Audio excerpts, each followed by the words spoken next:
Chapter 19. The library looked tranquil enough as I entered it, and the Sibyl, if Sibyl she were, was seated snugly enough in an easy chair at the chimney corner. She had on a red cloak and a black bonnet, or rather, a broad-brimmed gypsy hat tied down with a striped handkerchief under her chin. An extinguished candle stood on the table. She was bending over the fire and seemed reading in a little black book, like a prayer book, by the light of the blaze. She muttered the words to herself, as most old women do, while she read. She did not desist immediately on my entrance. It appeared she wished to finish a paragraph. I stood on the rug and warmed my hands, which were rather cold with sitting at a distance from the drawing-room fire. I felt now as composed as ever I did in my life. There was nothing indeed in the gypsy's appearance to trouble one's calm. She shut her book and slowly looked up. Her hat brim partially shaded her face, yet I could see, as she raised it, that it was a strange one. It looked all brown and black. Elf locks bristled out from beneath a white band which passed under her chin and came half over her cheeks, or rather jaws. Her eye confronted me at once, with a bold and direct gaze. "Well, and you want your fortune told," she said, in a voice as decided as her glance, as harsh as her features.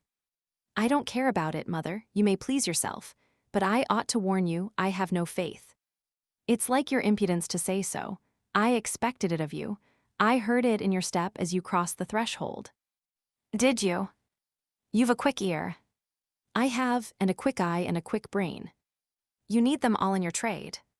"I do, especially when I've customers like you to deal with." "Why don't you tremble?" "I'm not cold." "Why don't you turn pale?" "I am not sick." "Why don't you consult my art?" "I'm not silly." The old crone nishered a laugh under her bonnet and bandage. She then drew out a short black pipe, and lighting it began to smoke. Having indulged a while in this sedative, she raised her bent body, took the pipe from her lips, and while gazing steadily at the fire, said very deliberately, "You are cold, you are sick, and you are silly." "Prove it," I rejoined. "I will in few words. You are cold because you are alone. No contact strikes the fire from you that is in you. You are sick because the best of feelings, the highest and the sweetest given to man, keeps far away from you. You are silly because, suffer as you may, you will not beckon it to approach, nor will you stir one step to meet it where it waits you." She again put her short black pipe to her lips and renewed her smoking with vigor. "You might say all that to almost anyone who you knew lived as a solitary dependent in a great house. I might say it to almost anyone, but would it be true of almost anyone? In my circumstances. Yes, just so, in your circumstances, but find me another precisely placed as you are. It would be easy to find you thousands. You could scarcely find me one. If you knew it, you are peculiarly situated, very near happiness, yes, within reach of it. The materials are all prepared, there only wants a movement to combine them. Chance laid them somewhat apart, let them be once approached and bliss results. I don't understand enigmas. I never could guess a riddle in my life. If you wish me to speak more plainly, show me your palm. And I must cross it with silver, I suppose. To be sure. I gave her a shilling. She put it into an old stocking foot which she took out of her pocket, and having tied it round and returned it, she told me to hold out my hand. I did. She approached her face to the palm, and pored over it without touching it. "It is too fine," said she. "I can make nothing of such a hand as that, almost without lines. Besides, what is in a palm? Destiny is not written there." "I believe you," said I. "No," she continued, "it is in the face, on the forehead, about the eyes, in the lines of the mouth. Kneel and lift up your head." "Ah. Now you are coming to reality," I said, as I obeyed her. "I shall begin to put some faith in you presently." I knelt within half a yard of her. She stirred the fire so that a ripple of light broke from the disturbed coal. The glare, however, as she sat, only threw her face into deeper shadow. Mine it illumined. "I wonder with what feelings you came to me tonight," she said, when she had examined me a while. "I wonder what thoughts are busy in your heart during all the hours you sit in yonder room with the fine people flitting before you like shapes in a magic lantern. Just as little sympathetic communion passing between you and them as if they were really mere shadows of human forms, and not the actual substance. I feel tired often, sleepy sometimes, but seldom sad. Then you have some secret hope to buoy you up and please you with whispers of the future. Not I. The utmost I hope is to save money enough out of my earnings to set up a school someday in a little house rented by myself. A mean nutriment for the spirit to exist on, and sitting in that window seat, you see I know your habits. You have learned them from the servants. You think yourself sharp. Well, perhaps I have. To speak truth, I have an acquaintance with one of them, Mrs. Poole. I started to my feet when I heard the name. You have you? Thought I. There is diablerie in the business after all, then. Don't be alarmed, continued the strange being. She's a safe hand as Mrs. Poole, close and quiet, anyone may repose confidence in her. But as I was saying, sitting in that window seat, do you think of nothing but your future school? Have you no present interest in any of the company who occupy the sofas and chairs before you? Is there not one face you study? One figure whose movements you follow with at least curiosity? I like to observe all the faces and all the figures.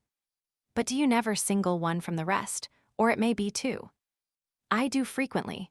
When the gestures or looks of a pair seem telling a tale, it amuses me to watch them. What tale do you like best to hear? Oh, I have not much choice.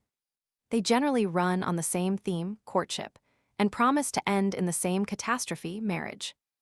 And do you like that monotonous theme? Positively, I don't care about it. It is nothing to me. Nothing to you. When a lady, young and full of life and health, charming with beauty, and endowed with the gifts of rank and fortune, sits and smiles in the eyes of a gentleman I what? You know, and perhaps think well of. I don't know the gentleman here.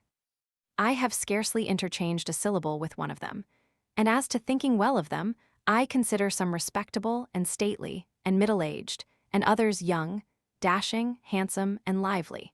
But certainly they are all at liberty to be the recipients of whose smiles they please, without my feeling disposed to consider the transaction of any moment to me.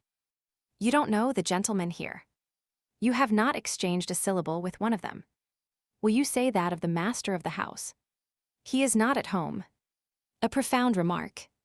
A most ingenious quibble. He went to Millcote this morning, and will be back here tonight or tomorrow. Does that circumstance exclude him from the list of your acquaintance, blot him, as it were, out of existence? No, but I can scarcely see what Mr. Rochester has to do with the theme you had introduced. I was talking of ladies smiling in the eyes of gentlemen, and of late so many smiles have been shed into Mr. Rochester's eyes that they overflow like two cups filled above the brim. Have you never remarked that? Mr. Rochester has a right to enjoy the society of his guests. No question about his right.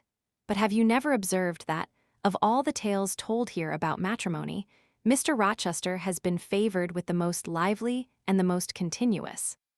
The eagerness of a listener quickens the tongue of a narrator. I said this rather to myself than to the gypsy, whose strange talk, voice, manner, had by this time wrapped me in a kind of dream. One unexpected sentence came from her lips after another, till I got involved in a web of mystification, and wondered what unseen spirit had been sitting for weeks by my heart watching its workings and taking record of every pulse. Eagerness of a listener? Repeated she. Yes, Mr. Rochester has sat by the hour, his ear inclined to the fascinating lips that took such delight in their task of communicating, and Mr. Rochester was so willing to receive and looked so grateful for the pastime given him. You have noticed this. Grateful. I cannot remember detecting gratitude in his face. Detecting. You have analyzed then. And what did you detect, if not gratitude? I said nothing. You have seen love, have you not? And looking forward, you have seen him married and beheld his bride happy. Humph. Not exactly. Your witch's skill is rather at fault sometimes. What the devil have you seen then? Never mind, I came here to inquire, not to confess. Is it known that Mr. Rochester is to be married?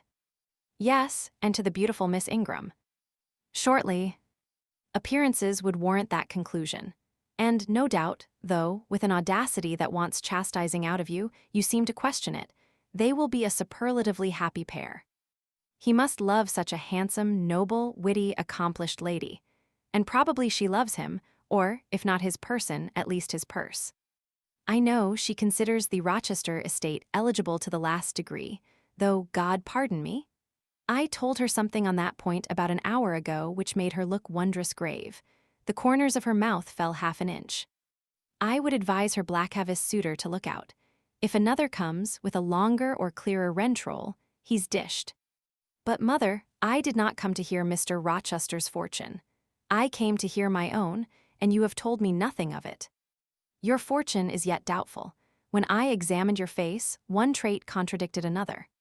Chance has meted you a measure of happiness, that I know. I knew it before I came here this evening. She has laid it carefully on one side for you. I saw her do it. It depends on yourself to stretch out your hand and take it up, but whether you will do so is the problem I study. Kneel again on the rug. Don't keep me long, the fire scorches me.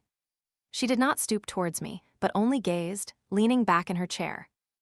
I knelt. She did not stoop towards me, but only gazed, leaning back in her chair. She began muttering.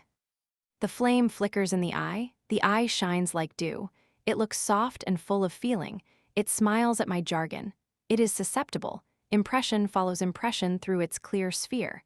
Where it ceases to smile, it is sad, an unconscious lassitude weighs on the lid. That signifies melancholy resulting from loneliness. It turns from me, it will not suffer further scrutiny. It seems to deny, by a mocking glance, the truth of the discoveries I have already made, to disown the charge both of sensibility and chagrin. Its pride and reserve only confirm me in my opinion. The eye is favorable. As to the mouth, it delights at times in laughter. It is disposed to impart all that the brain conceives, though I dare say it would be silent on much the heart experiences. Mobile and flexible, it was never intended to be compressed in the eternal silence of solitude. It is a mouth which should speak much and smile often, and have human affection for its interlocutor. That feature, too, is propitious. I see no enemy to a fortunate issue but in the brow, and that brow professes to say, I can live alone if self-respect and circumstances require me so to do. I need not sell my soul to buy bliss. I have an inward treasure born with me, which can keep me alive if all extraneous delights should be withheld, or offered only at a price I cannot afford to give. The forehead declares, reason sits firm and holds the reins, and she will not let the feelings burst away and hurry her to wild chasms. The passions may rage furiously, like true heathens, as they are, and the desires may imagine all sorts of vain things. But judgment shall still have the last word in every argument, and the casting vote in every decision. Strong wind, earthquake shock, and fire may pass by, but I shall follow the guiding of that still small voice which interprets the dictates of conscience. Well said, forehead, your declaration shall be respected. I have formed my plans, right plans I deem them, and in them I have attended to the claims of conscience, the counsels of reason. I know how soon youth would fade and bloom perish, if in the cup of bliss offered, but one dreg of shame, or one flavor of remorse were detected. And I do not want sacrifice, sorrow, dissolution. Such is not my taste. I wish to foster, not to blight, to earn gratitude, not to wring tears of blood, no, nor of brine. My harvest must be in smiles, in endearments, in sweet. That will do. I think I rave, in a kind of exquisite delirium. I should wish now to protract this moment ad infinitum, but I dare not. So far I have governed myself thoroughly. I have acted as I inwardly swore I would act, but further might try me beyond my strength. Rise, Miss Eyre, leave me, the play is played out. Where was I? Did I wake or sleep? Had I been dreaming? Did I dream still? The old woman's voice had changed. Her accent, her gesture, and all were familiar to me as my own face in a glass, as the speech of my own tongue. I got up but did not go. I looked, I stirred the fire, and I looked again. But she drew her bonnet and her bandage closer about her face, and again beckoned me to depart. The flame illuminated her hand stretched out. Roused now, and on the alert for discoveries, I at once noticed that hand. It was no more the withered limb of eld than my own. It was a rounded, supple member, with smooth fingers, symmetrically turned. A broad ring flashed on the little finger, and stooping forward, I looked at it and saw a gem I had seen 100 times before. Again I looked at the face, which was no longer turned from me. On the contrary, the bonnet was doffed, the bandage displaced, the head advanced. "Well, Jane, do you know me?" asked the familiar voice. "Only take off the red cloak, sir, and then—" "But the string is in a knot, help me." "Break it, sir."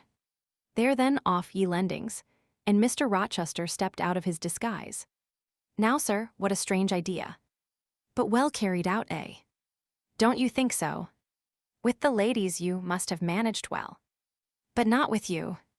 You did not act the character of a gypsy with me." "What character did I act?"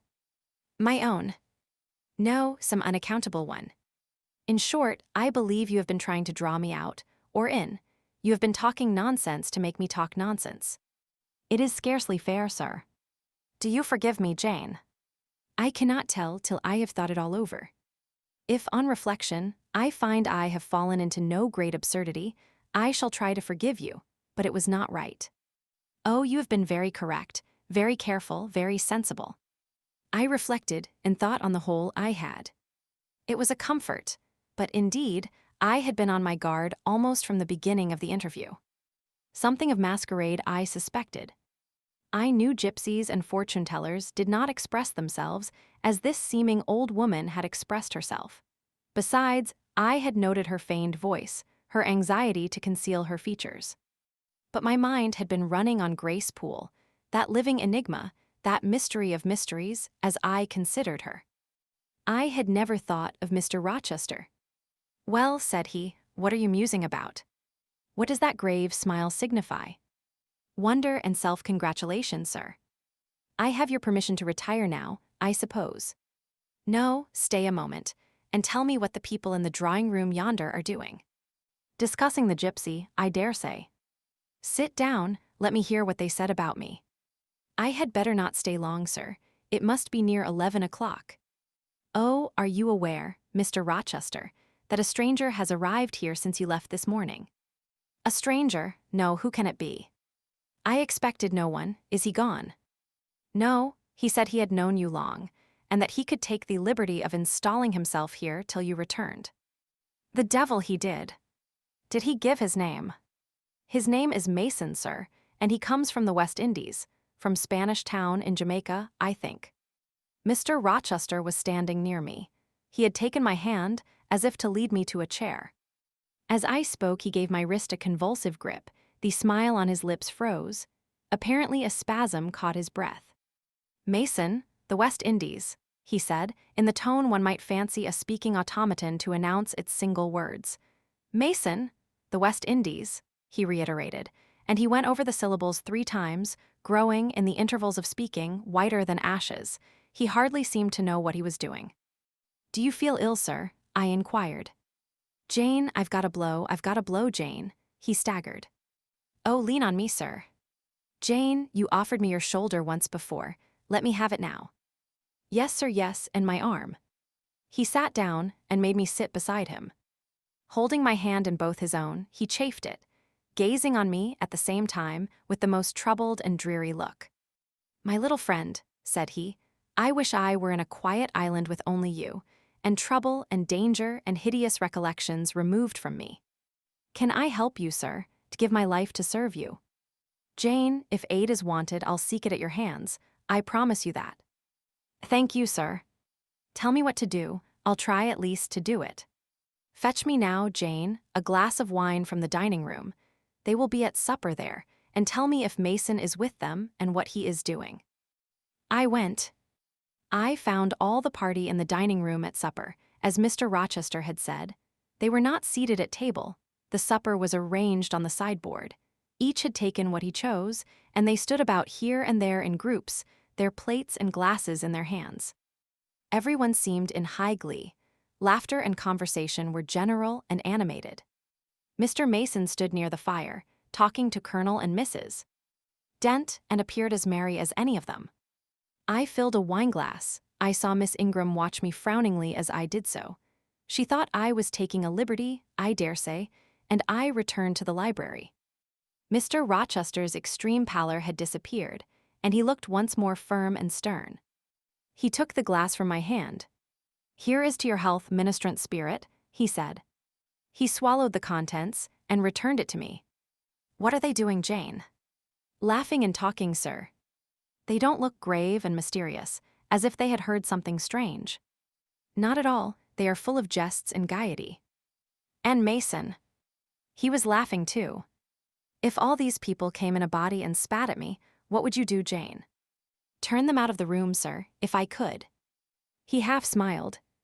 "But if I were to go to them, and they only looked at me coldly and whispered sneeringly amongst each other, and then dropped off and left me one by one, what then? Would you go with them?" "I rather think not, sir. I should have more pleasure in staying with you." "To comfort me?" "Yes, sir, to comfort you, as well as I could." "And if they laid you under a ban for adhering to me?" "I probably should know nothing about their ban, and if I did, I should care nothing about it." "Then you could dare censure for my sake." "I could dare it for the sake of any friend who deserved my adherence, as you, I am sure, do. Go back now into the room, step quietly up to Mason, and whisper in his ear that Mr. Rochester is come and wishes to see him. Show him in here and then leave me." "Yes, sir." I did as behest.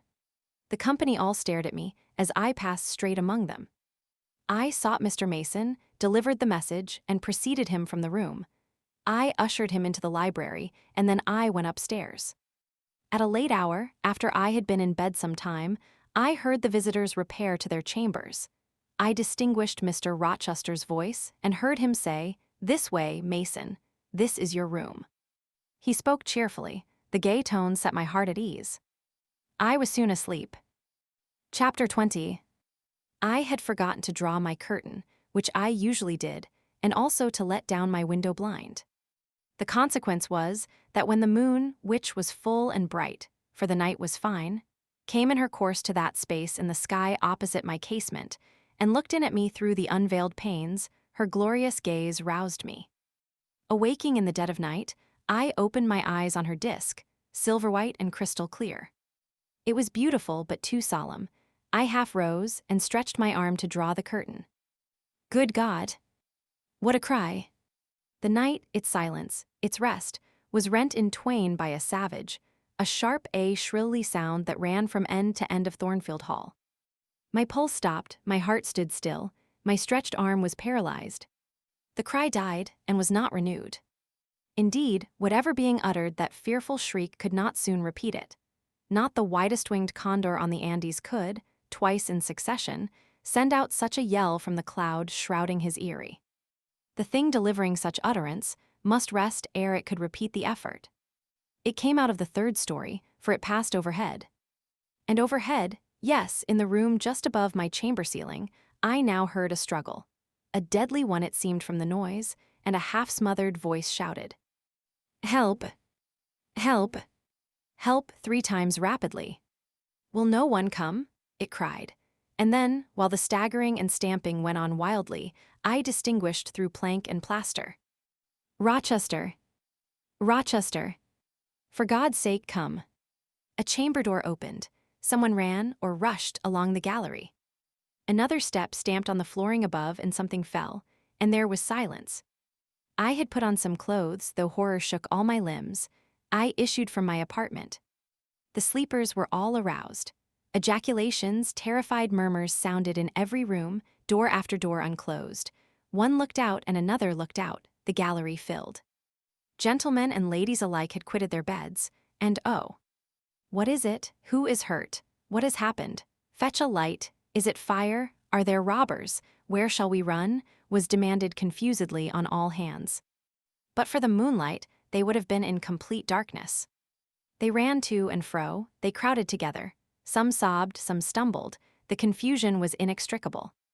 "Where the devil is Rochester?" cried Colonel Dent. "I cannot find him in his bed." "Here, here," was shouted in return. "Be composed, all of you, I'm coming." And the door at the end of the gallery opened, and Mr. Rochester advanced with a candle. He had just descended from the upper story. One of the ladies ran to him directly. She seized his arm. It was Miss Ingram. "What awful event has taken place?" said she. "Speak."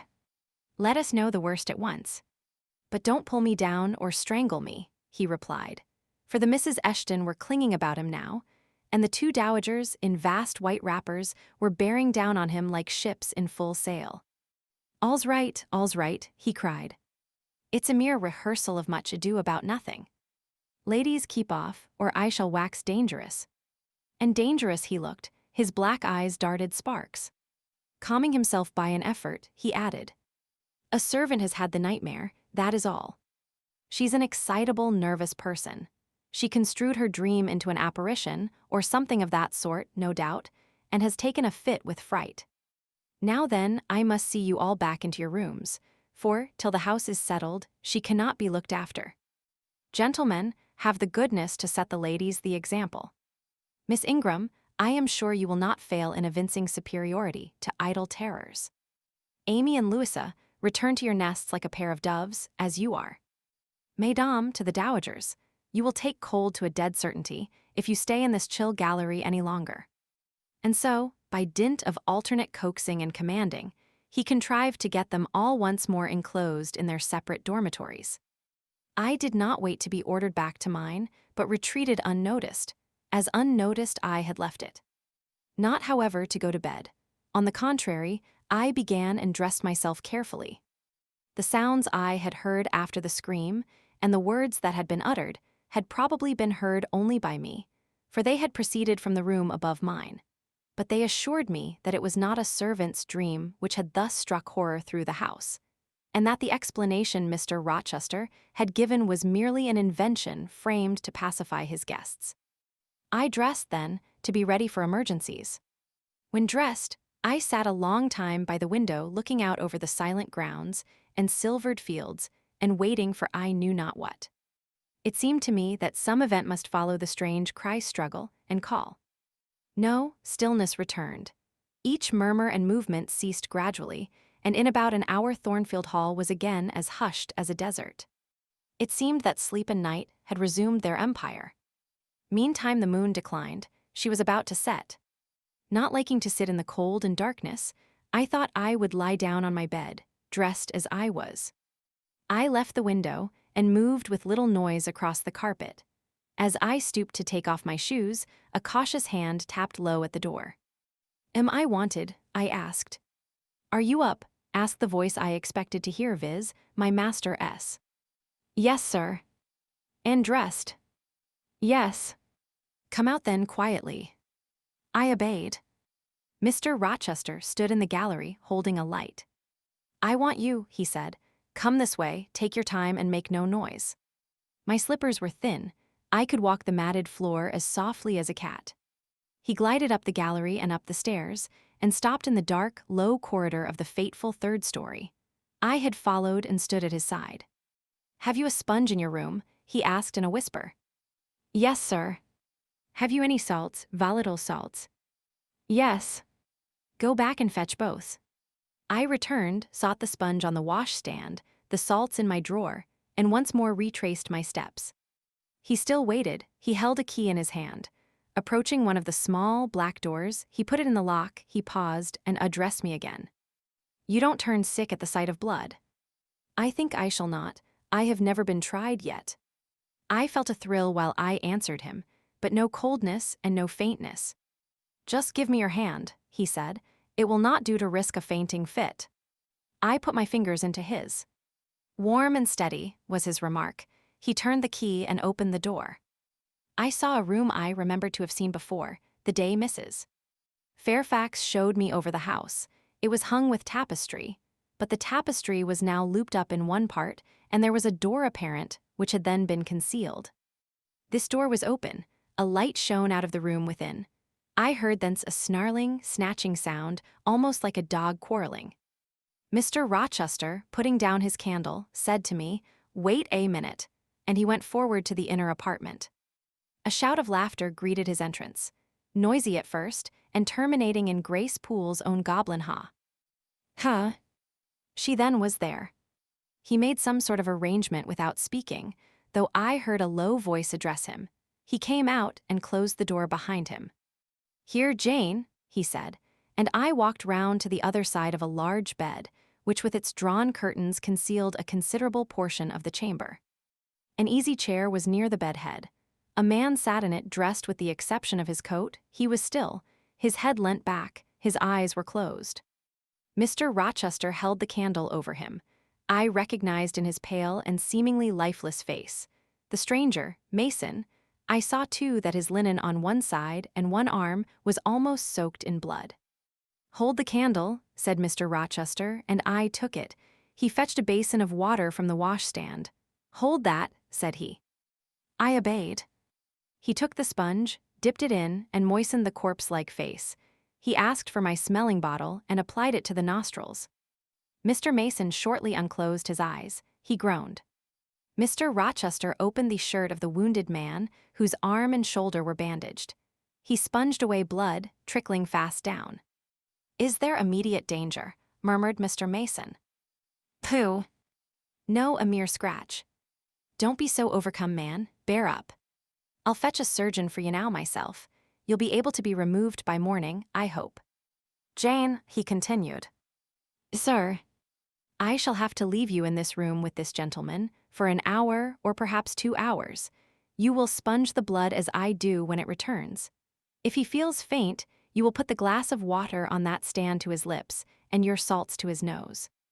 You will not speak to him on any pretext, and, Richard, it will be at the peril of your life if you speak to her. Open your lips, agitate yourself, and I'll not answer for the consequences." Again the poor man groaned. He looked as if he dared not move. Fear, either of death or of something else, appeared almost to paralyze him. Mr. Rochester put the now bloody sponge into my hand, and I proceeded to use it as he had done. He watched me a second, then saying, "Remember, no conversation," he left the room. I experienced a strange feeling as the key grated in the lock, and the sound of his retreating steps ceased to be heard. Here then I was in the 3rd story, fastened into one of its mystic cells, night around me, a pale and bloody spectacle under my eyes and hands, a murderess hardly separated from me by a single door. Yes, that was appalling, the rest I could bear, but I shuddered at the thought of Grace Poole bursting out upon me. I must keep to my post, however. I must watch this ghastly countenance, these blue, still lips forbidden to unclose, these eyes now shut, now opening, now wandering through the room, now fixing on me, and ever glazed with the dullness of horror. I must dip my hand again and again in the basin of blood and water, and wipe away the trickling gore. I must see the light of the unsnuffed candle wane on my employment, the shadows darken on the wrought, antique tapestry round me, and grow black under the hangings of the vast old bed, and quiver strangely over the doors of a great cabinet opposite, whose front, divided into 12 panels, bore, in grim design, the heads of the 12 apostles, each enclosed in its separate panel as in a frame, while above them at the top rose an ebon crucifix and a dying Christ.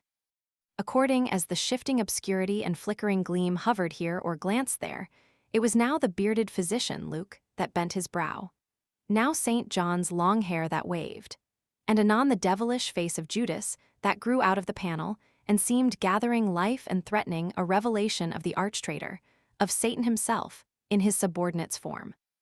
Amidst all this, I had to listen as well as watch, to listen for the movements of the wild beast or the fiend in yonder side den. But since Mr. Rochester's visit it seemed spellbound. All the night I heard but 3 sounds at 3 long intervals.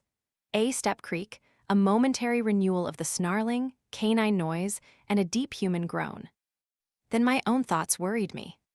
What crime was this, that lived incarnate in this sequestered mansion, and could neither be expelled nor subdued by the owner? What mystery, that broke out now in fire and now in blood at the deadest hours of night? What creature was it that, masked in an ordinary woman's face and shape, uttered the voice, now of a mocking demon, and anon of a carrion-seeking bird of prey? And this man I bent over, this commonplace, quiet stranger, how had he become involved in the web of horror? And why had the fury flown at him? What made him seek this quarter of the house at an untimely season, when he should have been asleep in bed. I had heard Mr. Rochester assign him an apartment below. What brought him here? And why now was he so tame under the violence or treachery done him? Why did he so quietly submit to the concealment Mr. Rochester enforced? Why did Mr. Rochester enforce this concealment? His guest had been outraged, his own life on a former occasion had been hideously plotted against, and both attempts he smothered in secrecy and sank in oblivion. Lastly, I saw Mr. Mason was submissive to Mr. Rochester, that the impetuous will of the latter held complete sway over the inertness of the former. The few words which had passed between them assured me of this. It was evident that in their former intercourse, the passive disposition of the one had been habitually influenced by the active energy of the other. Whence, then, had arisen Mr. Rochester's dismay when he heard of Mr. Mason's arrival? Why had the mere name of this unresisting individual, whom his word now sufficed to control like a child, fallen on him, a few hours since, as a thunderbolt might fall on an oak? Oh! I could not forget his look and his paleness when he whispered, "Jane, I have got a blow, I have got a blow, Jane." I could not forget how the arm had trembled which he rested on my shoulder, and it was no light matter which could thus bow the resolute spirit and thrill the vigorous frame of Fairfax Rochester. "When will he come? When will he come?" I cried inwardly, as the night lingered and lingered, as my bleeding patient drooped, moaned, sickened, and neither day nor aid arrived. I had again and again held the water to Mason's white lips, again and again offered him the stimulating salts. My efforts seemed ineffectual. Either bodily or mental suffering, or loss of blood, or all three combined, were fast prostrating his strength. He moaned so and looked so weak, wild, and lost, I feared he was dying, and I might not even speak to him. The candle, wasted at last, went out. As it expired, I perceived streaks of gray light edging the window curtains. Dawn was then approaching. Presently I heard Pilot bark far below, out of his distant kennel in the courtyard. Hope revived. Nor was it unwarranted. In 5 minutes more the grating key, the yielding lock, warned me my watch was relieved. It could not have lasted more than 2 hours. Many a week has seemed shorter. Mr. Rochester entered, and with him the surgeon he had been to fetch. "Now, Carter, be on the alert," he said to this last. "I give you but half an hour for dressing the wound, fastening the bandages, getting the patient downstairs and all." "But is he fit to move, sir?" "No doubt of it, it is nothing serious. He is nervous, his spirits must be kept up. Come, set to work." Mr. Rochester drew back the thick curtain, drew up the Holland blind, let in all the daylight he could. And I was surprised and cheered to see how far dawn was advanced. What rosy streaks were beginning to brighten the east. Then he approached Mason, whom the surgeon was already handling. "Now, my good fellow, how are you?" he asked. "She's done for me, I fear," was the faint reply. "Not a whit, courage. This day fortnight you'll hardly be a pin the worse of it. You've lost a little blood, that's all. Carter, assure him there's no danger." "I can do that conscientiously," said Carter, who had now undone the bandages. "Only I wish I could have got here sooner, he would not have bled so much, but how is this? The flesh on the shoulder is torn as well as cut. This wound was not done with a knife, there have been teeth here."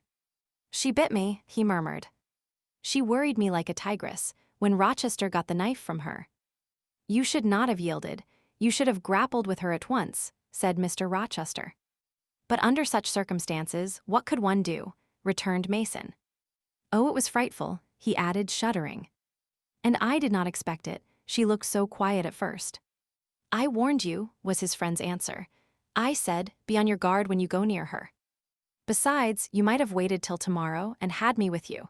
It was mere folly to attempt the interview tonight, and alone. I thought I could have done some good." You thought. Yes, it makes me impatient to hear you. But however, you have suffered and are likely to suffer enough for not taking my advice, so I'll say no more. Carter, hurry. The sun will soon rise, and I must have him off. Directly, sir, the shoulder is just bandaged. I must look to this other wound in the arm. She has had her teeth here too, I think. She sucked the blood. She said she'd drain my heart, said Mason. I saw Mr. Rochester shudder. A singularly marked expression of disgust, horror, hatred warped his countenance almost to distortion. But he only said, "Come, be silent, Richard, and never mind her gibberish. Don't repeat it." "I wish I could forget it," was the answer. "You will when you are out of the country. When you get back to Spanish Town, you may think of her as dead and buried, or rather, you need not think of her at all. Impossible to forget this night." "It is not impossible. Have some energy, man. You thought you were as dead as a herring 2 hours since, and you are all alive and talking now. There, Carter has done with you, or nearly so. I'll make you decent in a trice. Jane," he turned to me for the first time since his re-entrance, "take this key, go down into my bedroom and walk straight forward into my dressing room. Open the top drawer of the wardrobe and take out a clean shirt and neck handkerchief. Bring them here, and be nimble." I went, sought the repository he had mentioned, found the articles named, and returned with them. "Now," said he, "go to the other side of the bed while I order his toilet, but don't leave the room, you may be wanted again." I retired as directed. "Was anybody stirring below when you went down, Jane?" inquired Mr. Rochester presently. "No, sir, all was very still." "We shall get you off cannily, Dick, and it will be better, both for your sake and for that of the poor creature in yonder. I have striven long to avoid exposure, and I should not like it to come at last. Here, Carter, help him on with his waistcoat. Where did you leave your furred cloak? You can't travel a mile without that, I know, in this damned cold climate. In your room, Jane, run down to Mr. Mason's room, the one next mine, and fetch a cloak you will see there." Again I ran, and again returned, bearing an immense mantle lined and edged with fur. "Now I've another errand for you," said my untiring master. "You must away to my room again. What a mercy you are shod with velvet, Jane. A clod-hopping messenger would never do at this juncture. You must open the middle drawer of my toilet table and take out a little phial and a little glass you will find there. Quick." I flew thither and back, bringing the desired vessels. "That's well. Now, doctor, I shall take the liberty of administering a dose myself, on my own responsibility. I got this cordial at Rome, of an Italian charlatan, a fellow you would have kicked, Carter. It is not a thing to be used indiscriminately, but it is good upon occasion, as now, for instance. Jane, a little water." He held out the tiny glass, and I half filled it from the water bottle on the washstand. "That will do, now wet the lip of the phial." I did so. He measured 12 drops of a crimson liquid, and presented it to Mason. "Drink, Richard, it will give you the heart you lack for an hour or so." "But will it hurt me? Is it inflammatory?" "Drink. Drink. Drink." Mr. Mason obeyed, because it was evidently useless to resist. He was dressed now. He still looked pale, but he was no longer gory and sullied. Mr. Rochester let him sit 3 minutes after he had swallowed the liquid. He then took his arm. "Now I am sure you can get on your feet," he said. "Try." The patient rose. "Carter, take him under the other's shoulder. Be of good cheer, Richard, step out, that's it." "I do feel better," remarked Mr. Mason. "I am sure you do. Now, Jane, trip on before us away to the backstairs, unbolt the side passage door, and tell the driver of the postchaise you will see in the yard, or just outside, for I told him not to drive his rattling wheels over the pavement, to be ready. We are coming. And Jane, if anyone is about, come to the foot of the stairs and hem." It was by this time 5:30, and the sun was on the point of rising, but I found the kitchen still dark and silent. The side passage door was fastened. I opened it with as little noise as possible. All the yard was quiet, but the gate stood wide open, and there was a postchaise with horses ready harnessed and driver seated on the box, stationed outside. I approached him and said the gentlemen were coming. He nodded. Then I looked carefully round and listened. The stillness of early morning slumbered everywhere. The curtains were yet drawn over the servants' chamber windows. Little birds were just twittering in the blossom-blanched orchard trees, whose boughs drooped like white garlands over the wall enclosing one side of the yard. The carriage horses stamped from time to time in their closed stables. All else was still. The gentlemen now appeared. Mason, supported by Mr. Rochester and the surgeon, seemed to walk with tolerable ease. They assisted him into the chaise. Carter followed. "Take care of him," said Mr. Rochester to the latter, "and keep him at your house till he is quite well. I shall ride over in a day or two to see how he gets on. Richard, how is it with you?" "The fresh air revives me, Fairfax." "Leave the window open on his side, Carter. There is no wind. Goodbye, Dick." "Fairfax." "Well, what is it?" "Let her be taken care of. Let her be treated as tenderly as may be. Let her." He stopped and burst into tears. "I do my best, and have done it and will do it," was the answer. He shut up the chaise door, and the vehicle drove away. "Yet would to God there was an end of all this," added Mr. Rochester, as he closed and barred the heavy yard gates. This done, he moved with slow step and abstracted air towards a door in the wall bordering the orchard. I, supposing he had done with me, prepared to return to the house. Again, however, I heard him call Jane. He had opened the portal and stood at it, waiting for me. "Come where there is some freshness for a few moments," he said. "That house is a mere dungeon. Don't you feel it so?" "It seems to me a splendid mansion, sir." "The glamour of inexperience is over your eyes," he answered. "And you see it through a charmed medium. You cannot discern that the gilding is slime and the silk draperies cobwebs, that the marble is sordid slate, and the polished woods mere refused chips and scaly bark. Now here," he pointed to the leafy enclosure we had entered, "all is real, sweet, and pure." He strayed down a walk edged with box, with apple trees, pear trees, and cherry trees on one side, and a border on the other full of all sorts of old-fashioned flowers, stocks, sweet williams, primroses, pansies, mingled with southernwood, sweetbriar, and various fragrant herbs. They were fresh now as a succession of April showers and gleams, followed by a lovely spring morning, could make them. The sun was just entering the dappled east, and his light illumined the wreathed and dewy orchard trees and shone down the quiet walks under them. "Jane, will you have a flower?" He gathered a half-blown rose, the first on the bush, and offered it to me. "Thank you, sir." "Do you like this sunrise, Jane? That sky with its high and light clouds, which are sure to melt away as the day waxes warm, this placid and balmy atmosphere?" "I do, very much." "You have passed a strange night, Jane." "Yes, sir." "And it has made you look pale. Were you afraid when I left you alone with Mason?" "I was afraid of someone coming out of the inner room. But I had fastened the door, I had the key in my pocket. I should have been a careless shepherd if I had left a lamb, my pet lamb, so near a wolf's den, unguarded. You were safe." "Will Grace Poole live here still, sir?" "Oh, yes." "Don't trouble your head about her, put the thing out of your thoughts. Yet it seems to me your life is hardly secure while she stays." "Never fear, I will take care of myself." "Is the danger you apprehended last night gone by now, sir?" "I cannot vouch for that till Mason is out of England, nor even then.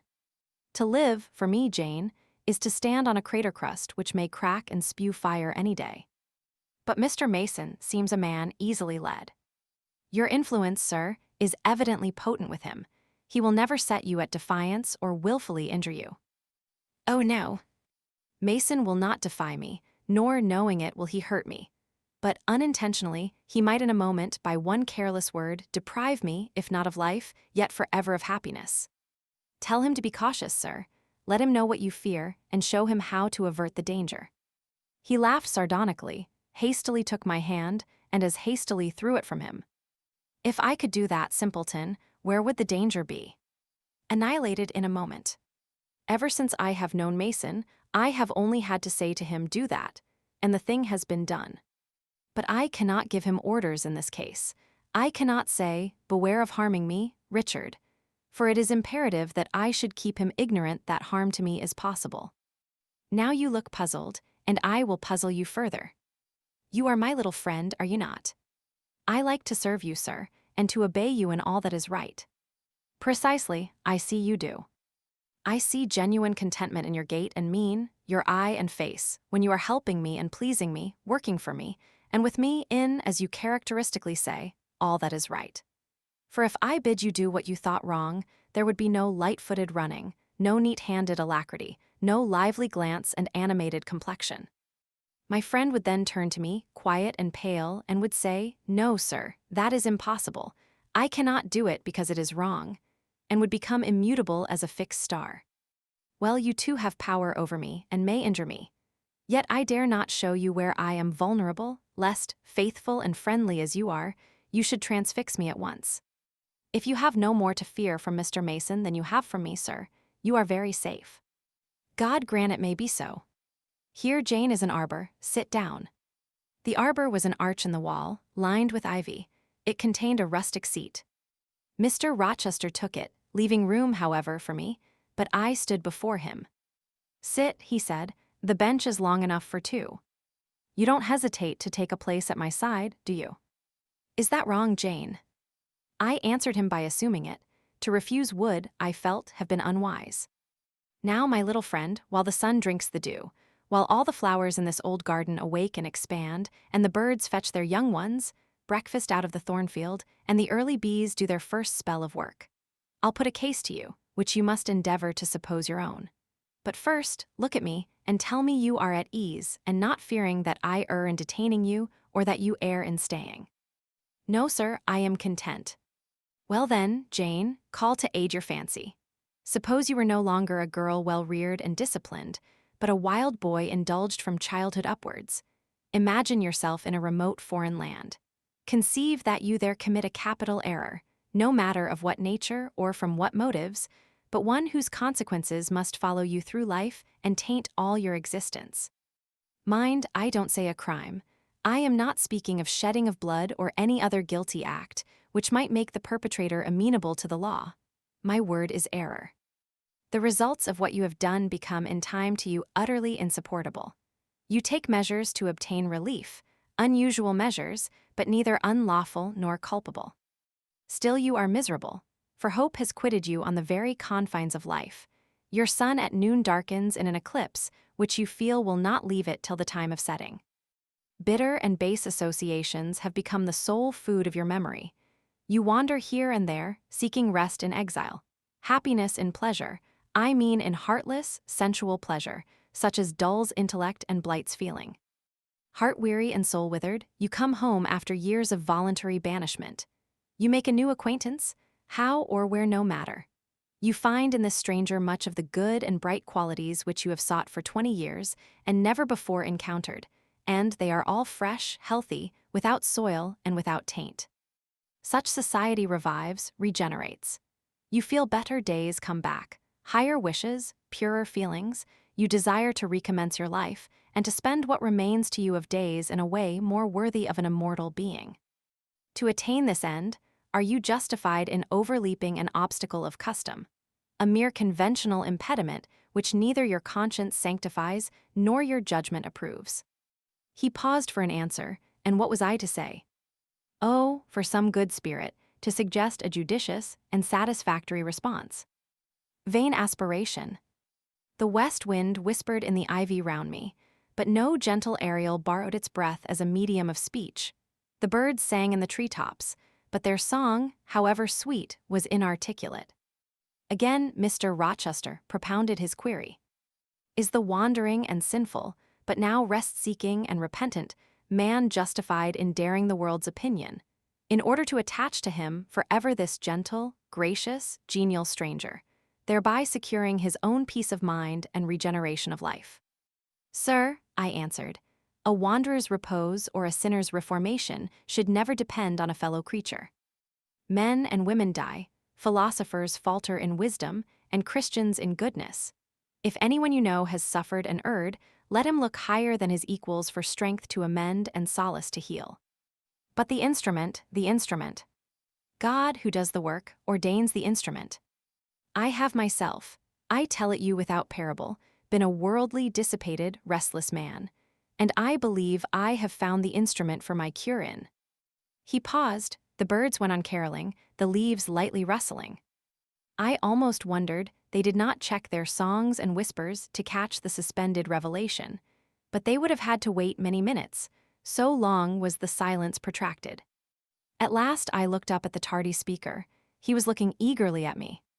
"Little friend," said he in quite a changed tone, while his face changed too, losing all its softness and gravity, and becoming harsh and sarcastic.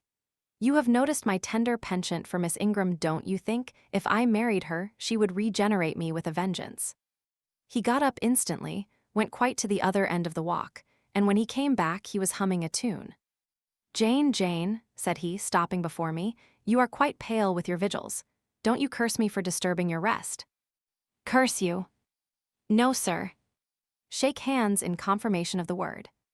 "What cold fingers." "They were warmer last night, when I touched them at the door of the mysterious chamber."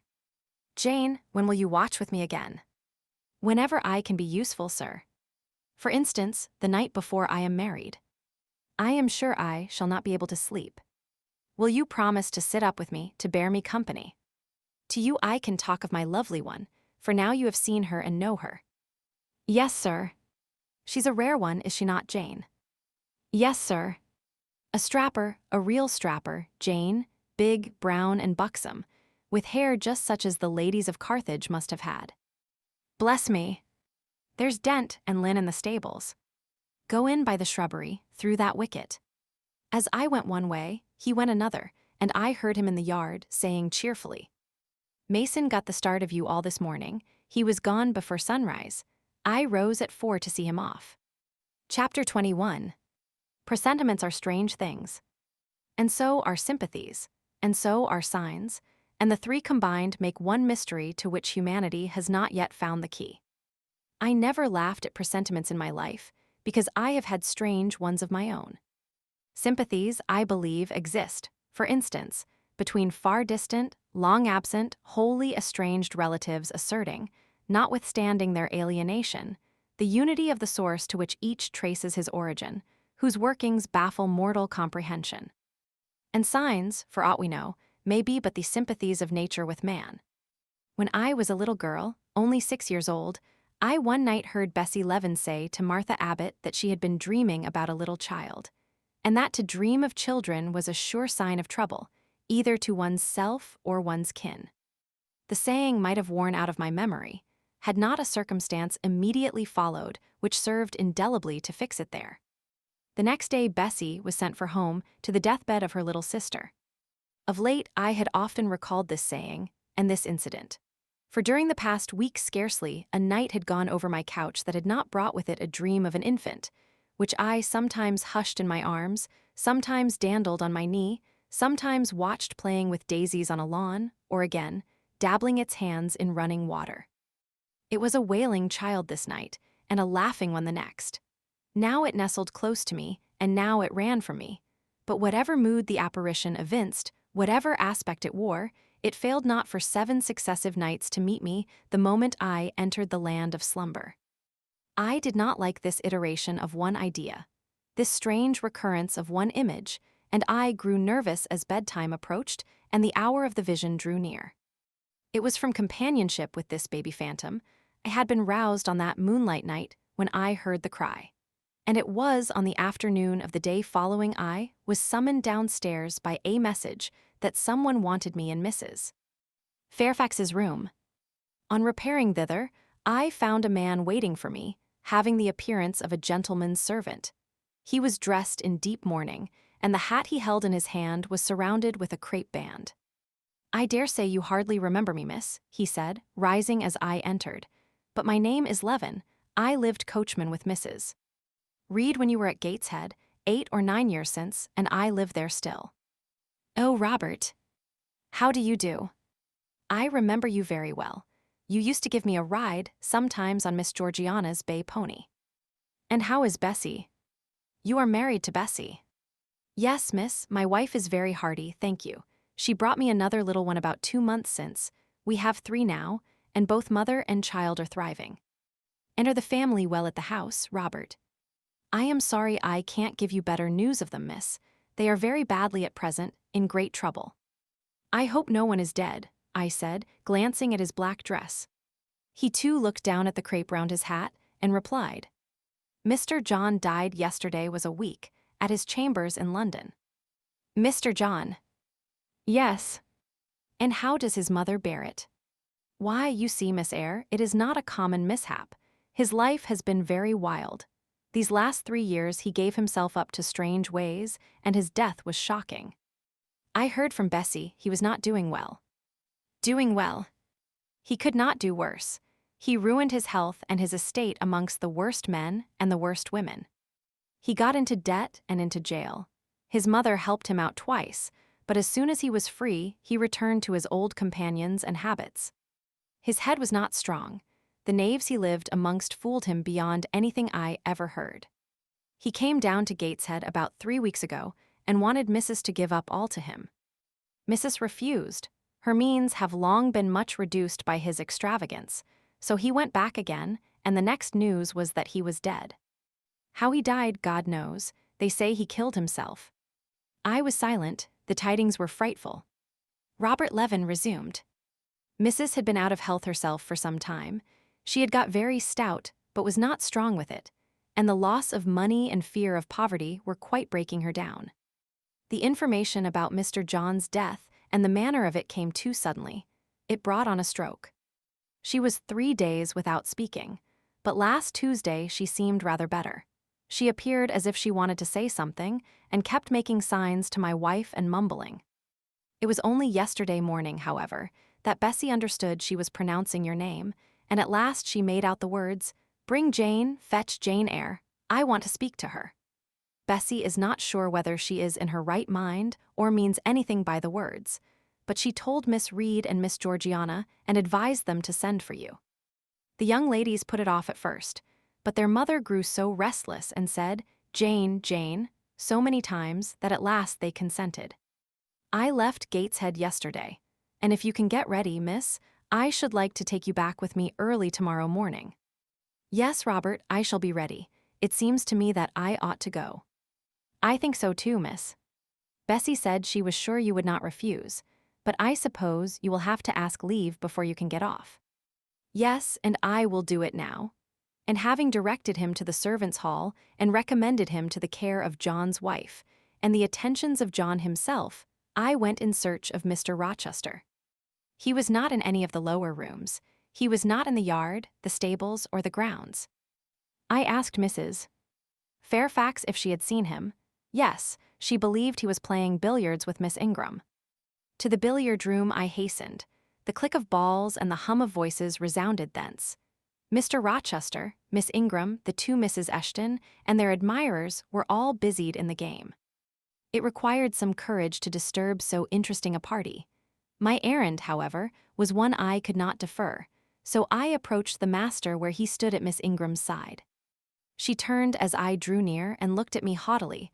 Her eyes seemed to demand, "What can the creeping creature want now?" And when I said, in a low voice, "Mr. Rochester," she made a movement as if tempted to order me away. I remember her appearance at the moment. It was very graceful and very striking. She wore a morning robe of sky-blue crepe. A gauzy azure scarf was twisted in her hair. She had been all animation with the game, and irritated pride did not lower the expression of her haughty lineaments. "Does that person want you?" she inquired of Mr. Rochester, and Mr. Rochester turned to see who the person was. He made a curious grimace, one of his strange and equivocal demonstrations, threw down his cue, and followed me from the room. "Well, Jane," he said, as he rested his back against the schoolroom door, which he had shut. "If you please, sir, I want leave of absence for a week or 2. What to do, where to go? To see a sick lady who has sent for me." "What sick lady? Where does she live?" "At Gateshead, in Shire." "Shire? That is 100 miles off." "Who may she be, that sends for people to see her that distance?" "Her name is Reed, sir, Mrs. Reed." "Reed of Gateshead." "There was a Reed of Gateshead, a magistrate." "It is his widow, sir." "And what have you to do with her?" "How do you know her?" "Mr. Reed was my uncle, my mother's brother." "The deuce he was. You never told me that before. You always said you had no relations." "None that would own me, sir. Mr. Reed is dead, and his wife cast me off." "Why?" "Because I was poor and burdensome, and she disliked me." "But Reed left children. You must have cousins." Sir George Lynn was talking of a Reed of Gateshead yesterday, who, he said, was one of the veriest rascals on town. And Ingram was mentioning a Georgiana Reed of the same place, who was much admired for her beauty a season or two ago in London. John Reed is dead too, sir. He ruined himself and half-ruined his family, and is supposed to have committed suicide. The news so shocked his mother that it brought on an apoplectic attack. And what good can you do her? Nonsense, Jane. I would never think of running 100 miles to see an old lady who will, perhaps, be dead before you reach her. Besides, you say she cast you off. Yes, sir, but that is long ago, and when her circumstances were very different. I could not be easy to neglect her wishes now. How long will you stay?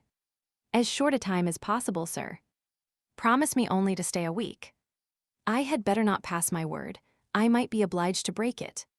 At all events, you will come back. You will not be induced under any pretext to take up a permanent residence with her. Oh no. I shall certainly return if I'll be well. And who goes with you? You don't travel 100 miles alone. No, sir, she has sent her coachman.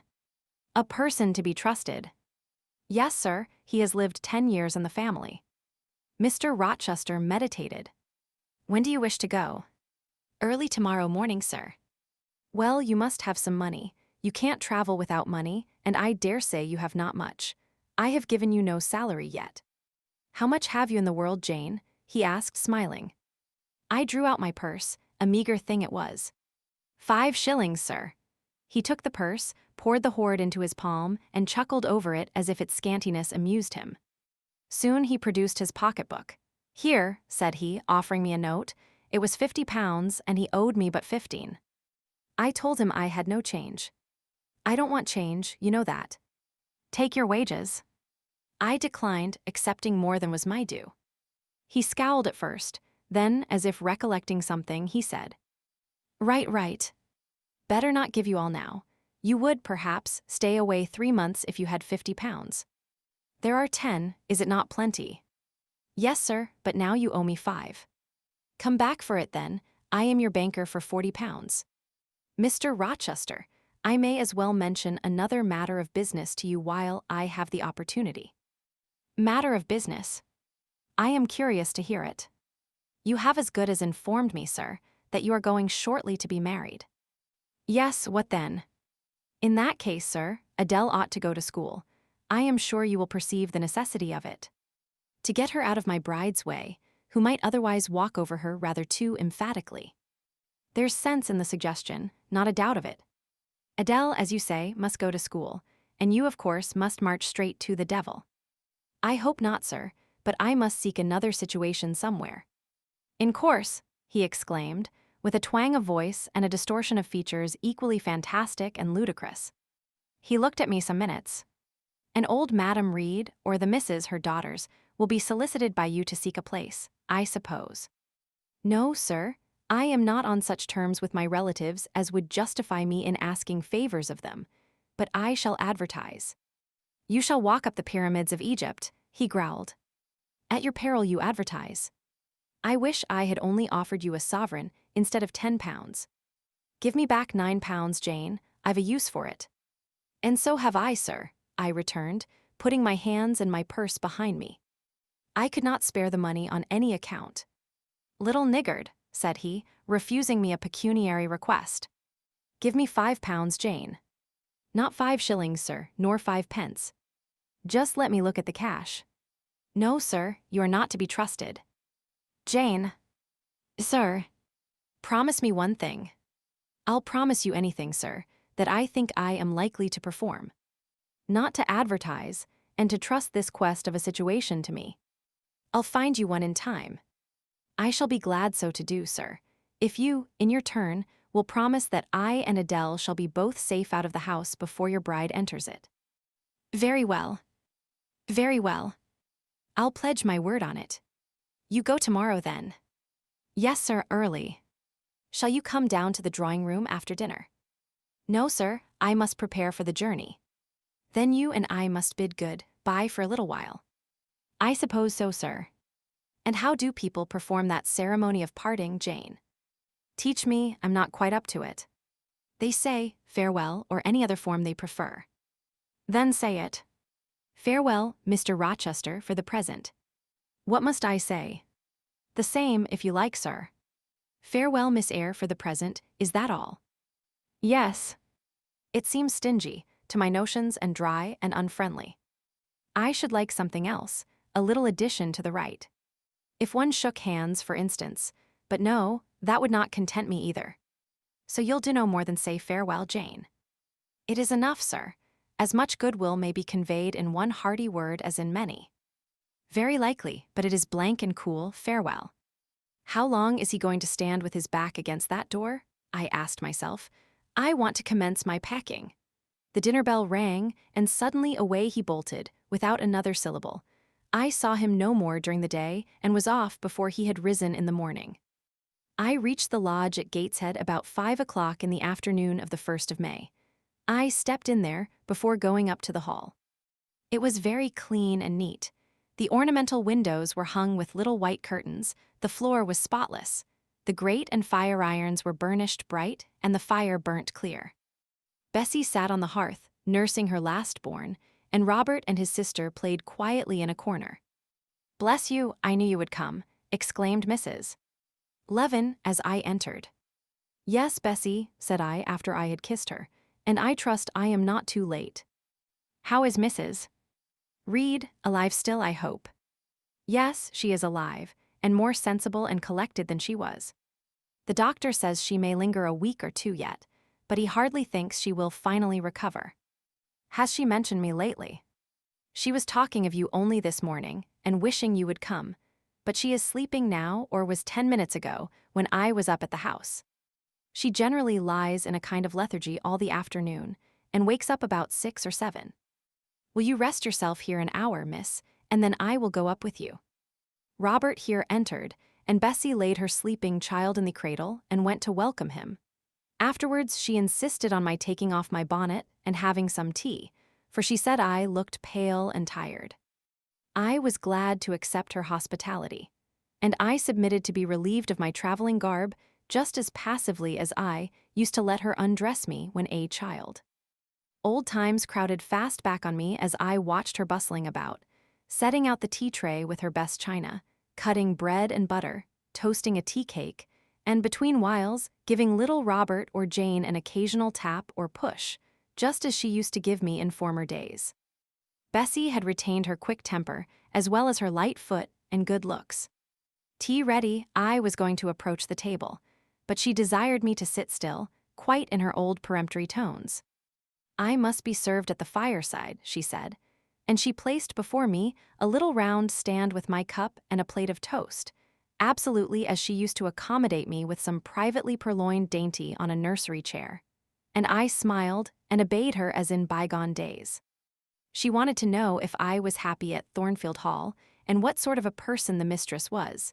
And when I told her there was only a master, whether he was a nice gentleman, and if I liked him. I told her he was rather an ugly man, but quite a gentleman, and that he treated me kindly, and I was content. Then I went on to describe to her the gay company that had lately been staying at the house, and to these details Bessie listened with interest. They were precisely of the kind she relished. In such conversation an hour was soon gone. Bessie restored to me my bonnet and and, accompanied by her, I quitted the lodge for the hall. It was also accompanied by her that I had, nearly 9 years ago, walked down the path I was now ascending. On a dark, misty, raw morning in January, I had left a hostile roof with a desperate and embittered heart, a sense of outlawry and almost of reprobation, to seek the chilly harborage of Lode, that bourne so far away and unexplored. The same hostile roof now again rose before me. My prospects were doubtful yet, and I had yet an aching heart. I still felt as a wanderer on the face of the earth, but I experienced firmer trust in myself and my own powers, and less withering dread of oppression. The gaping wound of my wrongs, too, was now quite healed, and the flame of resentment extinguished. "You shall go into the breakfast-room first," said Bessie, as she preceded me through the hall. "The young ladies will be there." In another moment, I was within that apartment. There was every article of furniture looking just as it did on the morning I was first introduced to Mr. Brocklehurst. The very rug he had stood upon still covered the hearth. Glancing at the bookcases, I thought I could distinguish the 2 volumes of Bewick's British Birds occupying their old place on the third shelf, and Gulliver's Travels and the Arabian Nights ranged just above. The inanimate objects were not changed, but the living things had altered past recognition. 2 young ladies appeared before me, one very tall, almost as tall as Miss Ingram, very thin too, with a sallow face and severe mien. There was something ascetic in her look, which was augmented by the extreme plainness of a straight-skirted, black, stuff dress, a starched linen collar, hair combed away from the temples, and the nun-like ornament of a string of ebony beads and a crucifix. This I felt sure was Eliza, though I could trace little resemblance to her former self in that elongated and colorless visage. The other was as certainly Georgiana, but not the Georgiana I remembered, the slim and fairy-like girl of 11. This was a full-blown, very plump damsel, fair as waxwork, with handsome and regular features, languishing blue eyes, and ringleted yellow hair. The hue of her dress was black too, but its fashion was so different from her sister's, so much more flowing and becoming, it looked as stylish as the others looked puritanical. In each of the sisters there was one trait of the mother, and only one, the thin and pallid elder daughter, had her parents' cairngorm eye. The blooming and luxuriant younger girl had her contour of jaw and chin, perhaps a little softened, but still imparting an indescribable hardness to the countenance otherwise so voluptuous and buxom. Both ladies, as I advanced, rose to welcome me, and both addressed me by the name of Miss Eyre. Eliza's greeting was delivered in a short, abrupt voice, without a smile, and then she sat down again, fixed her eyes on the fire, and seemed to forget me. Georgiana added to her, "How d'ye do?" Several commonplaces about my journey, the weather, and so on, uttered in rather a drawling tone, and accompanied by sundry side glances that measured me from head to foot, now traversing the folds of my drab merino pelisse, and now lingering on the plain trimming of my cottage bonnet. Young ladies have a remarkable way of letting you know that they think you a quiz, without actually saying the words. A certain superciliousness of look, coolness of manner, nonchalance of tone, express fully their sentiments on the point, without committing them by any positive rudeness in word or deed. A sneer, however, whether covert or open, had now no longer that power over me it once possessed. As I sat between my cousins, I was surprised to find how easy I felt under the total neglect of the one and the semi-sarcastic attentions of the other. Eliza did not mortify, nor Georgiana ruffle me. The fact was, I had other things to think about. Within the last few months, feelings had been stirred in me so much more potent than any they could raise. Pains and pleasures, so much more acute and exquisite, had been excited than any it was in their power to inflict or bestow, that their airs gave me no concern either for good or bad. "How is Mrs. Reed?" I asked soon, looking calmly at Georgiana, who thought fit to bridle at the direct address, as if it were an unexpected liberty. "Mrs. Reed? Mamma, you mean. She is extremely poorly. I doubt if you can see her tonight." "If," said I, "you would just step upstairs and tell her I am come, I should be much obliged to you." Georgiana almost started, and she opened her blue eyes wild and wide. "I know she had a particular wish to see me," I added, "and I would not defer attending to her desire longer than is absolutely necessary." "Mamma dislikes being disturbed in an evening," remarked Eliza.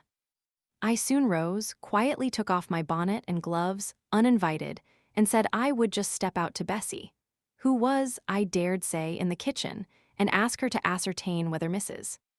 Reed was disposed to receive me, or not tonight. I went, and having found Bessie and dispatched her on my errand, I proceeded to take further measures. It had heretofore been my habit always to shrink from arrogance. Received as I had been today, I should, a year ago, have resolved to quit Gateshead the very next morning. Now, it was disclosed to me all at once that that would be a foolish plan.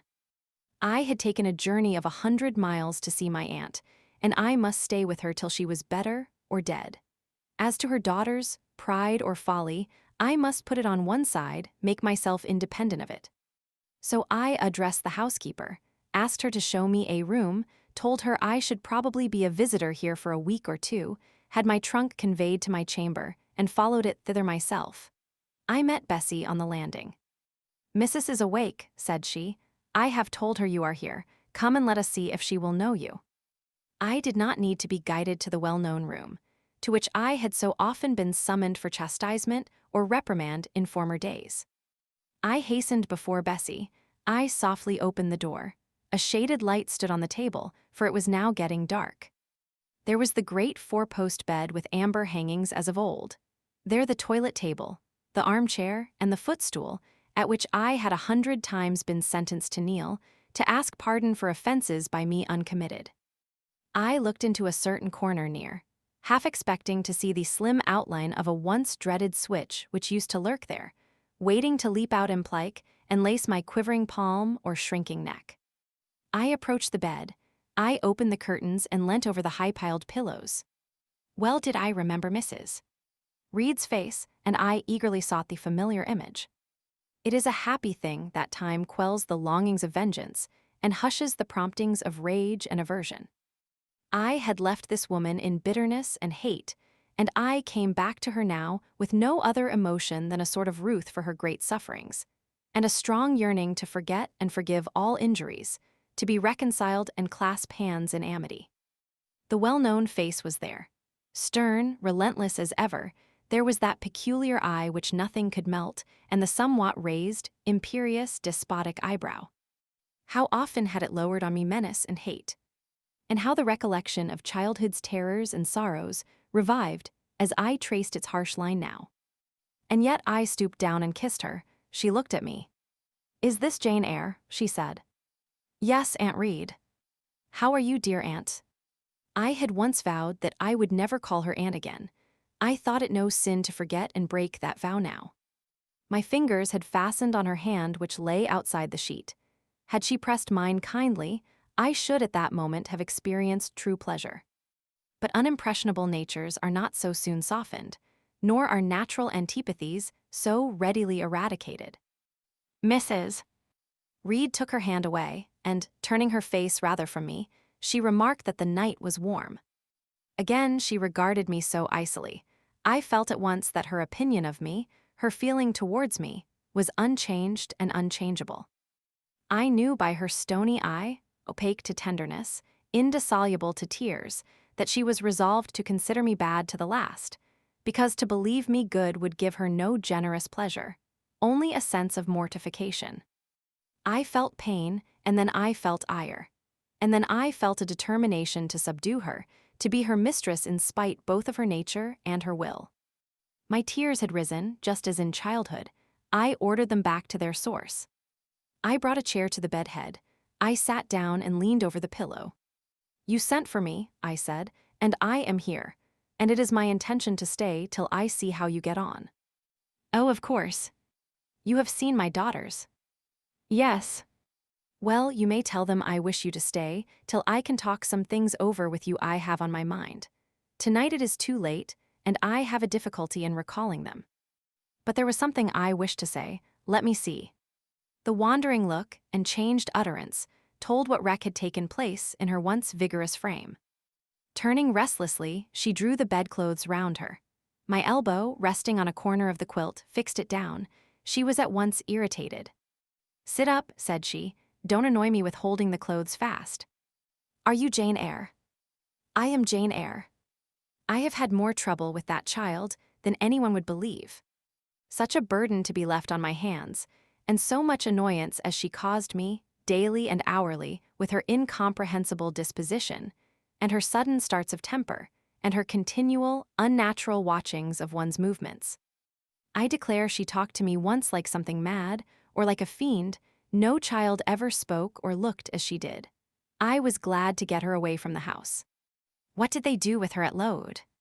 "The fever broke out there, and many of the pupils died.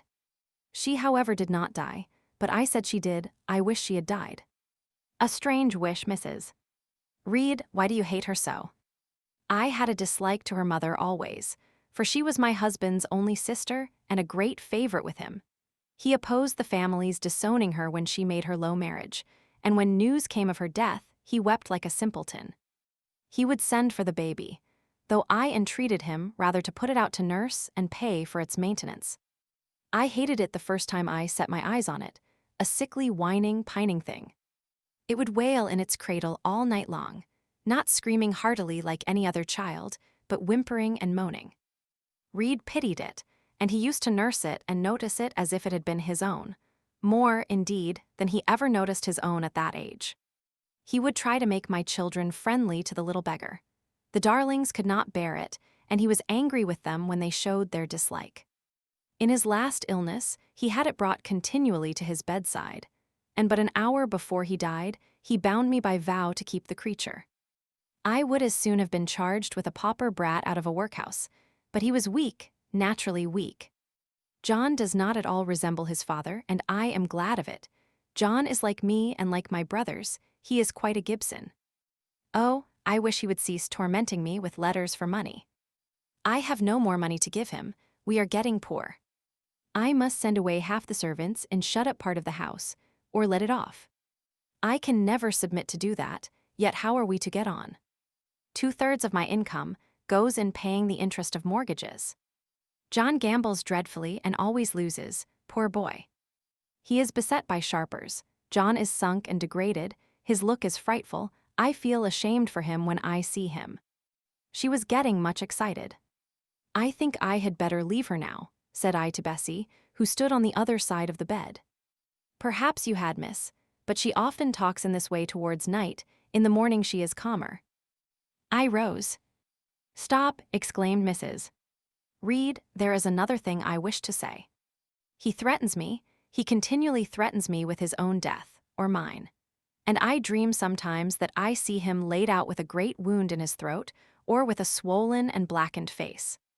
I am come to a strange pass, I have heavy troubles. What is to be done? How is the money to be had? Bessie now endeavored to persuade her to take a sedative draught. She succeeded with difficulty. Soon after, Mrs.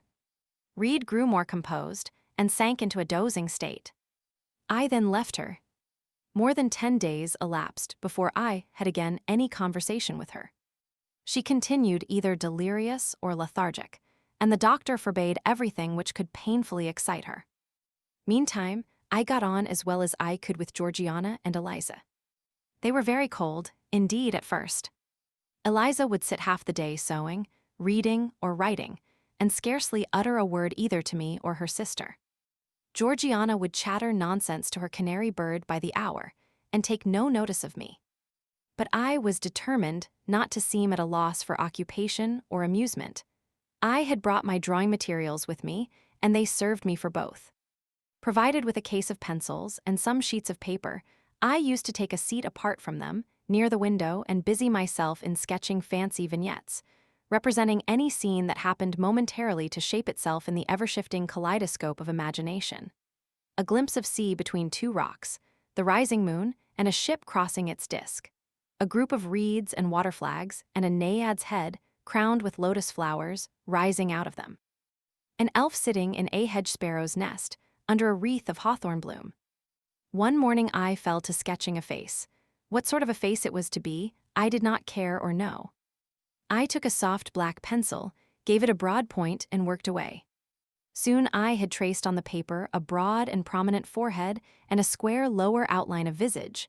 That contour gave me pleasure. My fingers proceeded actively to fill it with features. Strongly marked horizontal eyebrows must be traced under that brow. Then followed, naturally, a well-defined nose with a straight ridge and full nostrils. Then a flexible-looking mouth, by no means narrow. Then a firm chin with a decided cleft down the middle of it, of course. Some black whiskers were wanted, and some jetty hair, tufted on the temples and waved above the forehead. Now for the eyes. I had left them to the last, because they required the most careful working. I drew them large, I shaped them well. The eyelashes I traced long and somber, the irids lustrous and large. Good.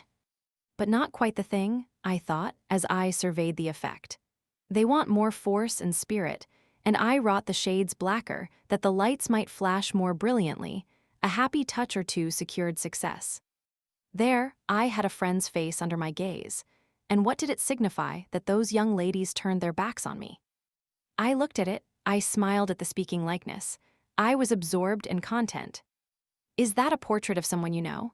asked Eliza, who had approached me unnoticed. I responded that it was merely a fancy head and hurried it beneath the other sheets. Of course, I lied. It was, in fact, a very faithful representation of Mr. Rochester. But what was that to her, or to anyone but myself? Georgiana also advanced to look. The other drawings pleased her much, but she called that an ugly man. They both seemed surprised at my skill. I offered to sketch their portraits, and each, in turn, sat for a pencil outline. Then Georgiana produced her album. I promised to contribute a watercolor drawing. This put her at once into good humor. She proposed a walk in the grounds. Before we had been out 2 hours, we were deep in a confidential conversation. She had favored me with a description of the brilliant winter she had spent in London 2 seasons ago, of the admiration she had there excited, the attention she had received, and I even got hints of the titled conquest she had made. In the course of the afternoon and evening, these hints were enlarged on. Various soft conversations were reported, and sentimental scenes represented. And, in short, a volume of a novel of fashionable life was that day improvised by her for my benefit. The communications were renewed from day to day. They always ran on the same theme: herself, her loves and woes. It was strange, she never once adverted either to her mother's illness, or her brother's death, or the present gloomy state of the family prospects. Her mind seemed wholly taken up with reminiscences of past gaiety, and aspirations after dissipations to come. She passed about 5 minutes each day in her mother's sick room, and no more. Eliza still spoke little. She had evidently no time to talk. I never saw a busier person than she seemed to be, yet it was difficult to say what she did, or rather, to discover any result of her diligence. She had an alarm to call her up early. I know not how she occupied herself before breakfast, but after that meal she divided her time into regular portions, and each hour had its allotted task. 3 times a day she studied a little book, which I found, on inspection, was a common prayer book. I asked her once what was the great attraction of that volume, and she said, "The rubric." 3 hours she gave to stitching, with gold thread, the border of a square crimson cloth almost large enough for a carpet. In answer to my inquiries after the use of this article, she informed me it was a covering for the altar of a new church lately erected near Gateshead. 2 hours she devoted to her diary, 2 to working by herself in the kitchen garden, and 1 to the regulation of her accounts. She seemed to want no company, no conversation. I believe she was happy in her way. This routine sufficed for her, and nothing annoyed her so much as the occurrence of any incident which forced her to vary its clockwork regularity. She told me one evening, when more disposed to be communicative than usual, that John's conduct and the threatened ruin of the family had been a source of profound affliction to her. But she had now, she said, settled her mind and formed her resolution. Her own fortune she had taken care to secure, and when her mother died, and it was wholly improbable, she tranquilly remarked, that she should either recover or linger long, she would execute a long-cherished project. Seek a retirement where punctual habits would be permanently secured from disturbance, and place safe barriers between herself and a frivolous world. I asked if Georgiana would accompany her. Of course not. Georgiana and she had nothing in common, they never had had. She would not be burdened with her society for any consideration. Georgiana should take her own course, and she, Eliza, would take hers.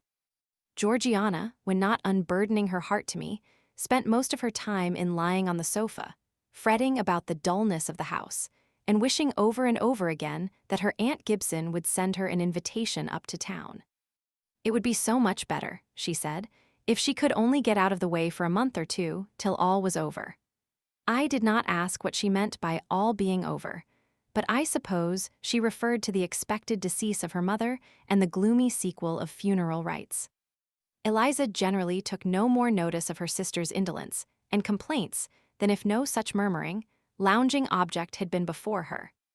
One day, however, as she put away her account book and unfolded her embroidery, she suddenly took her up thus: "Georgiana, a more vain and absurd animal than you was certainly never allowed to cumber the earth. You had no right to be born, for you make no use of life. Instead of living for, in, and with yourself, as a reasonable being ought, You seek only to fasten your feebleness on some other person's strength. If no one can be found willing to burden her or himself with such a fat, weak, puffy, useless thing, you cry out that you are ill-treated, neglected, miserable. Then, too, existence for you must be a scene of continual change and excitement, or else the world is a dungeon. You must be admired, you must be courted, you must be flattered, you must have music, dancing, and society, or you languish, you die away. Have you no sense to devise a system which will make you independent of all efforts, and all wills but your own? Take one day, share it into sections, to each section apportion its task. Leave no stray, unemployed quarters of an hour, 10 minutes, 5 minutes include all. Do each piece of business in its turn with method, with rigid regularity.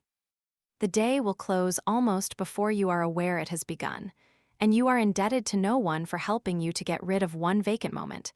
You have had to seek no one's company, conversation, sympathy, forbearance.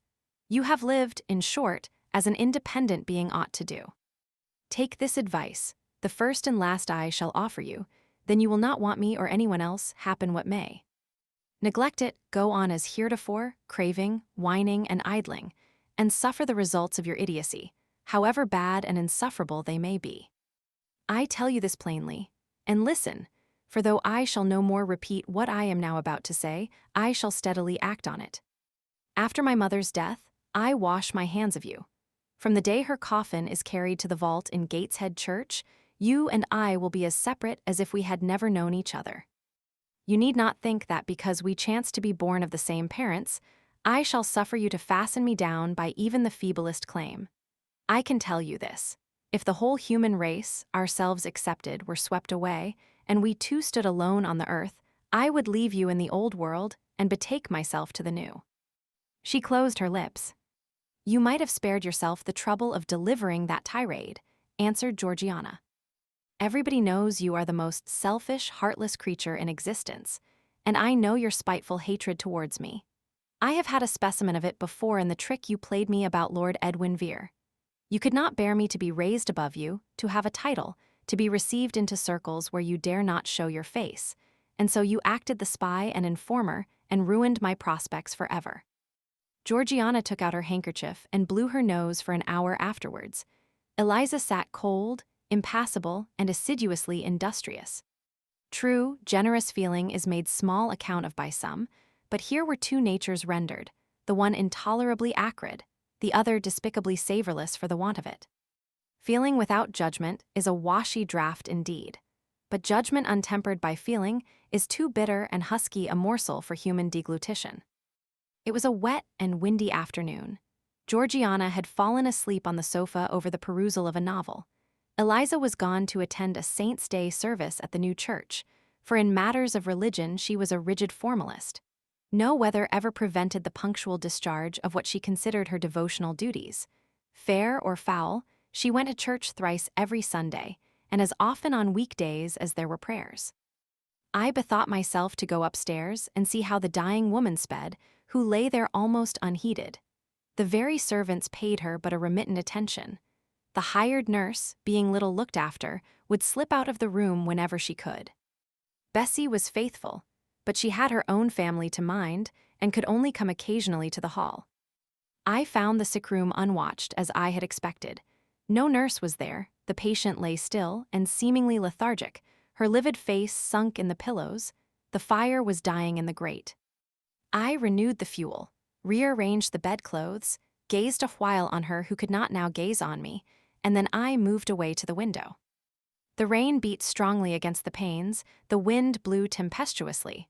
One lies there, I thought, who will soon be beyond the war of earthly elements. Whither will that spirit, now struggling to quit its material tenement, flit when at length released? In pondering the great mystery, I thought of Helen Burns, recalled her dying words, her faith, her doctrine of the equality of disembodied souls. I was still listening in thought to her well-remembered tones, still picturing her pale and spiritual aspect, her wasted face and sublime gaze as she lay on her placid deathbed, and whispered her longing to be restored to her divine Father's bosom, when a feeble voice murmured from the couch behind, "Who is that?" I knew Mrs. Reed had not spoken for days, Was she reviving? I went up to her. "It is I, Aunt Reed." "Who I?" was her answer. "Who are you?" looking at me with surprise and a sort of alarm, but still not wildly.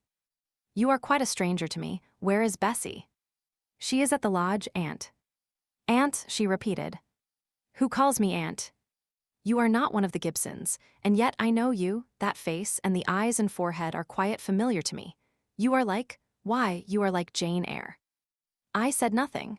I was afraid of occasioning some shock by declaring my identity. "Yet," said she, "I am afraid it is a mistake. My thoughts deceive me. I wish to see Jane Eyre, and I fancy a likeness where none exists. Besides, in 8 years she must be so changed." I now gently assured her that I was the person she supposed and desired me to be, and seeing that I was understood and that her senses were quite collected, I explained how Bessie had sent her husband to fetch me from Thornfield. "I am very ill, I know," she said ere long. "I was trying to turn myself a few minutes since, and find I cannot move a limb. It is as well I should ease my mind before I die.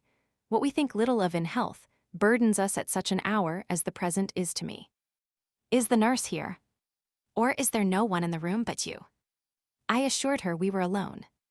"Well, I have twice done you a wrong which I regret now.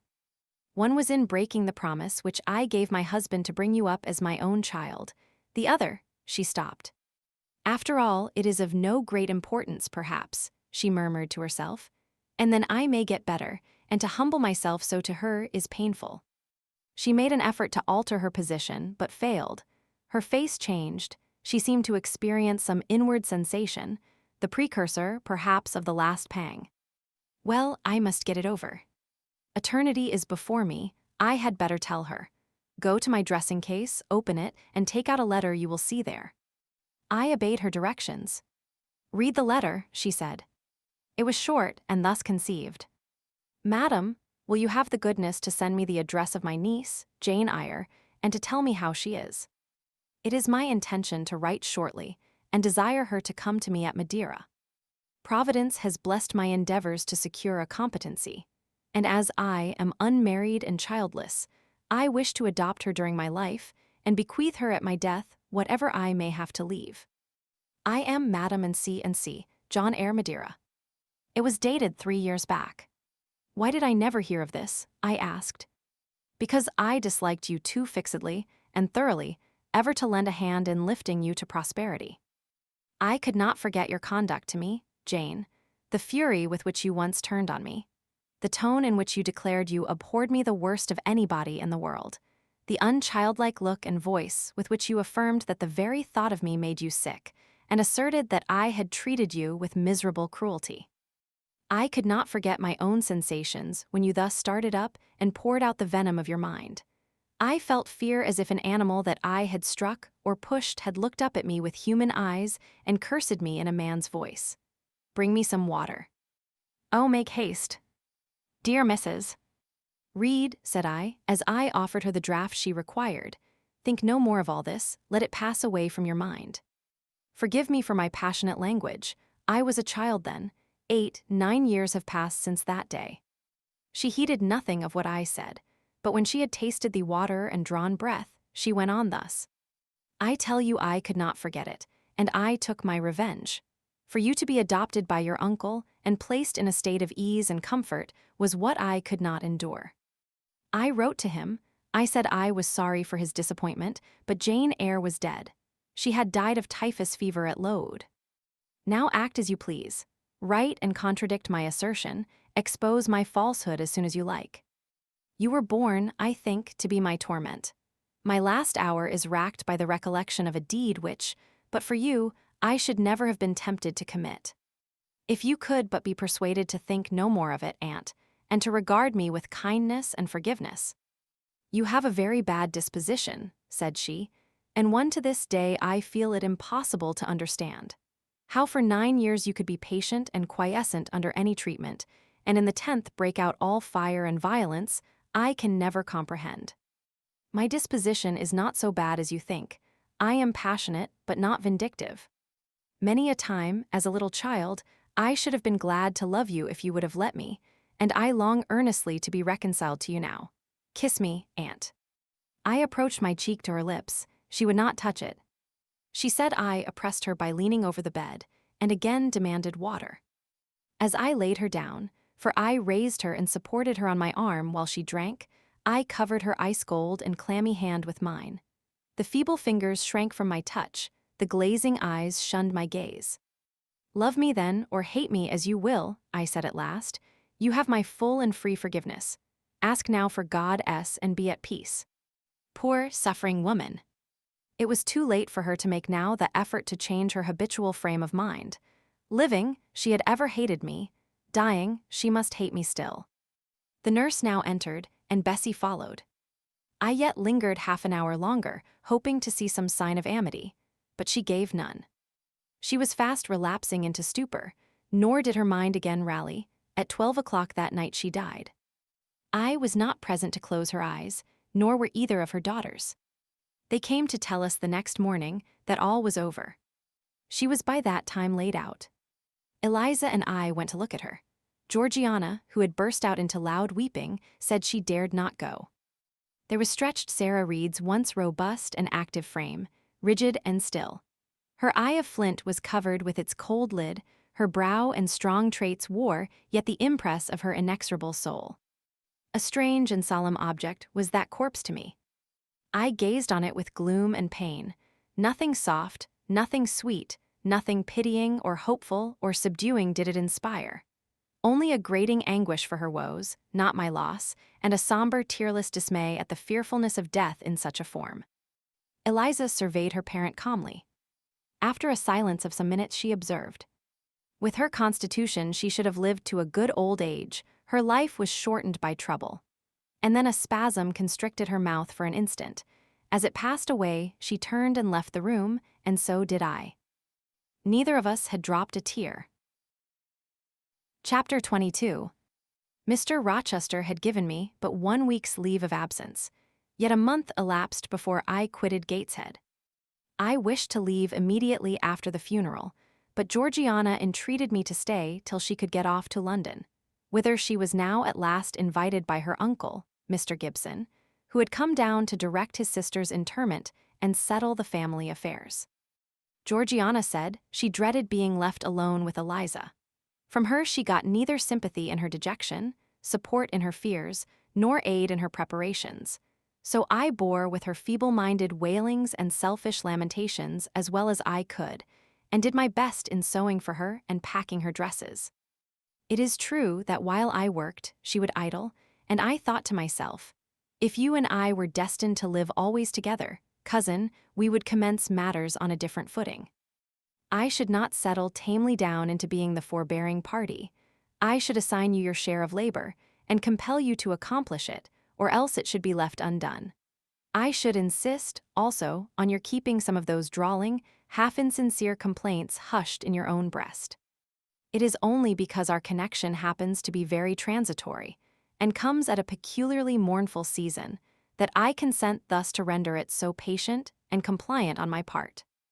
At last I saw Georgiana off, but now it was Eliza's turn to request me to stay another week. Her plans required all her time and attention, she said.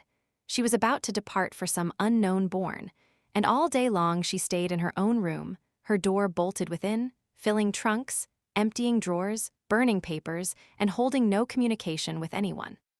She wished me to look after the house, to see callers, and answer notes of condolence. One morning she told me I was at liberty. And, she added, I am obliged to you for your valuable services and discreet conduct. There is some difference between living with such an one as you and with Georgiana. You perform your own part in life and burden no one. Tomorrow, she continued, I set out for the continent. I shall take up my abode in a religious house near Lisle, a nunnery you would call it. There I shall be quiet and unmolested. I shall devote myself for a time to the examination of the Roman Catholic dogmas, and to a careful study of the workings of their system. If I find it to be, as I half suspect it is, the one best calculated to ensure the doing of all things decently and in order, I shall embrace the tenets of Rome and probably take the veil. I neither expressed surprise at this resolution, nor attempted to dissuade her from it. The vocation will fit you to a hair, I thought. Much good may it do you. When we parted, she said, "Goodbye, cousin Jane Eyre. I wish you well, you have some sense." I then returned, "You are not without sense, cousin Eliza, but what you have, I suppose, in another year will be walled up alive in a French convent. However, it is not my business, and so it suits you, I don't much care." "You are in the right," said she, and with these words we each went our separate way. As I shall not have occasion to refer either to her or her sister again, I may as well mention here that Georgiana made an advantageous match with a wealthy, worn-out man of fashion, and that Eliza actually took the veil, and is at this day superior of the convent where she passed the period of her novitiate, and which she endowed with her fortune. How people feel when they are returning home from an absence, long or short, I did not know. I had never experienced the sensation. I had known what it was to come back to Gateshead when a child after a long walk, to be scolded for looking cold or gloomy, and later, what it was to come back from church to load, to long for a plenteous meal and a good fire, and to be unable to get either. Neither of these returnings was very pleasant or desirable. No magnet drew me to a given point, increasing in its strength of attraction the nearer I came. The return to Thornfield was yet to be tried.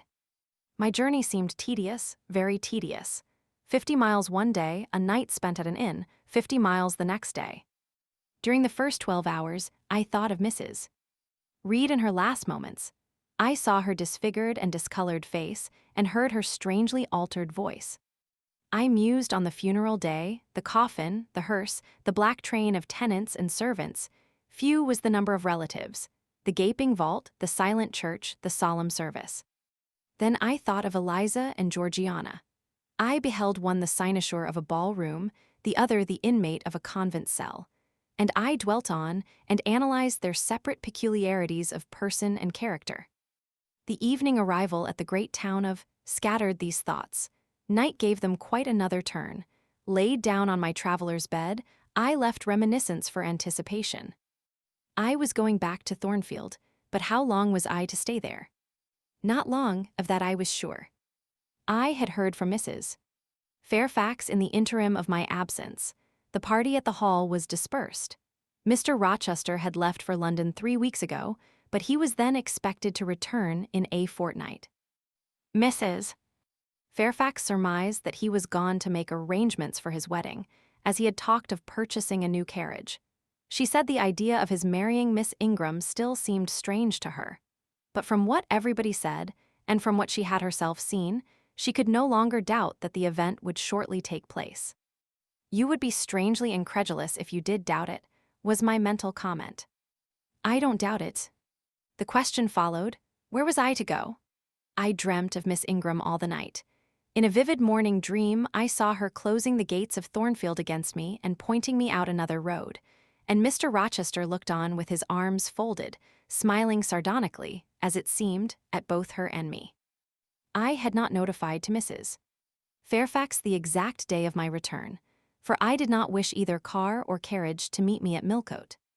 I proposed to walk the distance quietly by myself, and very quietly, after leaving my box in the ostler's care, did I slip away from the George Inn about 6 o'clock of a June evening and take the old road to Thornfield, a road which lay chiefly through fields and was now little frequented. It was not a bright or splendid summer evening, though fair and soft. The haymakers were at work all along the road, and the sky, though far from cloudless, was such as promised well for the future. Its blue, where blue was visible, was mild and settled, and its cloud strata high and thin. The west, too, was warm. No watery gleam chilled it.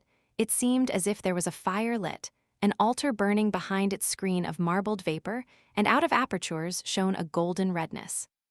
I felt glad as the road shortened before me, so glad that I stopped once to ask myself what that joy meant, and to remind reason that it was not to my home I was going, or to a permanent resting place, or to a place where fond friends looked out for me and waited my arrival. "Mrs. Fairfax will smile you a calm welcome, to be sure," said I, "and little Adele will clap her hands and jump to see you. But you know very well you are thinking of another than they, and that he is not thinking of you. But what is so headstrong as youth? What so blind as inexperience? These affirmed that it was pleasure enough to have the privilege of again looking on Mr. Rochester, whether he looked on me or not, and they added, hasten. Hasten. Be with him while you may, but a few more days or weeks at most, and you are parted from him forever. And then I strangled a newborn agony, a deformed thing which I could not persuade myself to own and rear, and ran on. They are making hay, too, in Thornfield Meadows. Or rather, the laborers are just quitting their work and returning home with their rakes on their shoulders, now, at the hour I arrive. I have but a field or two to traverse, and then I shall cross the road and reach the gates. How full the hedges are of roses! But I have no time to gather any. I want to be at the house. I passed a tall briar, shooting leafy and flowery branches across the path. I see the narrow stile with stone steps, and I see Mr. Rochester sitting there, a book and a pencil in his hand. He is writing. Well, he is not a ghost, yet every nerve I have is unstrung. For a moment I am beyond my own mastery. What does it mean? I did not think I should tremble in this way when I saw him, or lose my voice or the power of motion in his presence. I will go back as soon as I can stir. I need not make an absolute fool of myself.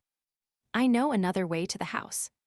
It does not signify if I knew 20 ways, for he has seen me. Hillo, he cries, and he puts up his book and his pencil.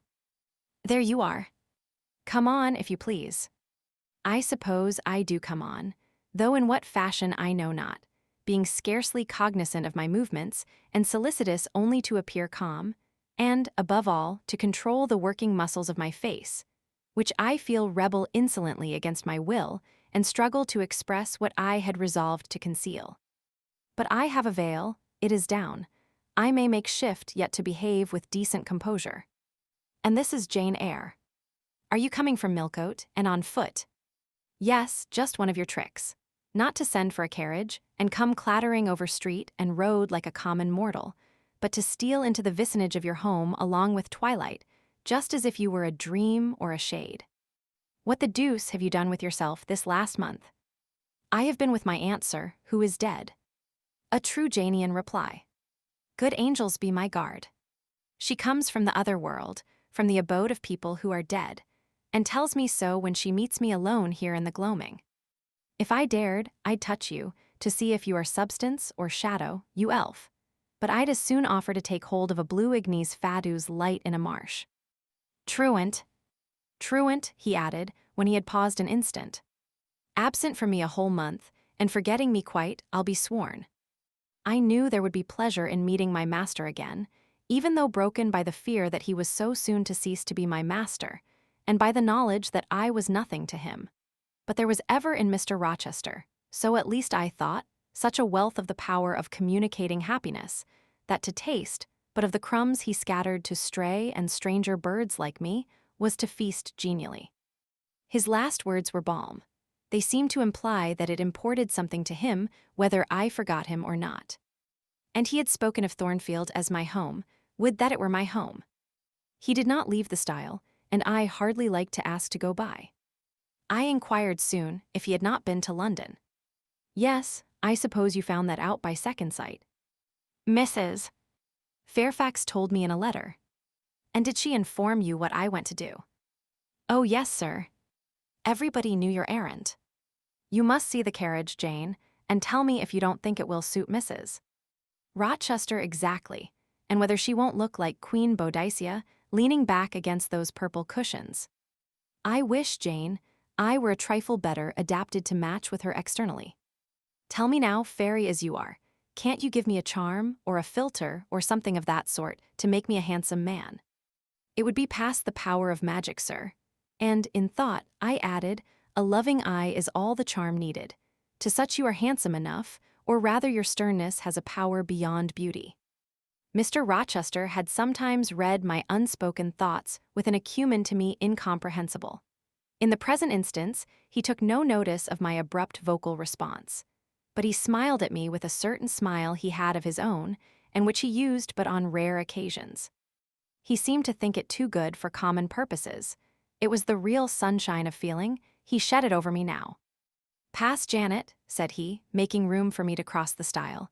Go up home and stay your weary little wandering feet at a friend's threshold. All I had now to do was to obey him in silence. No need for me to colloquize further. I got over the stile without a word and meant to leave him calmly. An impulse held me fast, a force turned me round. I said, or something in me said for me, and in spite of me, "Thank you, Mr. Rochester, for your great kindness. I am strangely glad to get back again to you, and wherever you are is my home, my only home." I walked on so fast that even he could hardly have overtaken me had he tried. Little Adele was half wild with delight when she saw me. "Mrs. Fairfax received me with her usual plain friendliness. Lee smiled, and even Sophie bid me bonsoir with glee. This was very pleasant. There is no happiness like that of being loved by your fellow creatures, and feeling that your presence is an addition to their comfort. I that evening shut my eyes resolutely against the future. I stopped my ears against the voice that kept warning me of near separation and coming grief. When tea was over and Mrs. Fairfax had taken her knitting, and I had assumed a low seat near her, and Adele, kneeling on the carpet, had nestled close up to me, and a sense of mutual affection seemed to surround us with a ring of golden peace, I uttered a silent prayer that we might not be parted far soon. But when, as we thus sat, Mr. Rochester entered, unannounced, and looking at us, seemed to take pleasure in the spectacle of a group so amicable. When he said he supposed the old lady was all right now that she had got her adopted daughter back again, and added that he saw Adele was prêt à croquer sa petite maman anglaise. I half ventured to hope that he would, even after his marriage, keep us together somewhere under the shelter of his protection, and not quite exiled from the sunshine of his presence. A fortnight of dubious calm succeeded my return to Thornfield Hall. Nothing was said of the master's marriage, and I saw no preparation going on for such an event. Almost every day I asked Mrs. Fairfax if she had yet heard anything decided. Her answer was always in the negative. Once she said she had actually put the question to Mr. Rochester as to when he was going to bring his bride home. But he had answered her only by a joke and one of his queer looks, and she could not tell what to make of him. One thing specially surprised me, and that was there were no journeyings backward and forward, no visits to Ingram Park. To be sure, it was 20 miles off, on the borders of another county. But what was that distance to an ardent lover? To so practiced and indefatigable a horseman as Mr. Rochester, it would be but a morning's ride. I began to cherish hopes I had no right to conceive, that the match was broken off, that rumor had been mistaken, that one or both parties had changed their minds. I used to look at my master's face to see if it were sad or fierce, but I could not remember the time when it had been so uniformly clear of clouds or evil feelings. If, in the moments I and my pupil spent with him, I lacked spirits and sank into inevitable dejection, he became even gay. Never had he called me more frequently to his presence, never been kinder to me when there, and, alas, never had I loved him so well. Chapter 23. A splendid midsummer shone over England. Skies so pure, suns so radiant as were then seen in long succession, seldom favor even singly our wave-girt land.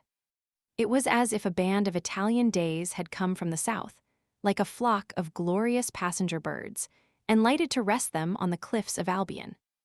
The hay was all got in. The fields round Thornfield were green and shorn, the roads white and baked, the trees were in their dark prime. Hedge and wood, full-leaved and deeply tinted, contrasted well with the sunny hue of the cleared meadows between. On Midsummer Eve, Adele, weary with gathering wild strawberries in Hay Lane half the day, had gone to bed with the sun. I watched her drop asleep, and when I left her, I sought the garden. It was now the sweetest hour of the 24. Day its fervid fires had wasted, and dew fell cool on panting plain and scorched summit. Where the sun had gone down in simple state, pure of the pomp of clouds, spread a solemn purple, burning with the light of red jewel and furnace flame at one point, on one hill peak, and extending high and wide, soft and still softer, over half heaven. The east had its own charm or fine deep blue, and its own modest gem, a rising and solitary star. Soon it would boast the moon, but she was yet beneath the horizon. I walked a while on the pavement, but a subtle, well-known scent, That of a cigar stole from some window. I saw the library casement open a handbreadth. I knew I might be watched thence, so I went apart into the orchard. No nook in the grounds more sheltered and more Eden-like. It was full of trees, it bloomed with flowers. A very high wall shut it out from the court, on one side, on the other a beech avenue screened it from the lawn. At the bottom was a sunk fence, its sole separation from lonely fields, a winding walk, bordered with laurels and terminating in a giant horse-chestnut, circled at the base by a seat, led down to the fence. Here one could wander unseen. While such honeydew fell, such silence reigned, such gloaming gathered, I felt as if I could haunt such shade forever. But in threading the flower and fruit parterres at the upper part of the enclosure, enticed there by the light the now rising moon cast on this more open quarter, my step is stayed. Not by sound, not by sight, but once more by a warning fragrance. Sweetbriar and southernwood, jasmine, pink, and rose have long been yielding their evening sacrifice of incense. This new scent is neither of shrub nor flower. It is, I know it well, it is Mr. Rochester's cigar. I look round and I listen. I see trees laden with ripening fruit. I hear a nightingale warbling in a wood half a mile off. No moving form is visible, no coming step audible. But that perfume increases, I must flee. I make for the wicket leading to the shrubbery, and I see Mr. Rochester entering. I step aside into the ivy recess. He will not stay long. He will soon return whence he came, and if I sit still, he will never see me. But no, eventide is as pleasant to him as to me, and this antique garden as attractive. And he strolls on, now lifting the gooseberry tree branches to look at the fruit, large as plums, with which they are laden. Now taking a ripe cherry from the wall, now stooping towards a knot of flowers, either to inhale their fragrance or to admire the dew beads on their petals. A great moth goes humming by me. It alights on a plant at Mr. Rochester's foot. He sees it and bends to examine it. Now he has his back towards me, thought I, and he is occupied too. Perhaps, if I walk softly, I can slip away unnoticed. I trode on an edging of turf that the crackle of the pebbly gravel might not betray me. He was standing among the beds at a yard or two distant from where I had to pass. The moth apparently engaged him. I shall get by very well, I meditated. As I crossed his shadow, thrown long over the garden by the moon, not yet risen high, he said quietly, without turning, "Jane, come and look at this fellow." I had made no noise. He had not eyes behind, could his shadow feel. I started at first, and then I approached him. "Look at his wings," said he. "He reminds me rather of a West Indian insect. One does not often see so large and gay a night rover in England. There. He has flown." The moth roamed away. I was sheepishly retreating also, but Mr. Rochester followed me, and when we reached the wicket, he said, "Turn back. On so lovely a night it is a shame to sit in the house, and surely no one can wish to go to bed while sunset is thus at meeting with moonrise. It is one of my faults that though my tongue is sometimes prompt enough at an answer, there are times when it sadly fails me in framing an excuse, and always the lapse occurs at some crisis, when a facile word or plausible pretext is specially wanted to get me out of painful embarrassment. I did not like to walk at this hour alone with Mr. Rochester in the shadowy orchard, but I could not find a reason to allege for leaving him. I followed with lagging step and thoughts busily bent on discovering a means of extrication. But he himself looked so composed and so grave also, I became ashamed of feeling any confusion. The evil, if evil existent or prospective there was, seemed to lie with me only. His mind was unconscious and quiet. "Jane," he recommenced, as we entered the laurel walk and slowly strayed down in the direction of the sunk fence and the horse-chestnut. "Thornfield is a pleasant place in summer, is it not?" "Yes, sir." "You must have become in some degree attached to the house. You, who have an eye for natural beauties and a good deal of the organ of adhesiveness." "I am attached to it indeed. And though I don't comprehend how it is, I perceive you have acquired a degree of regard for that foolish little child Adele, too, and even for simple Dame Fairfax." "Yes, sir, in different ways, I have an affection for both." "And would be sorry to part with them." "Yes." "Pity," he said, and sighed and paused. It is always the way of events in this life, he continued presently. No sooner have you got settled in a pleasant resting place than a voice calls out to you to rise and move on, for the hour of repose is expired. Must I move on, sir? I asked. Must I leave Thornfield? I believe you must, Jane. I am sorry, Janet, but I believe indeed you must. This was a blow, but I did not let it prostrate me. Well, sir, I shall be ready when the order to march comes. It is come now, I must give it tonight. Then you are going to be married, sir. Exact lie, precise lie. With your usual acuteness, you have hit the nail straight on the head. Soon, sir. Very soon, that is, Miss Eyre. And you'll remember, Jane, the first time I, or rumor, plainly intimated to you that it was my intention to put my old bachelor's neck into the sacred noose, to enter into the holy estate of matrimony, to take Miss Ingram to my bosom, in short, she's an extensive armful. But that's not to the point. One can't have too much of such a very excellent thing as my beautiful Blanche. Well, as I was saying, listen to me, Jane. You're not turning your head to look after more moths, are you? That was only a lady clock, child, flying away home. I wish to remind you that it was you who first said to me, with that discretion I respect in you, with that foresight, prudence, and humility which befit your responsible and dependent position, that in case I married Miss Ingram, both you and little Adele had better trot forthwith. I pass over the sort of slur conveyed in this suggestion on the character of my beloved. Indeed, when you are far away, Janet, I'll try to forget it. I shall notice only its wisdom, which is such that I have made it my law of action. Adele must go to school, and you, Miss Eyre, must get a new situation. Yes, sir, I will advertise immediately, and meantime, I suppose I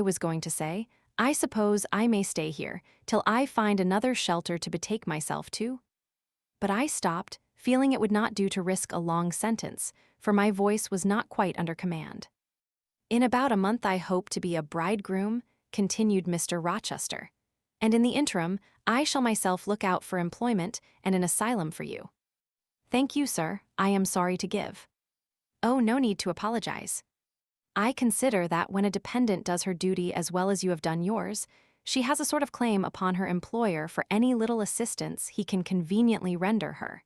Indeed, I have already, through my future mother-in-law, heard of a place that I think will suit. It is to undertake the education of the 5 daughters of Mrs. Dionysius Ogal of Bitternut Lodge, Connaught, Ireland.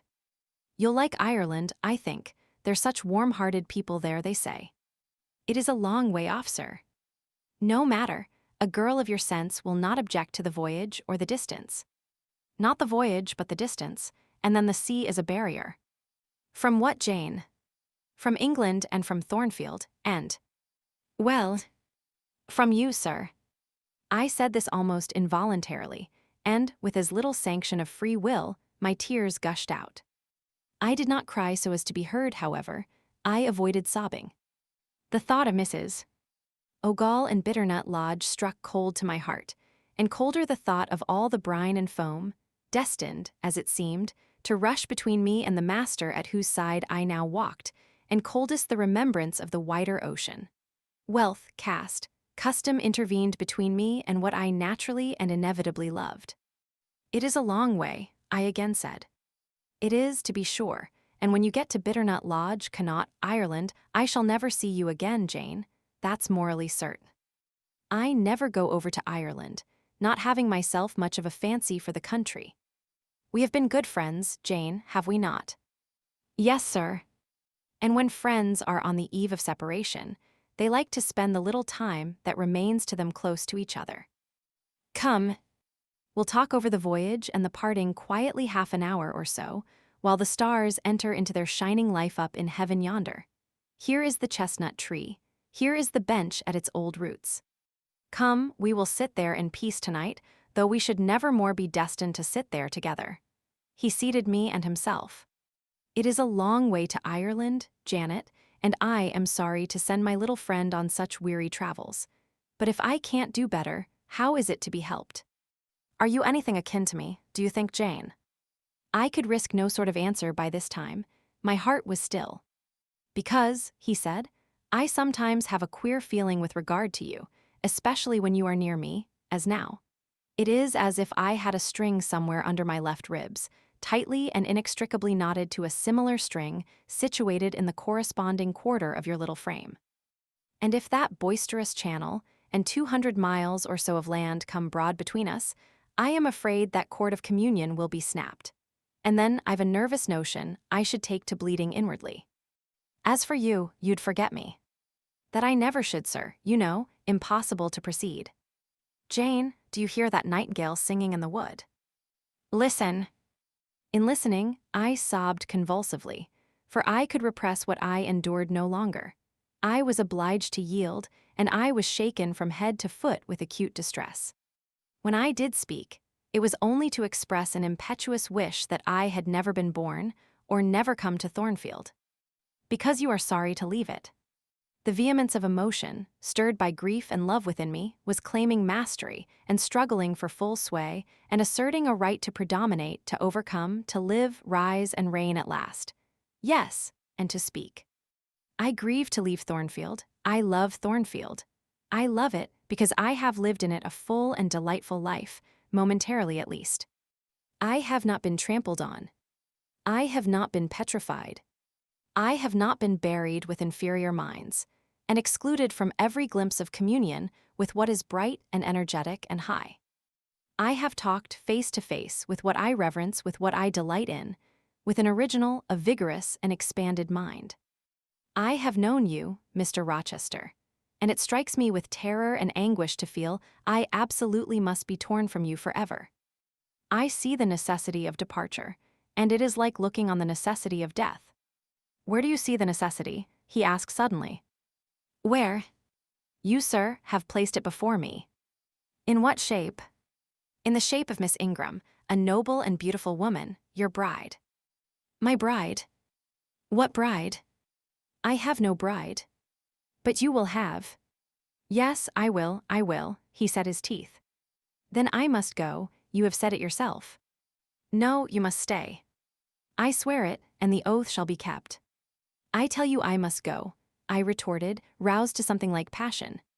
Do you think I can stay to become nothing to you? Do you think I am an automaton, a machine without feelings, and can bear to have my morsel of bread snatched from my lips, and my drop of living water dashed from my cup? Do you think, because I am poor, obscure, plain, and little, I am soulless and heartless? You think wrong. I have as much soul as you, and full as much heart. And if God had gifted me with some beauty and much wealth, I should have made it as hard for you to leave me as it is now for me to leave you. I am not talking to you now through the medium of custom, conventionalities, nor even of mortal flesh. It is my spirit that addresses your spirit, just as if both had passed through the grave and we stood at God's feet, equal, as we are. As we are, repeated Mr. Rochester. So, he added, enclosing me in his arms, gathering me to his breast, pressing his lips on my lips. So, Jane. Yes, so, sir, I rejoined. And yet not so, for you are a married man, or as good as a married man, and wed to one inferior to you, to one with whom you have no sympathy, whom I do not believe you truly love, for I have seen and heard you sneer at her. I would scorn such a union, therefore I am better than you. Let me go. Where, Jane? To Ireland. Yes, to Ireland. I have spoken my mind, and can go anywhere now. Jane, be still. Don't struggle so, like a wild, frantic bird that is rending its own plumage in its desperation. I am no bird, and no net ensnares me. I am a free human being with an independent will, which I now exert to leave you. Another effort set me at liberty, and I stood erect before him. And your will shall decide your destiny, he said. I offer you my hand, my heart, and a share of all my possessions. You play a farce, which I merely laugh at. I ask you to pass through life at my side, to be my second self and best earthly companion. For that fate you have already made your choice, and must abide by it. Jane, be still a few moments. You are overexcited. I will be still too. A waft of wind came sweeping down the laurel walk and trembled through the boughs of the chestnut. It wandered away to an indefinite distance. It died. The nightingale's song was then the only voice of the hour. In listening to it, I again wept. Mr. Rochester sat quiet, looking at me gently and seriously. Some time passed before he spoke. He at last said, "Come to my side, Jane, and let us explain and understand one another. I will never again come to your side. I am torn away now and cannot return. But Jane, I summon you as my wife. It is you only I intend to marry." I was silent. I thought he mocked me. "Come, Jane, come hither. Your bride stands between us." He rose and with a stride reached me. "My bride is here," he said, again drawing me to him, "because my equal is here and my likeness. Jane, will you marry me?" Still I did not answer, and still I writhed myself from his grasp, for I was still incredulous. "Do you doubt me, Jane?" "Entirely." "You have no faith in me?" "Not a whit."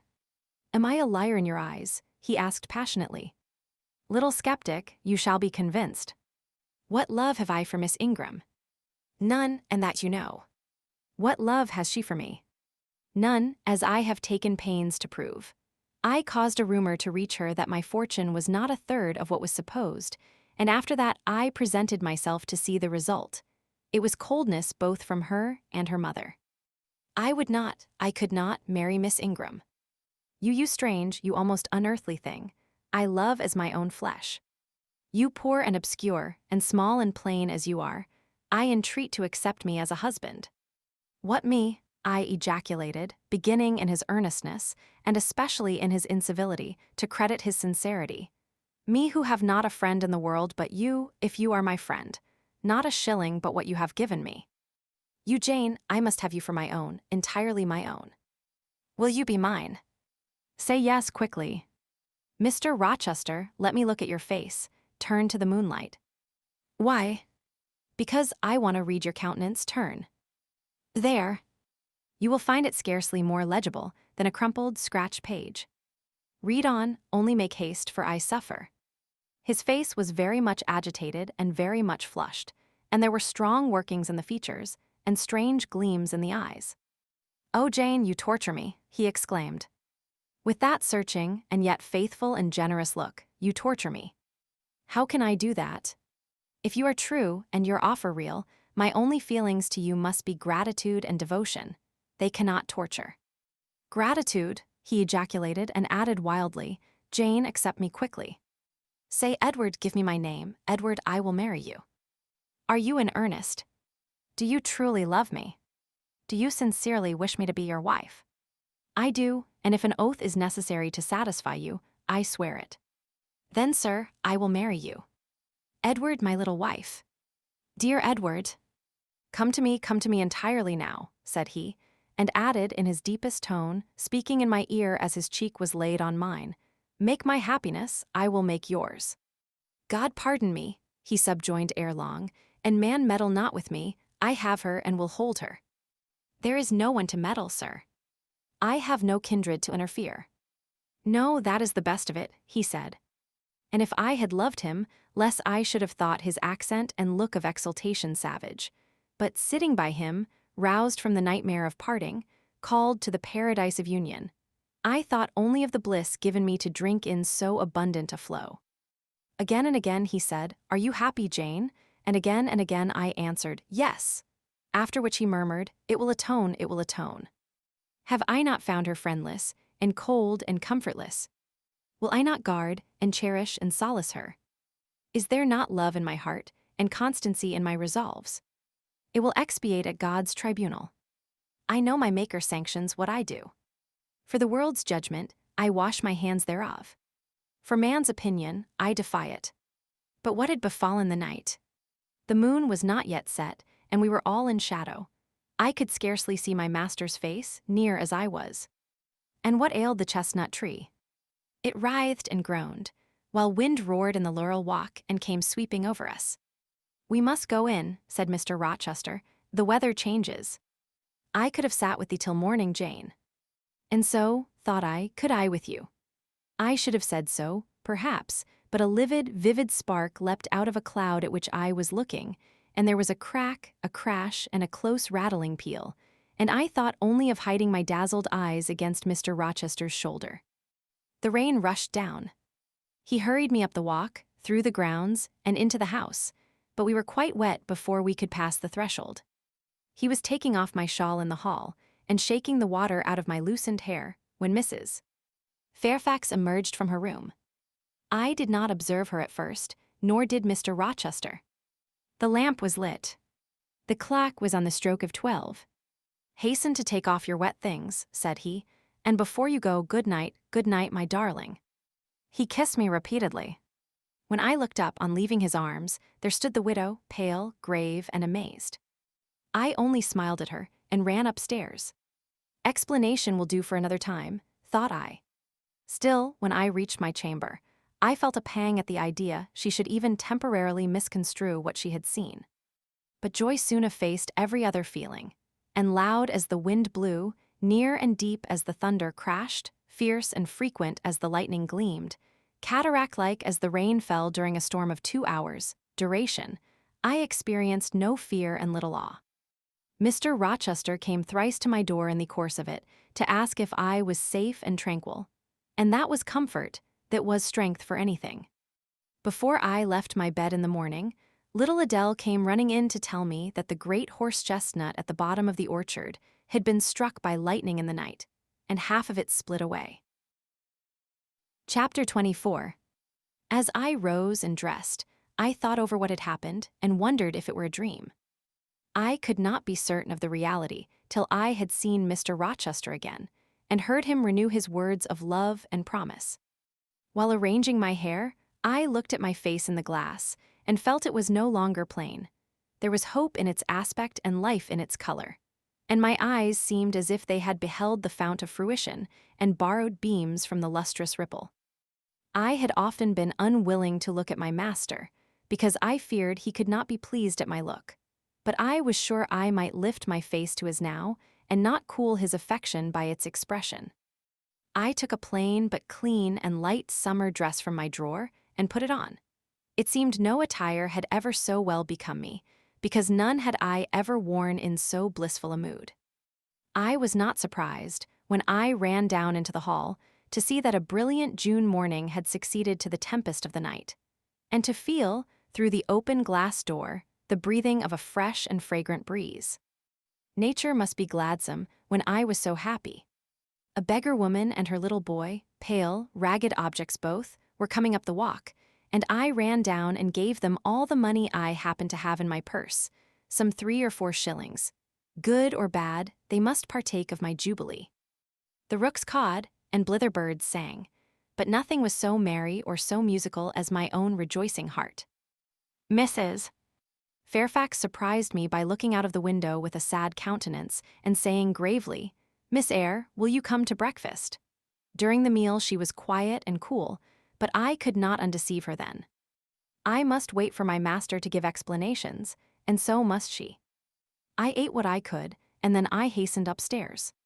I met Adele leaving the schoolroom. "Where are you going?" "It is time for lessons.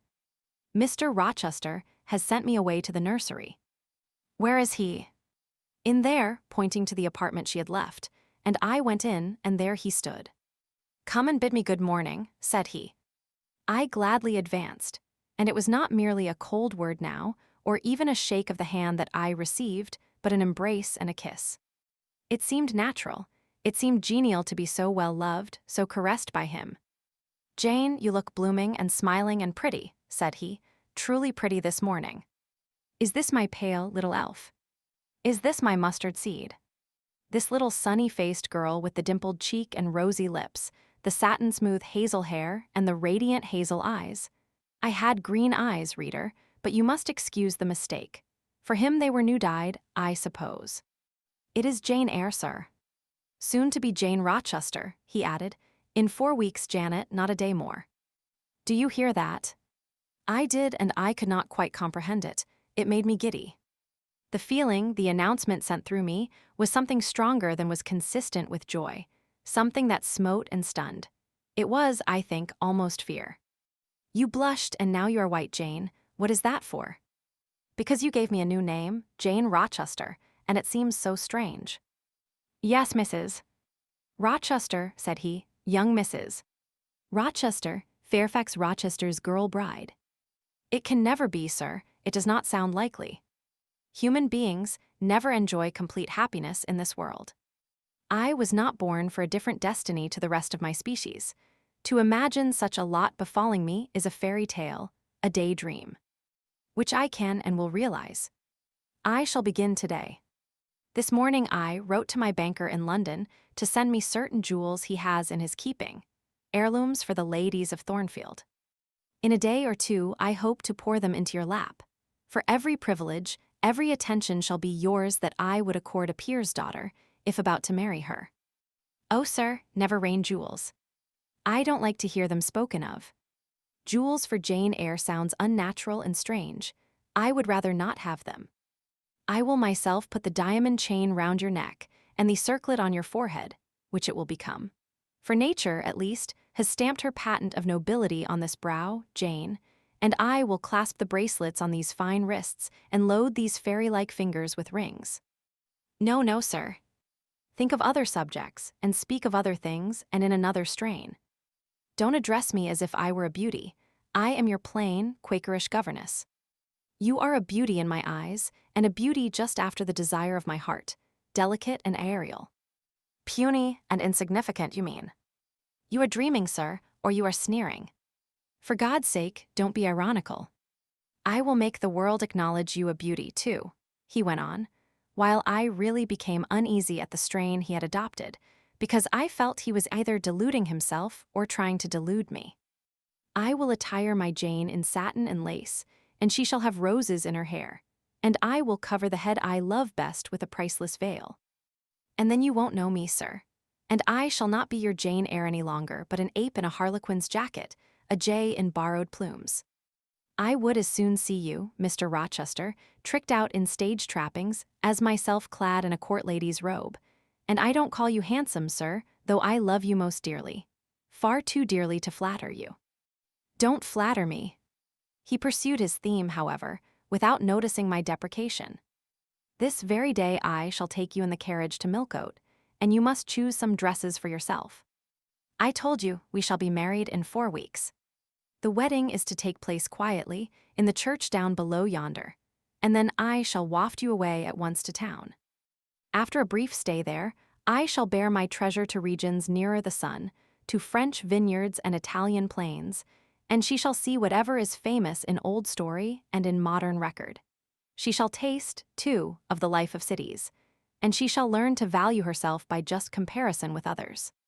Shall I travel, and with you, sir?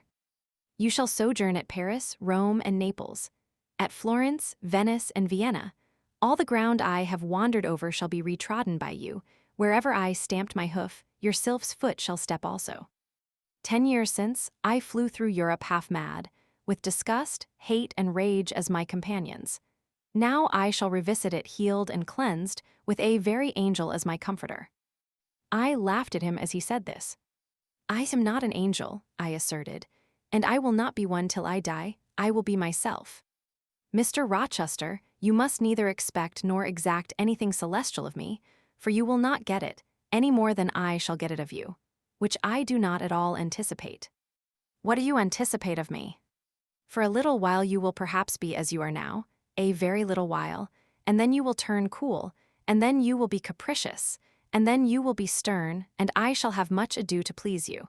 But when you get well used to me, you will perhaps like me again. Like me, I say, not love me. I suppose your love will effervesce in 6 months, or less. I have observed in books written by men that period assigned as the farthest to which a husband's ardor extends. Yet, after all, as a friend and companion, I hope never to become quite distasteful to my dear master. Distasteful. And like you again. I think I shall like you again, and yet again, and I will make you confess I do not only like, but love you, with truth, fervor, constancy. Yet are you not capricious, sir? To women who please me only by their faces, I am the very devil when I find out they have neither souls nor hearts, when they open to me a perspective of flatness, triviality, and perhaps imbecility, coarseness, and ill temper. But to the clear eye and eloquent tongue, to the soul made of fire, and the character that bends but does not break, at once supple and stable, tractable and consistent, I am ever tender and true. Had you ever experience of such a character, sir? Did you ever love such an one? I love it now. But before me, if I indeed in any respect come up to your difficult standard. I never met your likeness. Jane, you please me, and you master me, you seem to submit, and I like the sense of pliancy you impart. And while I am twining the soft, silken skein round my finger, it sends a thrill up my arm to my heart. I am influenced, conquered, and the influence is sweeter than I can express, and the conquest I undergo has a witchery beyond any triumph I can win. Why do you smile, Jane? What does that inexplicable, that uncanny turn of countenance mean? I was thinking, sir, you will excuse the idea, it was involuntary. I was thinking of Hercules and Samson with their charmers. You were, you little elfish. Hush, sir. You don't talk very wisely just now, any more than those gentlemen acted very wisely. However, had they been married, they would no doubt by their severity as husbands have made up for their softness as suitors. And so will you, I fear. I wonder how you will answer me a year hence, should I ask a favor it does not suit your convenience or pleasure to grant. Ask me something now, Janet, the least thing. I desire to be entreated. Indeed I will, sir. I have my petition all ready. Speak. But if you look up and smile with that countenance, I shall swear concession before I know to what, and that will make a fool of me. Not at all, sir. I ask only this. Don't send for the jewels, and don't crown me with roses. You might as well put a border of gold lace round that plain pocket handkerchief you have there. I might as well gild refined gold.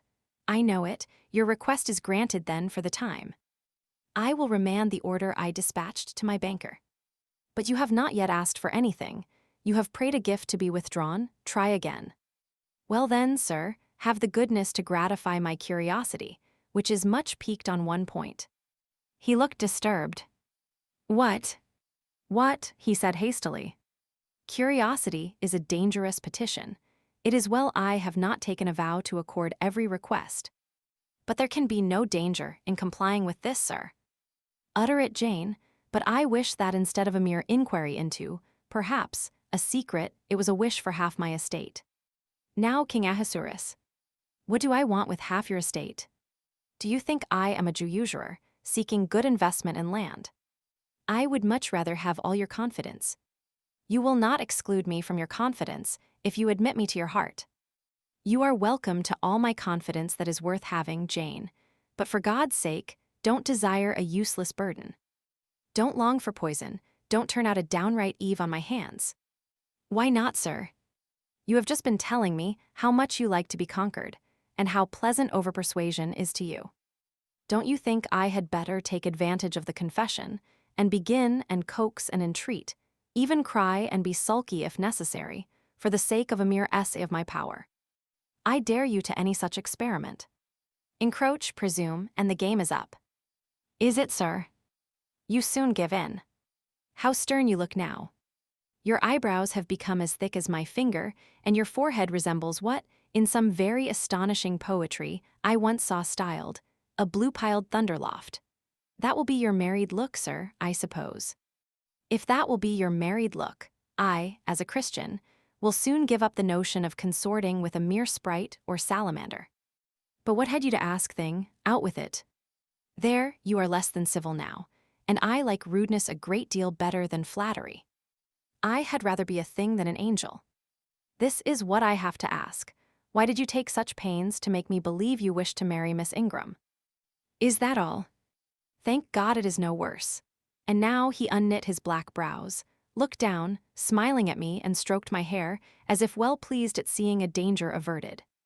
I think I may confess, he continued, even although I should make you a little indignant, Jane, and I have seen what a fire spirit you can be when you are indignant. You glowed in the cool moonlight last night, when you mutinied against fate, and claimed your rank as my equal. Janet, by the by, it was you who made me the offer. Of course I did. But to the point, if you please, sir, Miss Ingram. Well, I feigned courtship of Miss Ingram, because I wished to render you as madly in love with me as I was with you, and I knew jealousy would be the best ally I could call in for the furtherance of that end. Excellent.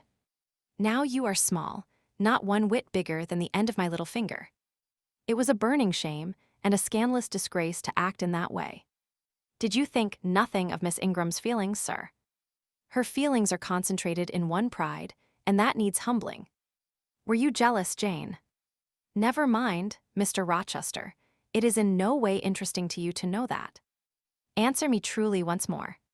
Do you think Miss Ingram will not suffer from your dishonest coquetry? Won't she feel forsaken and deserted?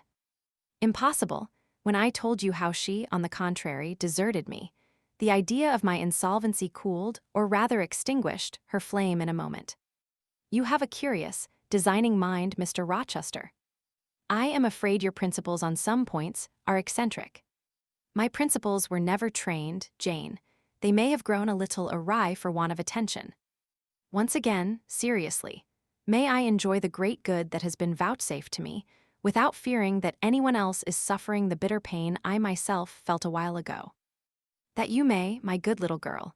There is not another being in the world has the same pure love for me as yourself, for I lay that pleasant unction to my soul, Jane, a belief in your affection. I turned my lips to the hand that lay on my shoulder. I loved him very much, more than I could trust myself to say, more than words had power to express. Ask something more, he said presently. It is my delight to be entreated and to yield. I was again ready with my request. Communicate your intentions to Mrs. Fairfax, sir. She saw me with you last night in the hall, and she was shocked. Give her some explanation before I see her again. It pains me to be misjudged by so good a woman. Go to your room and put on your bonnet, he replied. I mean you to accompany me to Millcote this morning, and while you prepare for the drive, I will enlighten the old lady's understanding. Did she think, Janet, you had given the world for love and considered it well lost?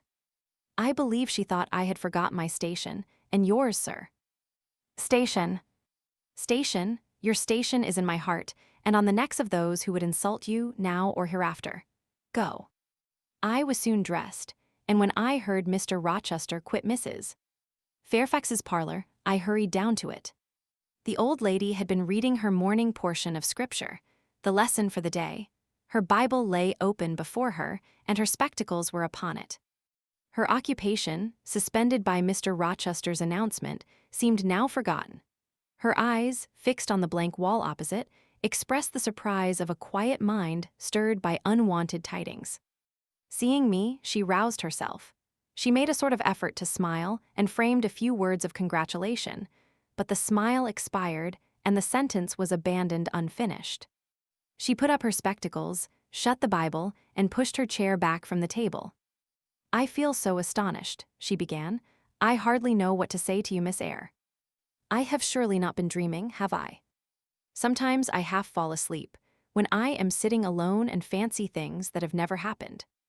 It has seemed to me more than once when I have been in a doze, that my dear husband, who died 15 years since, has come in and sat down beside me, and that I have even heard him call me by my name, Alice, as he used to do. Now, can you tell me whether it is actually true that Mr. Rochester has asked you to marry him? Don't laugh at me. But I really thought he came in here 5 minutes ago and said that in a month you would be his wife. He has said the same thing to me, I replied. He has. Do you believe him? Have you accepted him? Yes. She looked at me bewildered. I could never have thought it.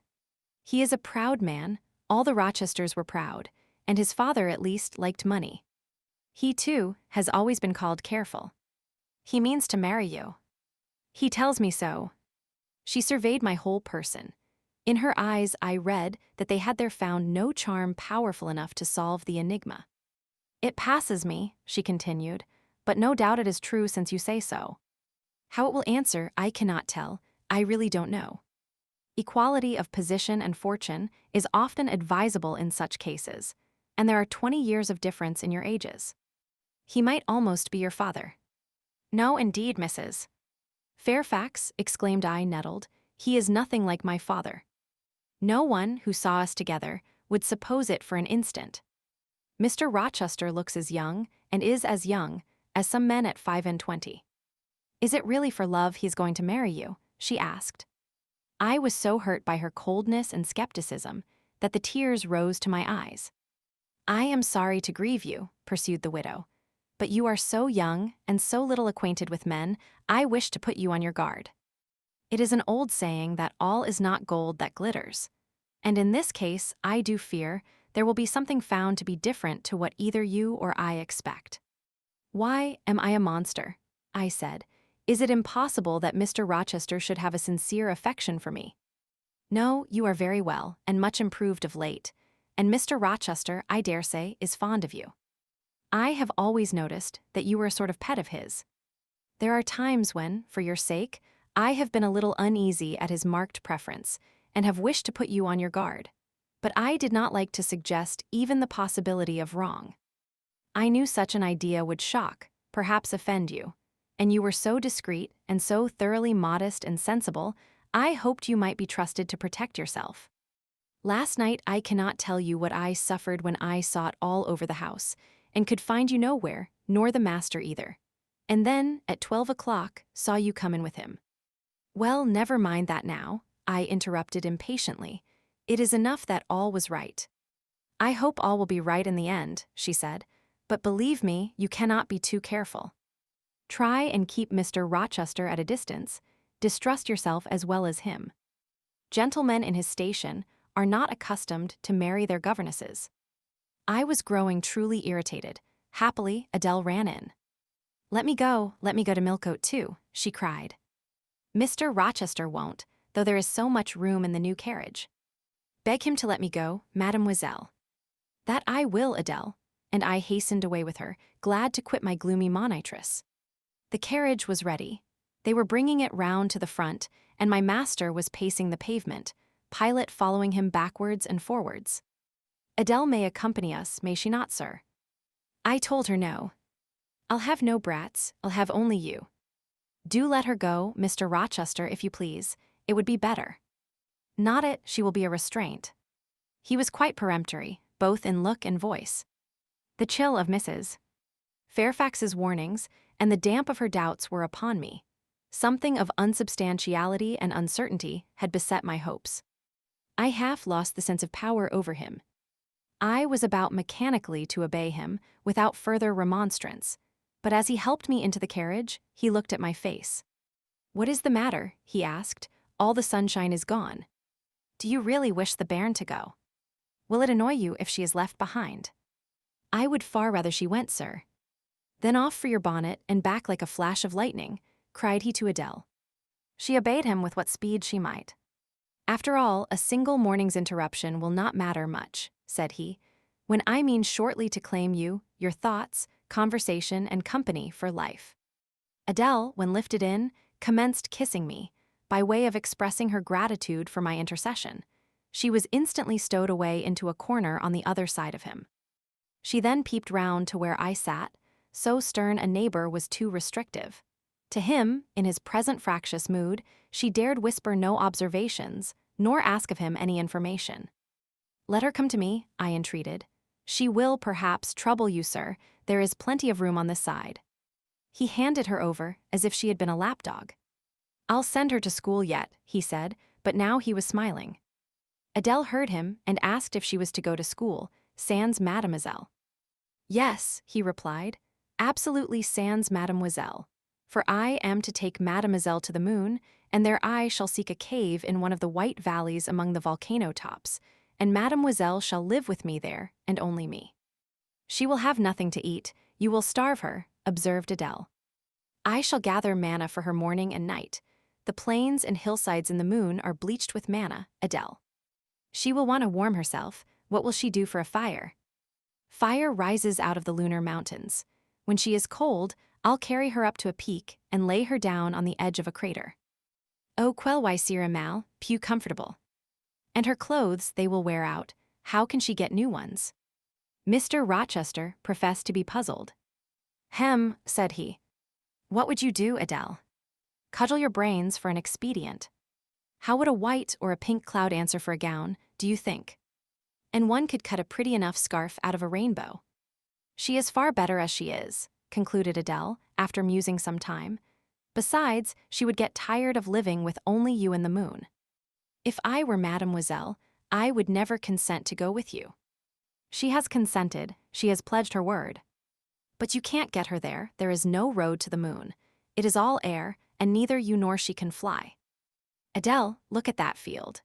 We were now outside Thornfield Gates and bowling lightly along the smooth road to Millcote, where the dust was well laid by the thunderstorm, and where the low hedges and lofty timber trees on each side glistened green and rain-refreshed. In that field, Adele, I was walking late one evening about a fortnight since, the evening of the day you helped me to make hay in the orchard meadows, and, as I was tired with raking swaths, I sat down to rest me on a stile. And there I took out a little book and a pencil and began to write about a misfortune that befell me long ago and a wish I had for happy days to come. I was writing away very fast, though daylight was fading from the leaf, when something came up the path and stopped 2 yards off me. I looked at it. It was a little thing with a veil of gossamer on its head. I beckoned it to come near me. It stood soon at my knee. I never spoke to it, and it never spoke to me in words, but I read its eyes and it read mine, and our speechless colloquy was to this effect. It was a fairy, and come from Elfland, it said, and its errand was to make me happy. I must go with it out of the common world to a lonely place, such as the moon, for instance, and it nodded its head towards her horn, rising over Hay Hill. It told me of the alabaster cave and silver vale where we might live. I said I should like to go, but reminded it, as you did me, that I had no wings to fly. Oh, returned the fairy, that does not signify. Here is a talisman will remove all difficulties, and she held out a pretty gold ring. Put it, she said, on the 4th finger of my left hand, and I am yours and you are mine, and we shall leave earth and make our own heaven yonder. She nodded again at the moon. The ring, Adele, is in my breeches pocket, under the disguise of a sovereign, but I mean soon to change it to a ring again. But what has Mademoiselle to do with it? I don't care for the fairy. You said it was Mademoiselle you would take to the moon. Mademoiselle is a fairy, he said, whispering mysteriously. Whereupon I told her not to mind his badinage, and she, on her part, evinced a fund of genuine French skepticism, denominating Mr. Rochester un vrai menteur, and assuring him that she made no account whatever of his contes de fées, and that du reste, il n'y avait pas de filles, et quond merme il y en avait. She was sure they would never appear to him, nor ever give him rings or offer to live with him in the moon. The hour spent at Millcote was a somewhat harassing one to me. Mr. Rochester obliged me to go to a certain silk warehouse. There I was ordered to choose 6 dresses. I hated the business, I begged leave to defer it. No, it should be gone through with now. By dint of entreaties expressed in energetic whispers, I reduced the 6 to 2. These, however, he vowed he would select himself. With anxiety, I watched his eye rove over the gay stores. He fixed on a rich silk of the most brilliant amethyst dye and a superb pink satin. I told him in a new series of whispers that he might as well buy me a gold gown and a silver bonnet at once. I should certainly never venture to wear his choice. With infinite difficulty, for he was stubborn as a stone, I persuaded him to make an exchange in favor of a sober black satin and pearl gray silk. It might pass for the present, he said, but he would yet see me glittering like a parterre. Glad was I to get him out of the silk warehouse, and then out of a jeweler's shop. The more he bought me, the more my cheek burned with a sense of annoyance and degradation. As we re-entered the carriage, and I sat back feverish and fagged, I remembered what, in the hurry of events, dark and bright, I had wholly forgotten. The letter of my uncle, Jane Eyre, to Mrs. Reed, his intention to adopt me and make me his legatee. It would indeed be a relief, I thought, if I had ever so small an independency. I never can bear being dressed like a doll by Mr. Rochester, or sitting like a second Danae with the golden shower falling daily round me. I will write to Madeira the moment I get home, and tell my Uncle John I am going to be married, and to whom? If I had but a prospect of one day bringing Mr. Rochester an accession of fortune, I could better endure to be kept by him now. And somewhat relieved by this idea, which I failed not to execute that day, I ventured once more to meet my master, and lover's eye, which most pertinaciously sought mine, though I averted both face and gaze. He smiled, and I thought his smile was such as a sultan might, in a blissful and fond moment, bestow on a slave his gold and gems had enriched. I crushed his hand, which was ever hunting mine, vigorously, and thrust it back to him red with the passionate pressure. "You need not look in that way," I said. "If you do, I'll wear nothing but my old load frocks to the end of the chapter. I'll be married in this lilac gingham. You may make a dressing gown for yourself out of the pearl gray silk, and an infinite series of waistcoats out of the black satin." He chuckled, he rubbed his hands. "Oh, it is rich to see and hear her," he exclaimed. "Is she original? Is she piquant?" I would not exchange this one little English girl for the Grand Turk's whole seraglio gazelle eyes, houri forms and all. The Eastern allusion bit me again. "I'll not stand you an inch in the stead of a seraglio," I said, "so don't consider me an equivalent for one. If you have a fancy for anything in that line, away with you, sir, to the bazaars of Stamboul without delay, and lay out in extensive slave purchases some of that spare cash you seem at a loss to spend satisfactorily here. And what will you do, Janet, while I am bargaining for so many tons of flesh and such an assortment of black eyes? I'll be preparing myself to go out as a missionary to preach liberty to them that are enslaved, your harem inmates amongst the rest. I'll get admitted there, and I'll stir up mutiny, and you, three-tailed bashaw as you are, sir, shall in a trice find yourself fettered amongst our hands. Nor will I, for one, consent to cut your bonds till you have signed a charter, the most liberal that despot ever yet conferred. I would consent to be at your mercy, Jane. I would have no mercy, Mr. Rochester, if you supplicated for it with an eye like that. While you look so, I should be certain that whatever charter you might grant under coercion, your first act, when released, would be to violate its conditions. Why, Jane, what would you have? I fear you will compel me to go through a private marriage ceremony, besides that performed at the altar. You will stipulate, I see, for peculiar terms. What will they be? I only want an easy mind, sir, not crushed by crowded obligations. Do you remember what you said of Celine Varens, of the diamonds, the cashmeres you gave her? I will not be your English Celine Varens. I shall continue to act as Adele's governess. By that I shall earn my board and lodging, and £30 a year besides. I'll furnish my own wardrobe out of that money, and you shall give me nothing but— Well, but what? Your regard, and if I give you mine in return, that debt will be quit. Well, for cool native impudence and pure innate pride, you haven't your equal, said he. We were now approaching Thornfield. Will it please you to dine with me today? He asked, as we re-entered the gates. No, thank you, sir. And what for no thank you, if one may inquire?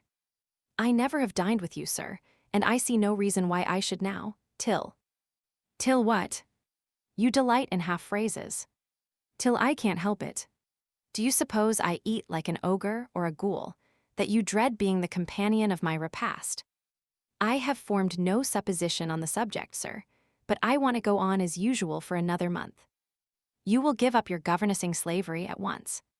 Indeed, begging your pardon, sir, I shall not. I shall just go on with it as usual. I shall keep out of your way all day, as I have been accustomed to do. You may send for me in the evening when you feel disposed to see me, and I'll come then, but at no other time. I want a smoke, Jane, or a pinch of snuff to comfort me under all this. Pour me donner une contenance, as Adele would say, and unfortunately I have neither my cigar case nor my snuff box. But listen, whisper. It is your time now, little tyrant, but it will be mine presently. And when once I have fairly seized you, to have and to hold, I'll just, figuratively speaking, attach you to a chain like this, touching his watch-guard. Yes, bonny wee thing, I'll wear you in my bosom, lest my jewel eye should tine. He said this as he helped me to alight from the carriage, and while he afterwards lifted out Adele, I entered the house and made good my retreat upstairs. He duly summoned me to his presence in the evening. I had prepared an occupation for him, for I was determined not to spend the whole time in a tete-a-tete conversation. I remembered his fine voice. I knew he liked to sing, good singers generally do. I was no vocalist myself, and, in his fastidious judgment, no musician either, but I delighted in listening when the performance was good. No sooner had twilight, that hour of romance, began to lower her blue and starry banner over the lattice, Then I rose, opened the piano, and entreated him, for the love of heaven, to give me a song. He said I was a capricious witch, and that he would rather sing another time, but I averred that no time was like the present. Did I like his voice? He asked. Very much. I was not fond of pampering that susceptible vanity of his, but for once, and from motives of expediency, I would e'en soothe and stimulate it. Then, Jane, you must play the accompaniment. Very well, sir, I will try. I did try, but was presently swept off the stool and denominated a little bungler. Being pushed unceremoniously to one side, which was precisely what I wished, he usurped my place and proceeded to accompany himself, for he could play as well as sing. I hied me to the window recess. And while I sat there and looked out on the still trees and dim lawn, to a sweet air was sung in mellow tones the following strain. The truest love that ever heart felt at its kindled core did through each vein, in quickened start, the tide of being pour. Her coming was my hope each day, her parting was my pain. The chance that did her steps delay was ice in every vein. I dreamed it would be nameless bliss, as I loved to be, and to this object did I press as blind as eagerly. But wide as pathless was the space that lay our lives between, and dangerous as the foamy race of ocean surges green. And haunted as a robber path through wilderness or wood, for might and right, and woe and wrath, between our spirits stood. I dangers dared, I hindrance scorned, I omens did defy, whatever menaced, harassed, warned, I passed impetuous by. Unsped my rainbow, fast as light, I flew as in a dream, for glorious rose upon my sight that child of shower and gleam. Still bright on clouds of suffering dim shines that soft, solemn joy, nor care I now, how dense and grim disasters gather nigh. I care not in this moment sweet, though all I have rushed o'er should come on pinion, strong and fleet, proclaiming vengeance sore. Though haughty hate should strike me downright, bar approach to me, and grinding might, with furious frowns swear endless enmity. My love has placed her little hand with noble faith in mine, and vowed that wedlock's sacred band our nature shall entwine. My love has sworn with sealing kiss, with me to live to die, I have at last my nameless bliss. As I loved am I. He rose and came towards me, and I saw his face all kindled, and his full falcon eye flashing, and tenderness and passion in every lineament. I quailed momentarily, then I rallied. Soft scene, daring demonstration I would not have, and I stood in peril of both. A weapon of defense must be prepared. I wetted my tongue. As he reached me, I asked with asperity whom he was going to marry now. That was a strange question to be put by his darling Jane. Indeed. I considered it a very natural and necessary one. He had talked of his future wife dying with him. What did he mean by such a pagan idea? I had no intention of dying with him, he might depend on that. Oh, all he longed, all he prayed for was that I might live with him. Death was not for such as I. Indeed it was. I had as good a right to die when my time came as he had, but I should bide that time and not be hurried away in a suddie. Would I forgive him for the selfish idea, and prove my pardon by a reconciling kiss? No, I would rather be excused. Here I heard myself apostrophized as a hard little thing, and it was added, any other woman would have been melted to marrow at hearing such stanzas crooned in her praise. I assured him I was naturally hard, very flinty, and that he would often find me so, and that, moreover, I was determined to show him divers rugged points in my character before the ensuing 4 weeks elapsed. He should know fully what sort of a bargain he had made, while there was yet time to rescind it. Would I be quiet and talk rationally? I would be quiet if he liked, and as to talking rationally, I flattered myself I was doing that now. He fretted, pished, and pshawed. Very good, I thought, you may fume and fidget as you please, but this is the best plan to pursue with you, I am certain. I like you more than I can say, but I'll not sink into a bathos of sentiment. And with this needle of repartee, I'll keep you from the edge of the gulf too. And, moreover, maintain by its pungent aid that distance between you and myself most conducive to our real mutual advantage. From less to more, I worked him up to considerable irritation. Then, after he had retired in dudgeon, quite to the other end of the room, I got up, and saying, "I wish you good night, sir," in my natural and wanted respectful manner, I slipped out by the side door and got away. The system thus entered on, I pursued during the whole season of probation, and with the best success. He was kept, to be sure, rather cross and crusty. But on the whole I could see he was excellently entertained, and that a lamb-like submission and turtle-dove sensibility, while fostering his despotism more, would have pleased his judgment, satisfied his common sense, and even suited his taste less. In other people's presence I was, as formerly, deferential and quiet, any other line of conduct being uncalled for. It was only in the evening conferences I thus thwarted and afflicted him. He continued to send for me punctually the moment the clock struck 7, though when I appeared before him now, he had no such honeyed terms as love and darling on his lips. The best words at my service were provoking puppet, malicious elf, sprite, changeling, and sea. For caresses, too, I now got grimaces, for a pressure of the hand, a pinch on the arm, for a kiss on the cheek, a severe tweak of the ear. It was all right. At present, I decidedly preferred these fierce favors to anything more tender. Mrs. Fairfax, I saw, approved me. Her anxiety on my account vanished. Therefore, I was certain I did well. Meantime, Mr. Rochester affirmed I was wearing him to skin and bone, and threatened awful vengeance for my present conduct at some period fast coming. I laughed in my sleeve at his menaces.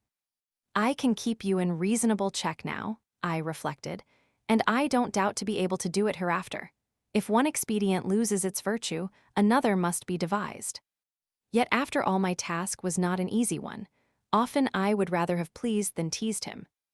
My future husband was becoming to me my whole world, and more than the world, almost my hope of heaven. He stood between me and every thought of religion, as an eclipse intervenes between man and the broad sun. I could not in those days see God for his creature, of whom I had made an idol. Chapter 25. The month of courtship had wasted. Its very last hours were being numbered. There was no putting off the day that advanced, the bridal day, and all preparations for its arrival were complete. I, at least, had nothing more to do. There were my trunks, packed, locked, corded, ranged in a row along the wall of my little chamber.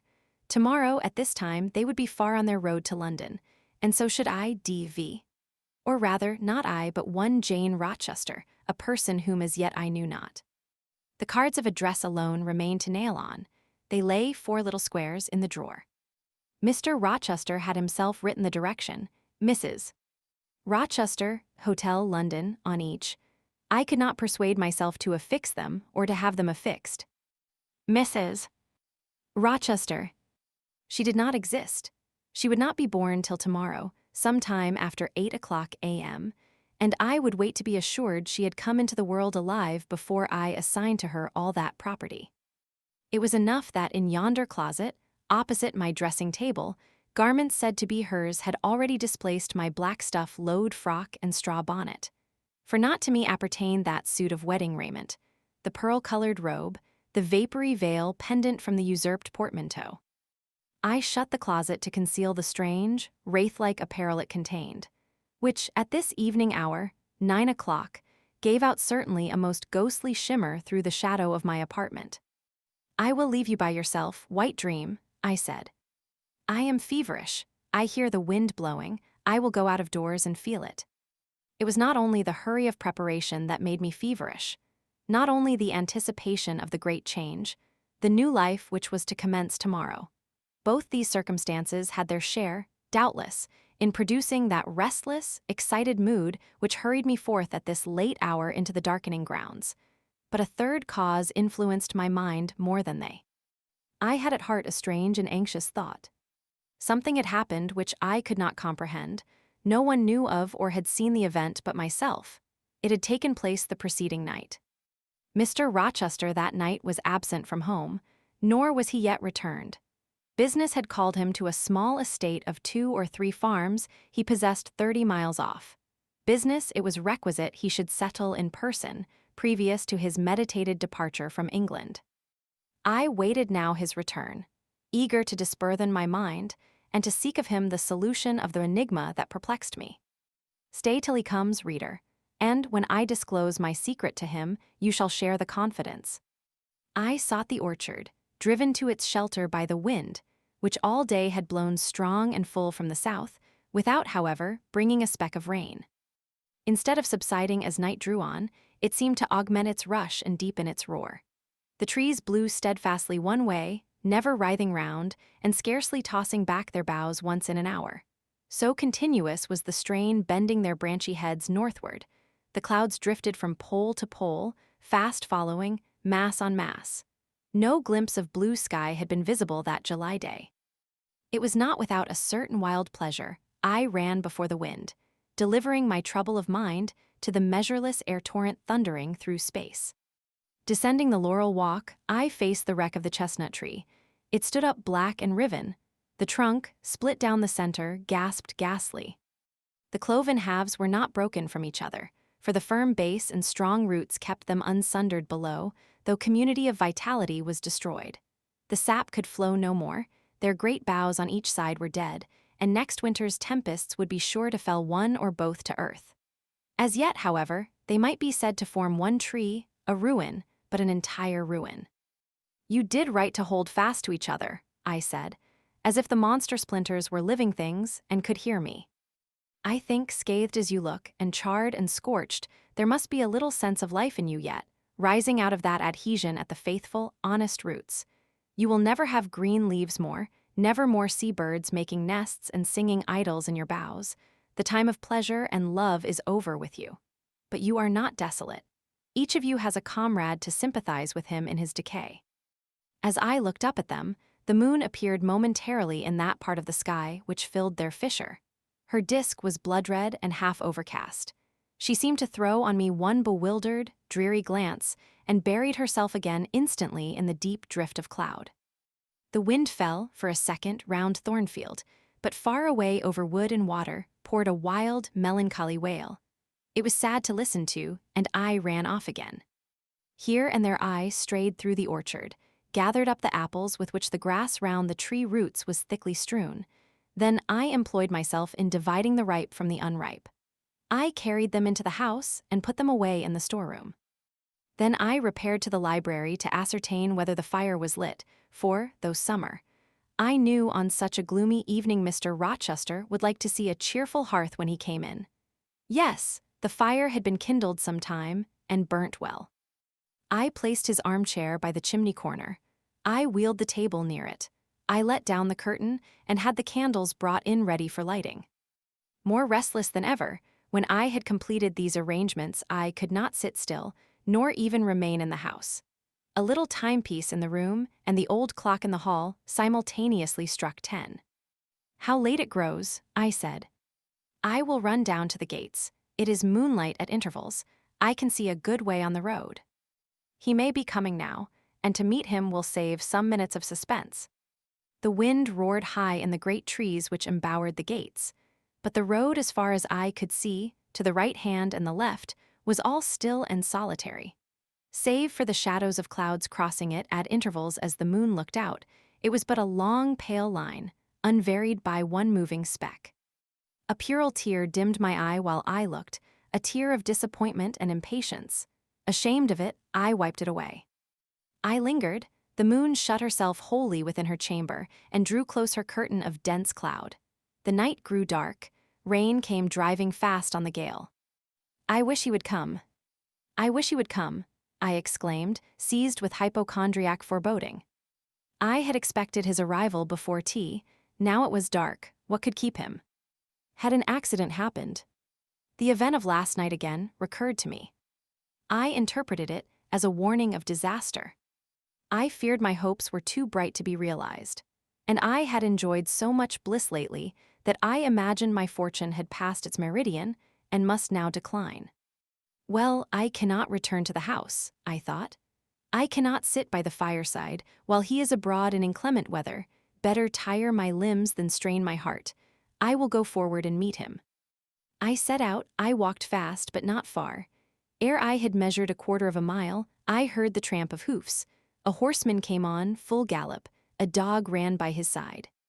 Away with evil presentiment. It was he. Here he was, mounted on Messer, followed by Pilot. He saw me, for the moon had opened a blue field in the sky and rode in it watery bright. He took his hat off and waved it round his head. I now ran to meet him. "There," he exclaimed, as he stretched out his hand and bent from the saddle. "You can't do without me, that is evident. Step on my boot toe, give me both hands, mount." I obeyed, joy made me agile. I sprang up before him. A hearty kissing I got for a welcome, and some boastful triumph, which I swallowed as well as I could. He checked himself in his exultation to demand, "But is there anything the matter, Janet, that you come to meet me at such an hour? Is there anything wrong?"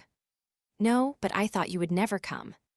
I could not bear to wait in the house for you, especially with this rain and wind." "Rain and wind, indeed." "Yes, you are dripping like a mermaid. Pull my cloak round you.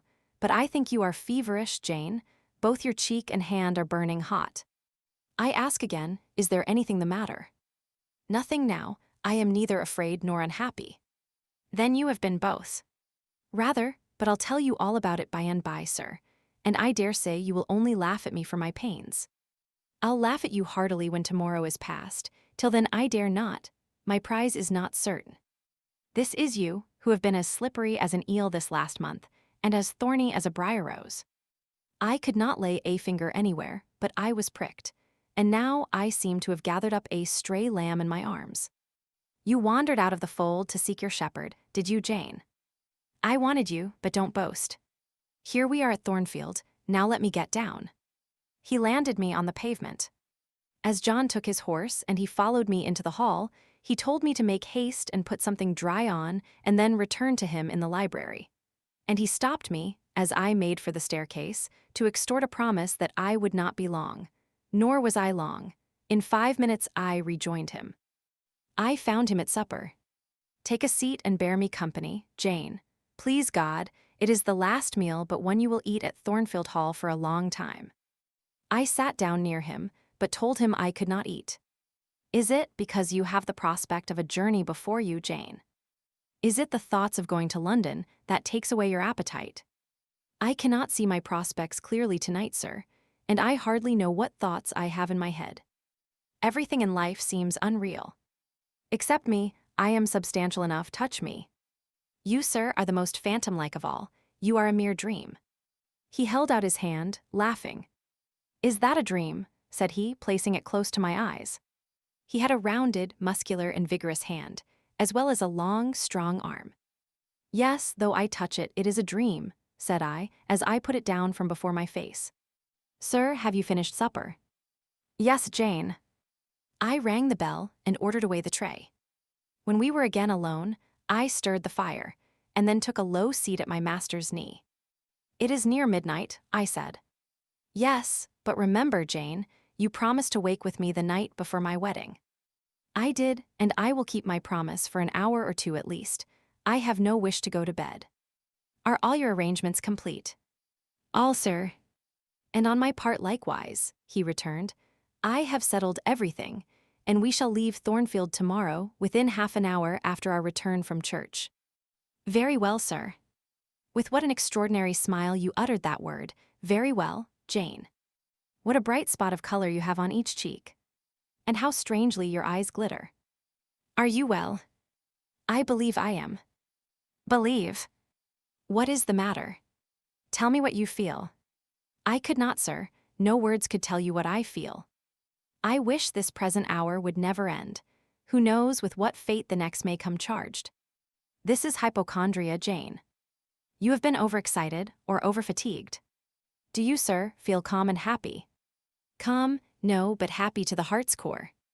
I looked up at him to read the signs of bliss in his face. It was ardent and flushed. "Give me your confidence, Jane," he said. "Relieve your mind of any weight that oppresses it by imparting it to me.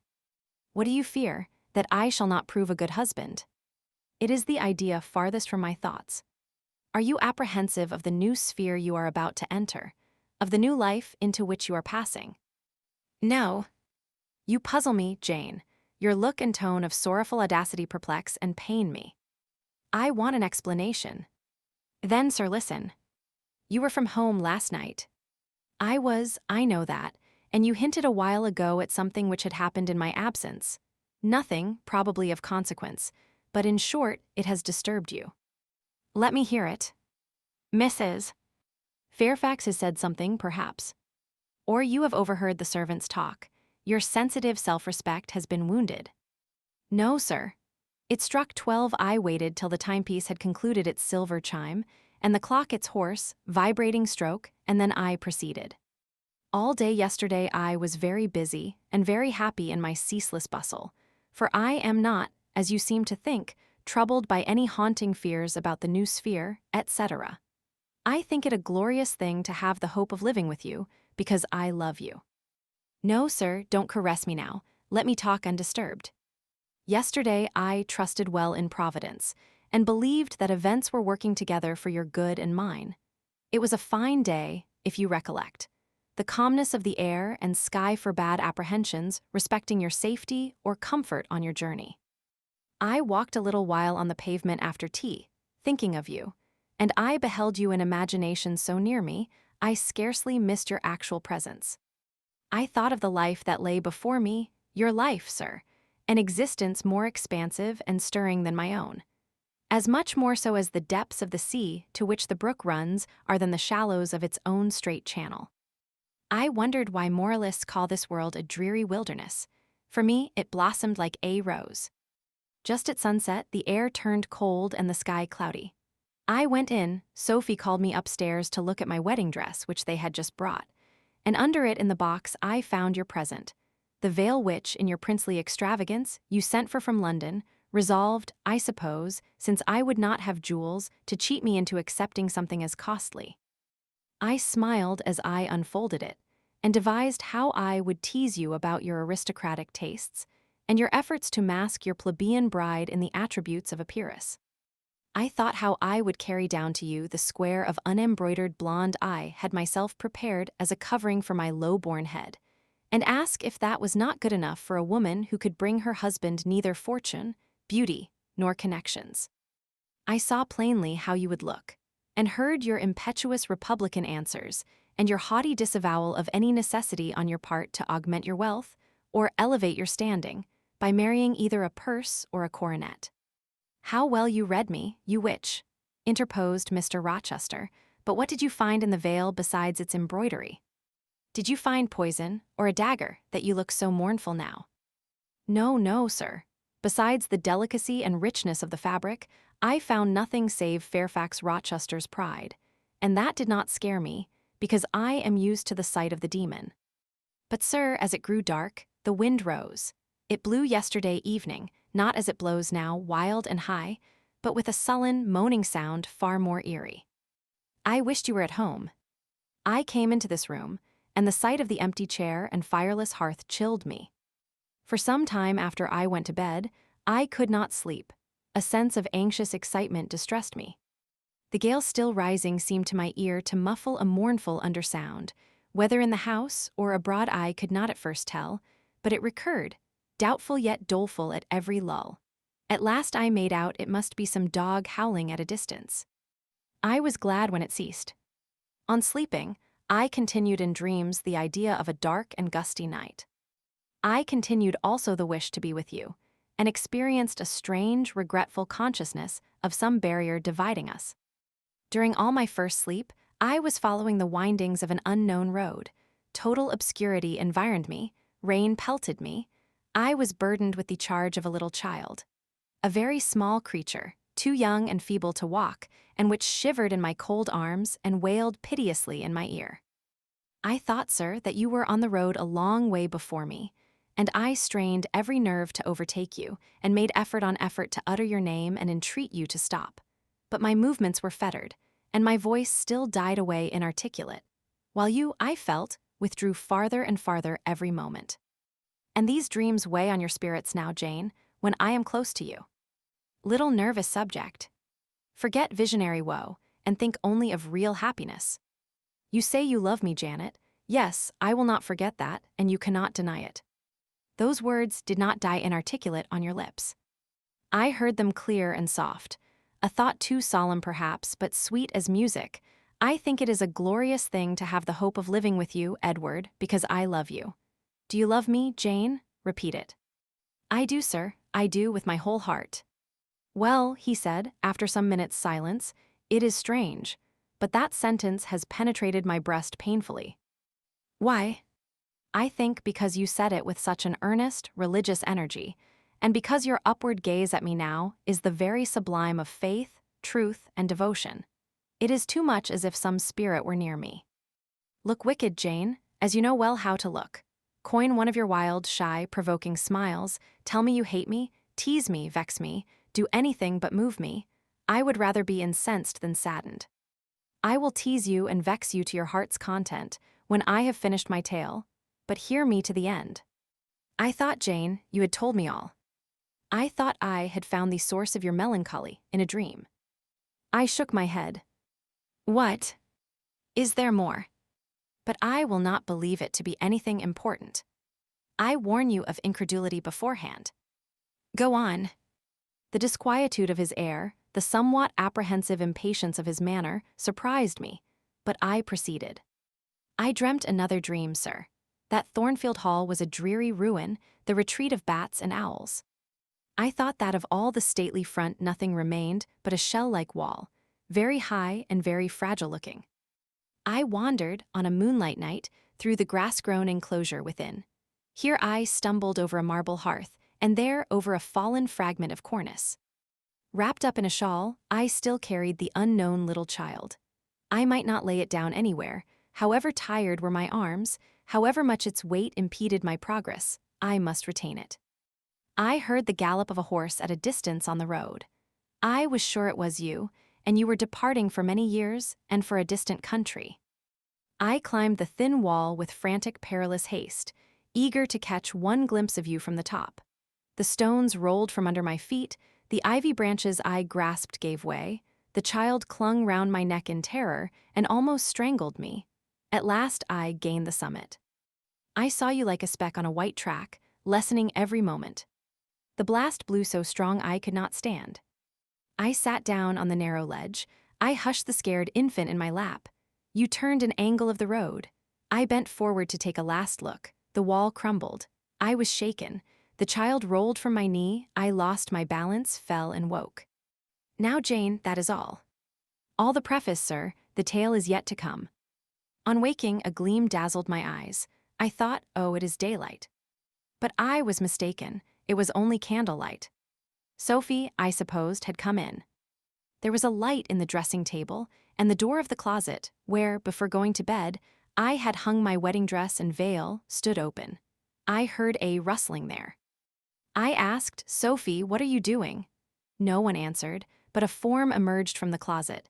It took the light, held it aloft, and surveyed the garments pendant from the portmanteau. Sophie! Sophie, I again cried, and still it was silent. I had risen up in bed. I bent forward. First surprise, then bewilderment came over me, and then my blood crept cold through my veins. Mr. Rochester, this was not Sophie. It was not Lee, it was not Mrs. Fairfax, it was not, no, I was sure of it and am still. It was not even that strange woman, Grace Poole. It must have been one of them, interrupted my master. No, sir, I solemnly assure you to the contrary. The shape standing before me had never crossed my eyes within the precincts of Thornfield Hall before. The height, the contour were new to me. Describe it, Jane.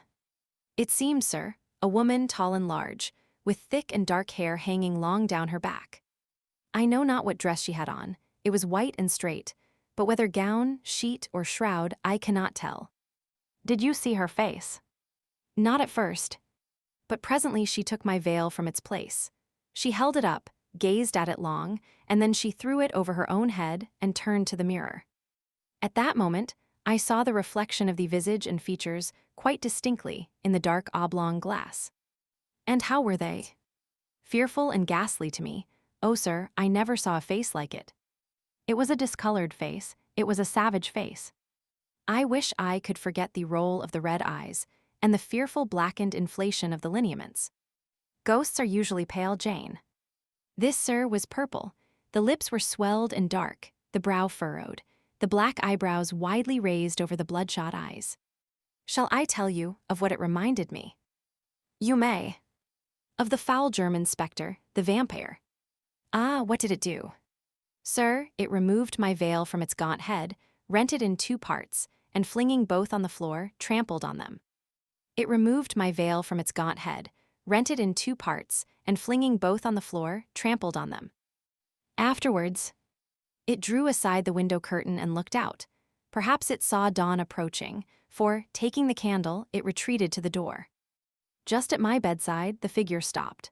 The fiery eyes glared upon me. She thrust up her candle close to my face and extinguished it under my eyes. I was aware her lurid visage flamed over mine, and I lost consciousness. For the second time in my life, only the second time, I became insensible from terror. Who was with you when you revived? No one, sir, but the broad day. I rose, bathed my head and face in water, drank a long draught, felt that though enfeebled I was not ill, and determined that to none but you would I impart this vision. Now, sir, tell me who and what that woman was. The creature of an overstimulated brain, that is certain. I must be careful of you, my treasure. Nerves like yours were not made for rough handling. Sir, depend on it, my nerves were not in fault. The thing was real, the transaction actually took place. And your previous dreams, were they real too? Is Thornfield Hall a ruin? Am I severed from you by insuperable obstacles? Am I leaving you without a tear, without a kiss, without a word? Not yet. Am I about to do it? Why, the day is already commenced which is to bind us indissolubly, and when we are once united, there shall be no recurrence of these mental terrors. I guarantee that. Mental terrors, sir. I wish I could believe them to be only such. I wish it more now than ever, since even you cannot explain to me the mystery of that awful visitant. And since I cannot do it, Jane, it must have been unreal.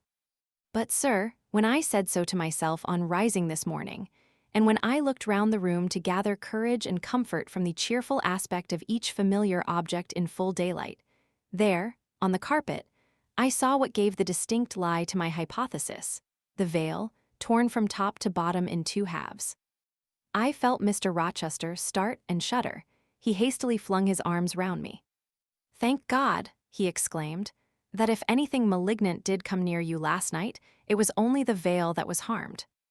Oh, to think what might have happened. He drew his breath short and strained me so close to him, I could scarcely pant. After some minutes' silence, he continued cheerily. Now, Janet, I'll explain to you all about it. It was half dream, half reality. A woman did, I doubt not, enter your room, and that woman must have been Grace Poole. You call her a strange being yourself. From all you know, you have reason so to call her. What did she do to me? What to Mason? In a state between sleeping and waking, you noticed her entrance and her actions, but feverish, almost delirious as you were, you ascribed to her a goblin appearance different from her own. The long disheveled hair, the swelled black face, the exaggerated stature, were figments of imagination, results of nightmare.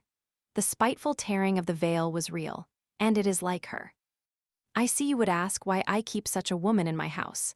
When we have been married a year and a day, I will tell you, but not now. Are you satisfied, Jane? Do you accept my solution of the mystery? I reflected, and in truth it appeared to me the only possible one. Satisfied I was not, but to please him I endeavored to appear so. Relieved, I certainly did feel. So I answered him with a contented smile. And now, as it was long past 1, I prepared to leave him. Does not Sophie sleep with Adele in the nursery? He asked, as I lit my candle. Yes, sir. And there is room enough in Adele's little bed for you. You must share it with her tonight, Jane. It is no wonder that the incident you have related should make you nervous, and I would rather you did not sleep alone. Promise me to go to the nursery. I shall be very glad to do so, sir. And fasten the door securely on the inside. Wake Sophie when you go upstairs, under pretense of requesting her to rouse you in good time tomorrow, for you must be dressed and have finished breakfast before 8. And now no more somber thoughts. Chase dull care away, Janet. Don't you hear to what soft whispers the wind has fallen? And there is no more beating of rain against the window panes. Look here, he lifted up the curtain. It is a lovely night. It was. Half heaven was pure and stainless.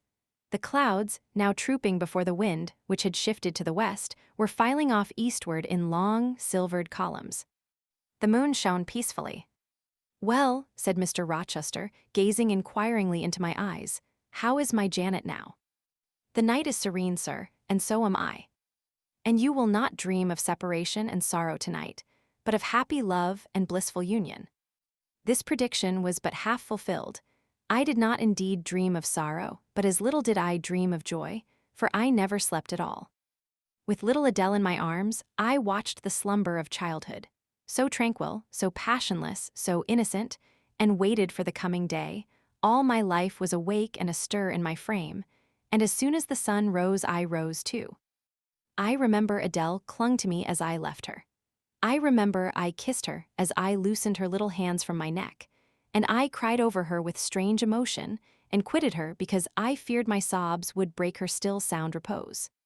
She seemed the emblem of my past life, and I was now to array myself to meet the dread but adored type of my unknown future day. Chapter 26. Sophie came at 7 to dress me. She was very long indeed in accomplishing her task. So long that Mr. Rochester, grown, I suppose, impatient of my delay, sent up to ask why I did not come. She was just fastening my veil, the plain square of blonde after all, to my hair with a brooch. I hurried from under her hands as soon as I could. "Stop," she cried in French. "Look at yourself in the mirror. You have not taken one peep." So I turned at the door. I saw a robed and veiled figure, so unlike my usual self that it seemed almost the image of a stranger. "Jane," called a voice, and I hastened down. I was received at the foot of the stairs by Mr. Rochester. "Lingerer," he said, "my brain is on fire with impatience, and you tarry so long." He took me into the dining room, surveyed me keenly all over, pronounced me fair as a lily, and not only the pride of his life, but the desire of his eyes. And then, telling me he would give me but 10 minutes to eat some breakfast, he rang the bell. One of his lately hired servants, a footman, answered it. "Is John getting the carriage ready?" "Yes, sir." "Is the luggage brought down?" "They are bringing it down, sir." "Go you to the church, see if Mr. Wood the clergyman and the clerk are there, return and tell me." The church, as the reader knows, was but just beyond the gates. The footman soon returned. "Mr. Wood is in the vestry, sir, putting on his surplice." "And the carriage?" "The horses are harnessing." "We shall not want it to go to church, but it must be ready the moment we return. All the boxes and luggage arranged and strapped on, and the coachman in his seat." "Yes, sir." "Jane, are you ready?" I rose. There were no groomsmen, no bridesmaids, no relatives to wait for or marshal. None but Mr. Rochester and I. "Mrs. Fairfax stood in the hall as we passed. I would fain have spoken to her, but my hand was held by a grasp of iron. I was hurried along by a stride I could hardly follow, and to look at Mr. Rochester's face was to feel that not a second of delay would be tolerated for any purpose. I wonder what other bridegroom ever looked as he did, so bent up to a purpose, so grimly resolute, or who, under such steadfast brows, ever revealed such flaming and flashing eyes. I know not whether the day was fair or foul. In descending the drive, I gazed neither on sky nor earth. My heart was with my eyes, and both seemed migrated into Mr. Rochester's frame. I wanted to see the invisible thing on which, as we went along, he appeared to fasten a glance fierce and fell. I wanted to feel the thoughts whose force he seemed breasting and resisting. At the churchyard wicket he stopped. He discovered I was quite out of breath. "Am I cruel in my love?" he said. "Delay an instant, lean on me, Jane." And now I can recall the picture of the gray old house of God rising calm before me, of a rook wheeling round the steeple, of a ruddy morning sky beyond. I remember something, too, of the green grave mounds, and I have not forgotten, either, 2 figures of strangers straying amongst the low hillocks and reading the mementos graven on the few mossy headstones. I noticed them because, as they saw us, they passed round to the back of the church, and I doubted not they were going to enter by the side-aisle door and witness the ceremony. By Mr. Rochester they were not observed. He was earnestly looking at my face, from which the blood had, I dare say, momentarily fled. for I felt my forehead dewy and my cheeks and lips cold. When I rallied, which I soon did, he walked gently with me up the path to the porch. We entered the quiet and humble temple. The priest waited in his white surplice at the lowly altar, the clerk beside him. All was still, 2 shadows only moved in a remote corner. My conjecture had been correct. The strangers had slipped in before us, and they now stood by the vault of the Rochesters, their backs towards us, viewing through the rails the old time-stained marble tomb, where a kneeling angel guarded the remains of Damer de Rochester, slain at Marston Moor in the time of the Civil Wars, and of Elizabeth, his wife. Our place was taken at the communion rails. Hearing a cautious step behind me, I glanced over my shoulder. One of the strangers, a gentleman, evidently, was advancing up the chancel. The service began. The explanation of the intent of matrimony was gone through, and then the clergyman came a step further forward, and, bending slightly towards Mr. Rochester, went on.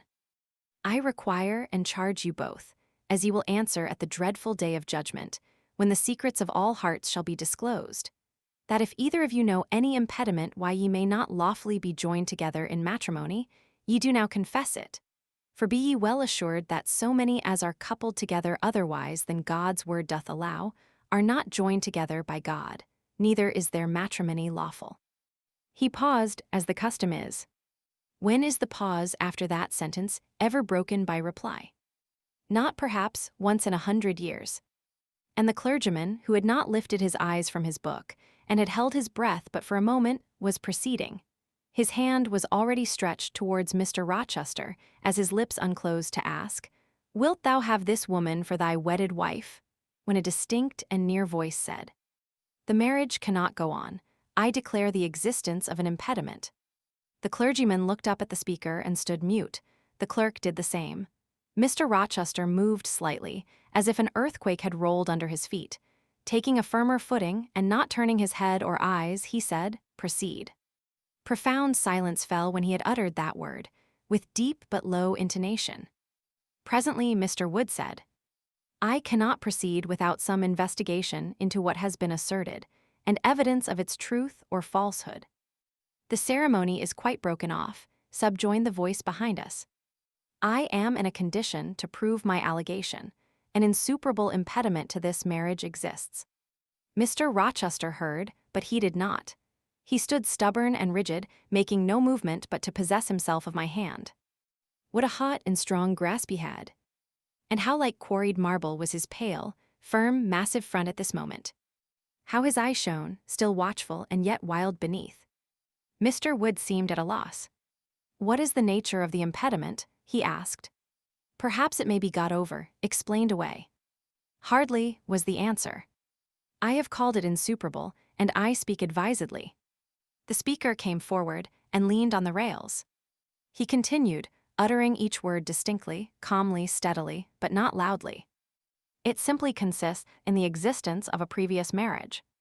Mr. Rochester has a wife now living." My nerves vibrated to those low-spoken words as they had never vibrated to thunder. My blood felt their subtle violence as it had never felt frost or fire, but I was collected and in no danger of swooning. I looked at Mr. Rochester. I made him look at me. His whole face was colorless rock. His eye was both spark and flint. He disavowed nothing. He seemed as if he would defy all things. Without speaking, without smiling, without seeming to recognize in me a human being, he only twined my waist with his arm and riveted me to his side. "Who are you?" he asked of the intruder. "My name is Briggs, a solicitor of Street, London." "And you would thrust on me a wife?" "I would remind you of your lady's existence, sir, which the law recognizes if you do not." "Favor me with an account of her, with her name, her parentage, her place of abode." "Certainly." Mr. Briggs calmly took a paper from his pocket and read out in a sort of official, nasal voice. "I affirm, and can prove that on the 20th of October A.D. a date of 15 years back, Edward Fairfax Rochester of Thornfield Hall in the county of and of Ferndean Manor in Shire, England, was married to my sister, Bertha Antonetta Mason, daughter of Jonas Mason, merchant, and of Antonetta his wife, a Creole at Church, Spanish Town, Jamaica. The record of the marriage will be found in the register of that church. A copy of it is now in my possession. Signed, Richard Mason. That, if a genuine document, may prove I have been married, but it does not prove that the woman mentioned therein as my wife is still living. She was living 3 months ago, returned the lawyer. How do you know? I have a witness to the fact, whose testimony even you, sir, will scarcely controvert. Produce him or go to hell. I will produce him first, he is on the spot. Mr. Mason, have the goodness to step forward.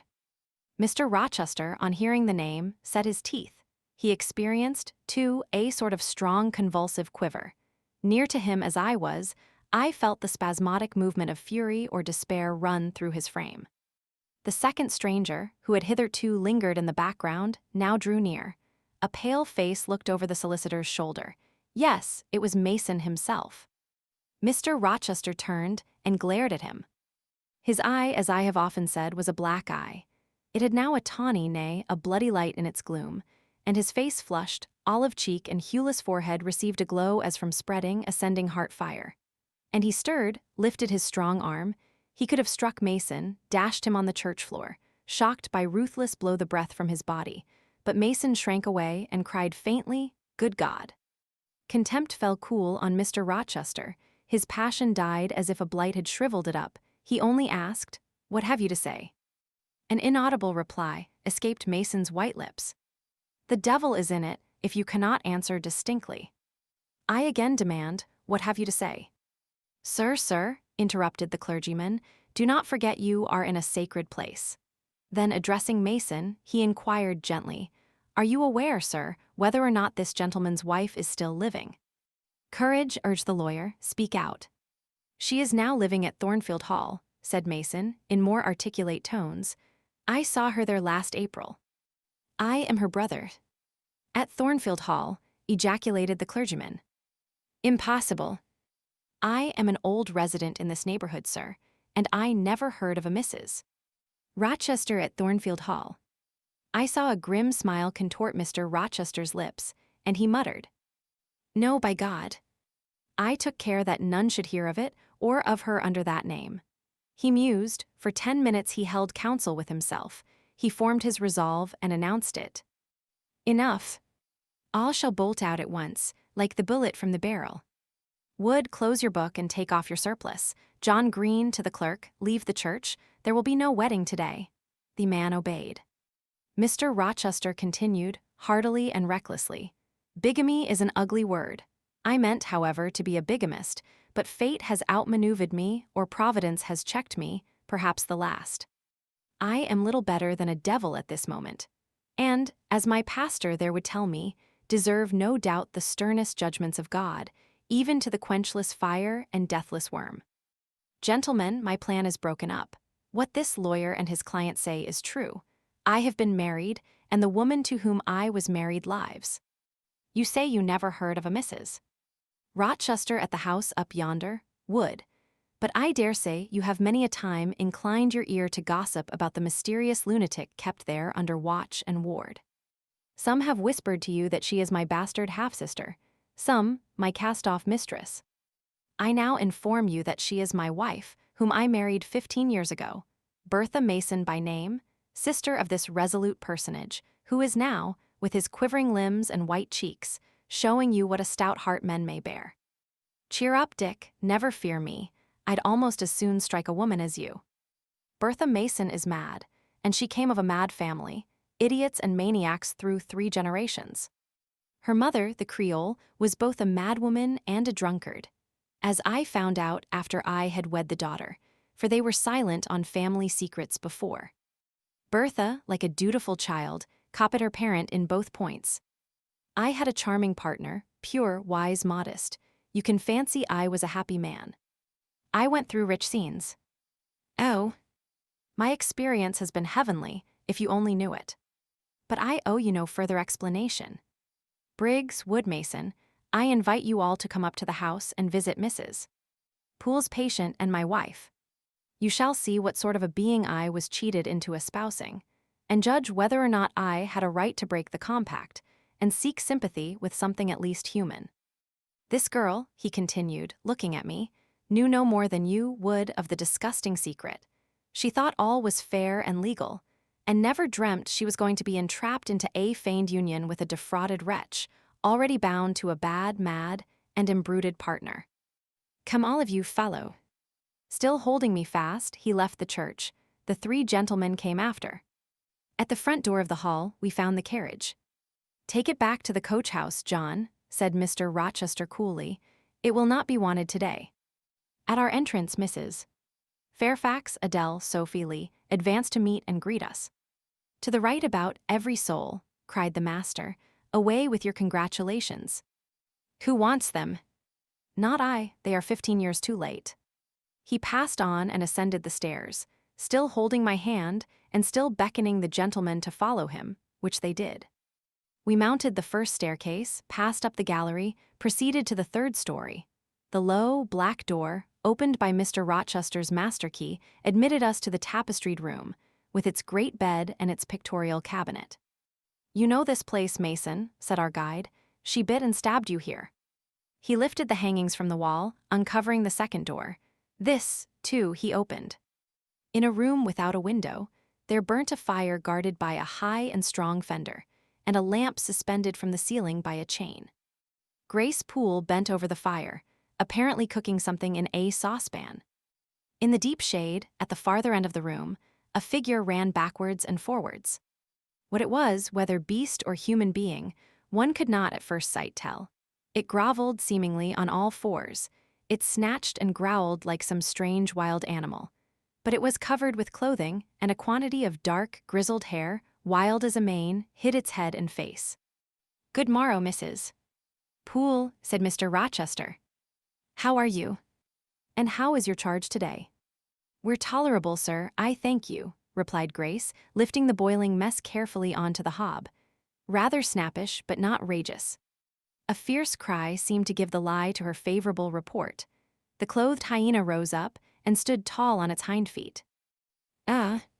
Sir, she sees you, exclaimed Grace. You'd better not stay. Only a few moments, Grace. You must allow me a few moments. Take care then, sir. For God's sake, take care. The maniac bellowed. She parted her shaggy locks from her visage and gazed wildly at her visitors.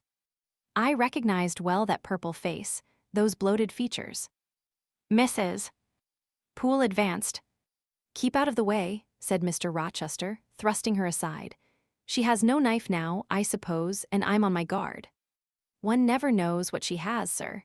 She is so cunning. It is not in mortal discretion to fathom her craft. We had better leave her, whispered Mason. Go to the devil, was his brother-in-law's recommendation. Where? Cried Grace. The three gentlemen retreated simultaneously. Mr. Rochester flung me behind him. The lunatic sprang and grappled his throat viciously and laid her teeth to his cheek. They struggled. She was a big woman, in stature almost equaling her husband, and corpulent besides. She showed virile force in the contest. More than once she almost throttled him, athletic as he was. He could have settled her with a well-planted blow, but he would not strike, he would only wrestle. At last he mastered her arms. Grace Poole gave him a cord, and he pinioned them behind her. With more rope, which was at hand, he bound her to a chair. The operation was performed amidst the fiercest yells and the most convulsive plunges. Mr. Rochester then turned to the spectators. He looked at them with a smile both acrid and desolate. That is my wife, said he. Such is the sole conjugal embrace I am ever to know. Such are the endearments which are to solace my leisure hours. And this is what I wish to have, laying his hand on my shoulder. This young girl, who stands so grave and quiet at the mouth of hell, looking collectedly at the gambols of a demon, I wanted her just as a change after that fierce ragout. Wood and Briggs, look at the difference.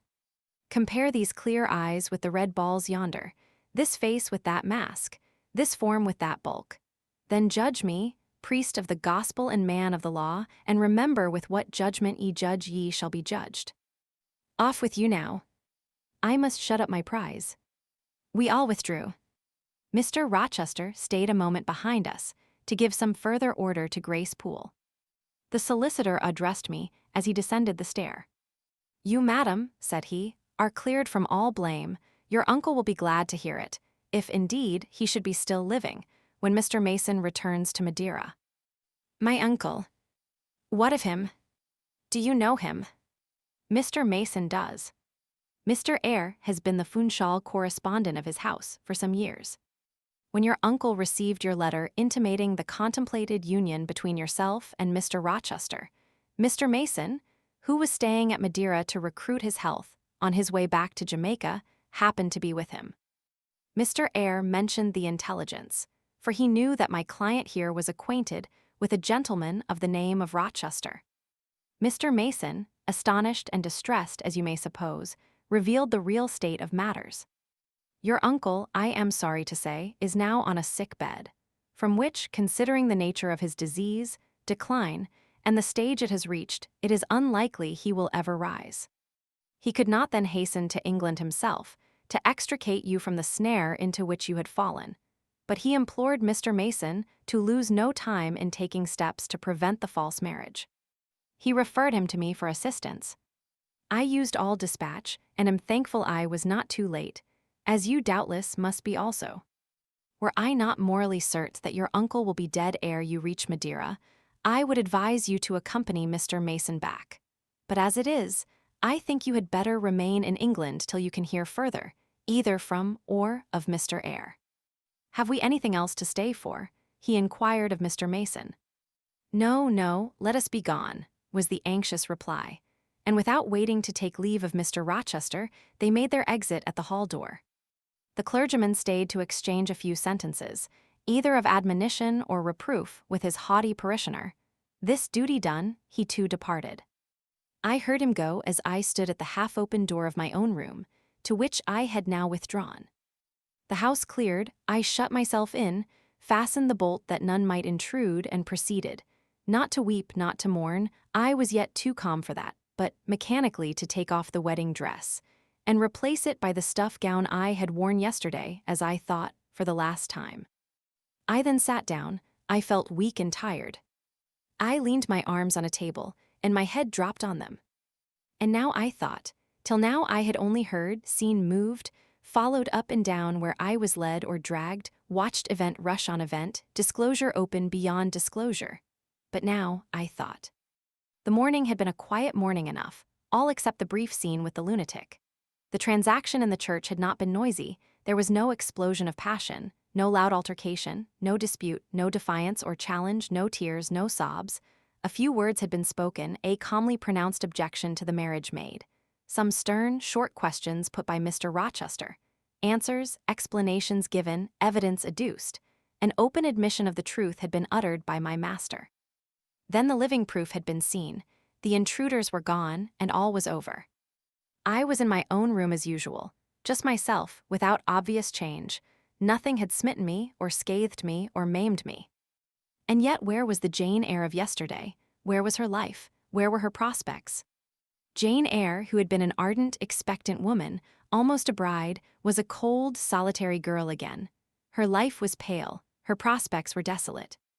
A Christmas frost had come at midsummer. A white December storm had whirled over June. Ice glazed the ripe apples, drifts crushed the blowing roses. On hayfield and cornfield lay a frozen shroud. Lanes which last night blushed full of flowers, today were pathless with untrodden snow. And the woods, which 12 hours since waved leafy and fragrant as groves between the tropics, now spread, waste, wild, and white as pine forests in wintry Norway. My hopes were all dead, struck with a subtle doom, such as, in one night, fell on all the firstborn in the land of Egypt. I looked on my cherished wishes, yesterday so blooming and glowing. They lay stark, chill, livid corpses that could never revive. I looked at my love, that feeling which was my master's, which he had created. It shivered in my heart like a suffering child in a cold cradle. Sickness and anguish had seized it. It could not seek Mr. Rochester's arms. It could not derive warmth from his breast. Oh, nevermore could it turn to him, for faith was blighted, confidence destroyed. Mr. Rochester was not to me what he had been, for he was not what I had thought him.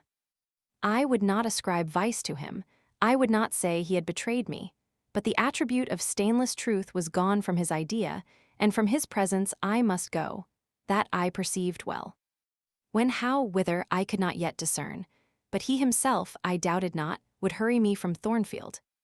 Real affection, it seemed, he could not have for me. It had been only fitful passion. That was balked. He would want me no more. I should fear even to cross his path now. My view must be hateful to him. Oh, how blind had been my eyes! How weak my conduct! My eyes were covered and closed. Eddying darkness seemed to swim round me, and reflection came in as black and confused a flow. Self-abandoned, relaxed, and effortless, I seemed to have laid me down in the dried-up bed of a great river. I heard a flood loosened in remote mountains, and felt the torrent come. To rise I had no will, to flee I had no strength. I lay faint, longing to be dead. One idea only still throbbed lifelike within me, a remembrance of God. It begot an unuttered prayer. These words went wandering up and down in my rayless mind, as something that should be whispered, but no energy was found to express them. Be not far from me, for trouble is near, there is none to help. It was near, and as I had lifted no petition to heaven to avert it, as I had neither joined my hands, nor bent my knees, nor moved my lips, it came. In full heavy swing the torrent poured over me. The whole consciousness of my life lorn, my love lost, my hope quenched, my faith death-struck, swayed full and mighty above me in one sullen mass. That bitter hour cannot be described. In truth, the waters came into my soul. I sank in deep mire. I felt no standing. I came into deep waters. The floods overflowed me. Chapter 27. Some time in the afternoon, I raised my head, and looking round and seeing the western sun gilding the sign of its decline on the wall, I asked, "What am I to do?" But the answer my mind gave, "Leave Thornfield at once," was so prompt, so dread, that I stopped my ears. I said I could not bear such words now. That I am not Edward Rochester's bride is the least part of my woe, I alleged. That I have wakened out of most glorious dreams and found them all void and vain is a horror I could bear and master. But that I must leave him decidedly, instantly, entirely, is intolerable. I cannot do it. But then, a voice within me averred that I could do it, and foretold that I should do it. I wrestled with my own resolution. I wanted to be weak that I might avoid the awful passage of further suffering I saw laid out for me.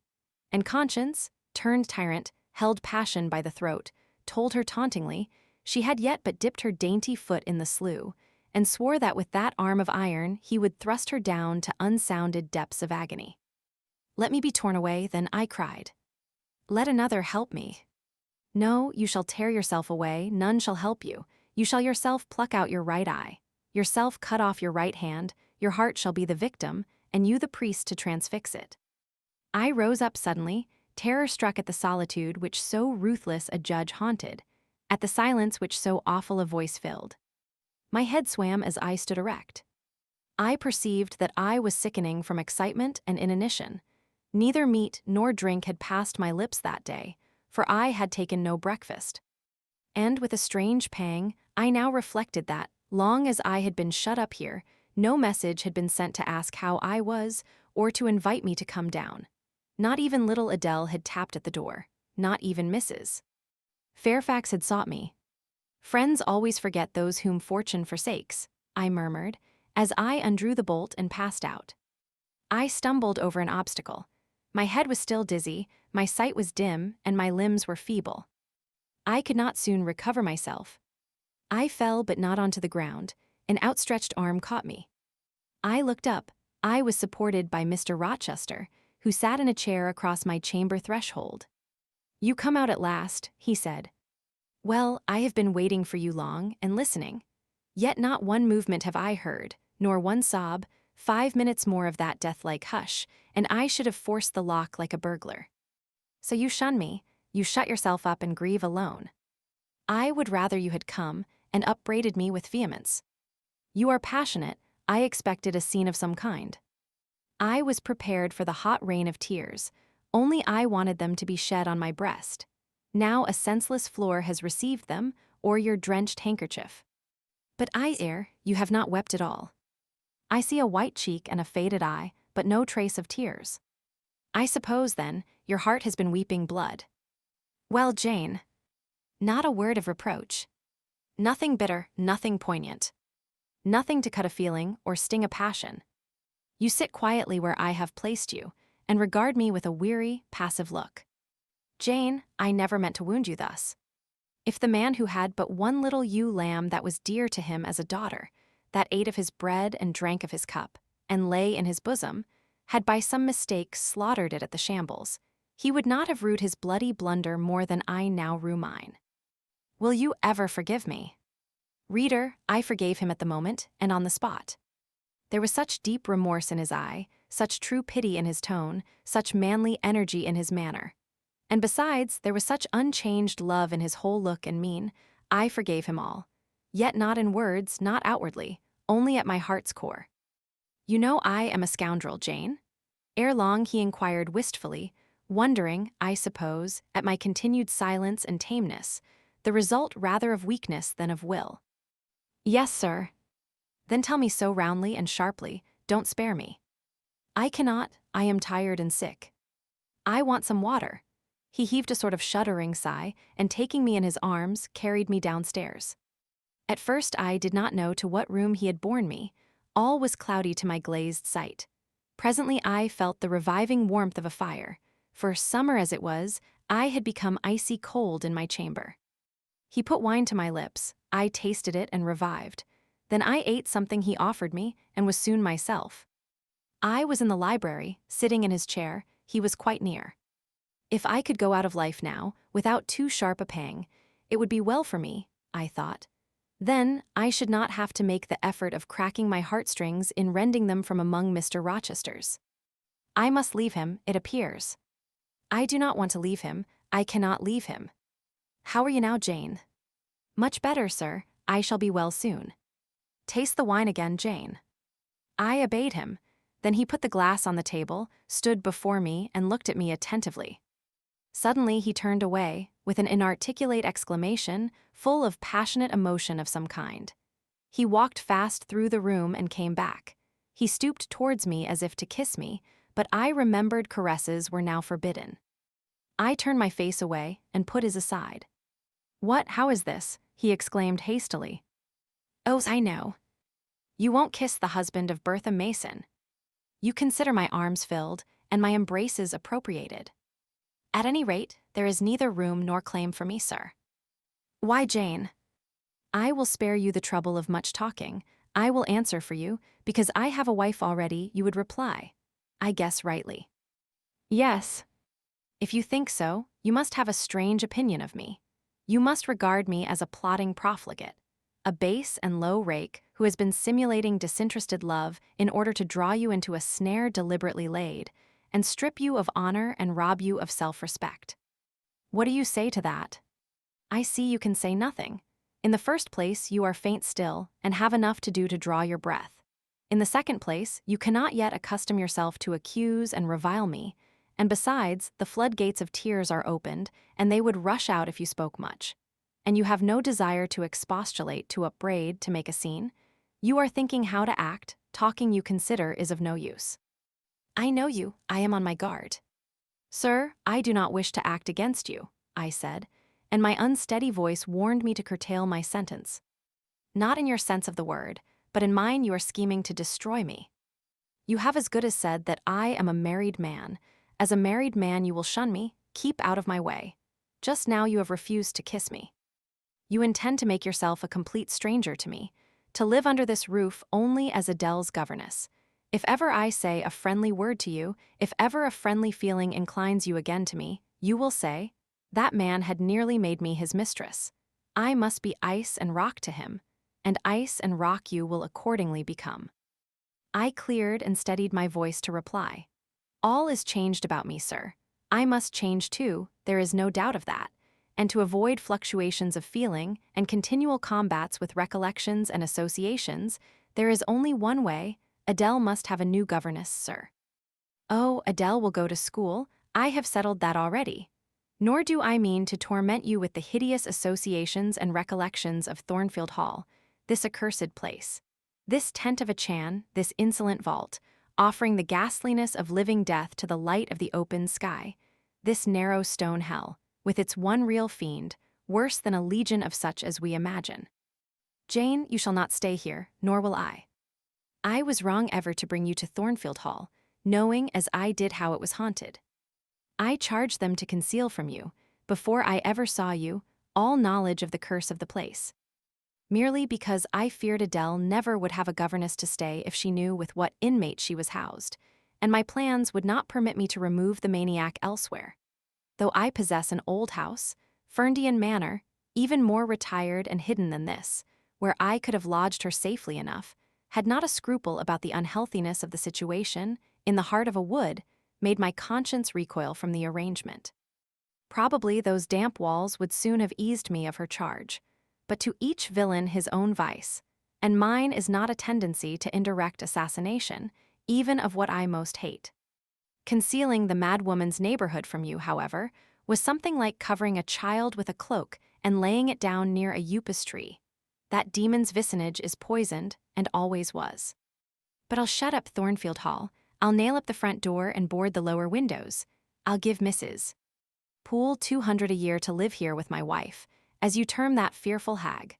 Grace will do much for money, and she shall have her son, the keeper at Grimsby Retreat, to bear her company and be at hand to give her aid in the paroxysms, when my wife is prompted by her familiar to burn people in their beds at night, to stab them, to bite their flesh from their bones, and so on.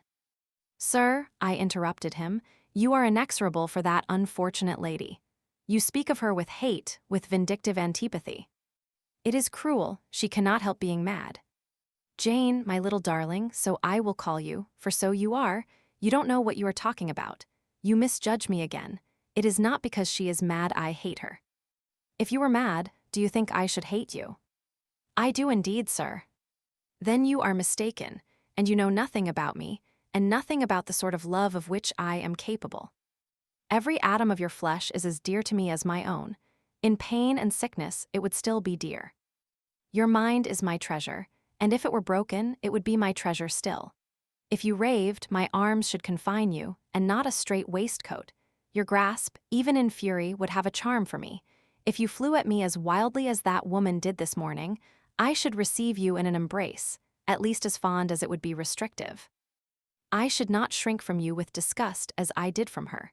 In your quiet moments you should have no watcher and no nurse but me, and I could hang over you with untiring tenderness, though you gave me no smile in return, and never weary of gazing into your eyes, though they had no longer a ray of recognition for me.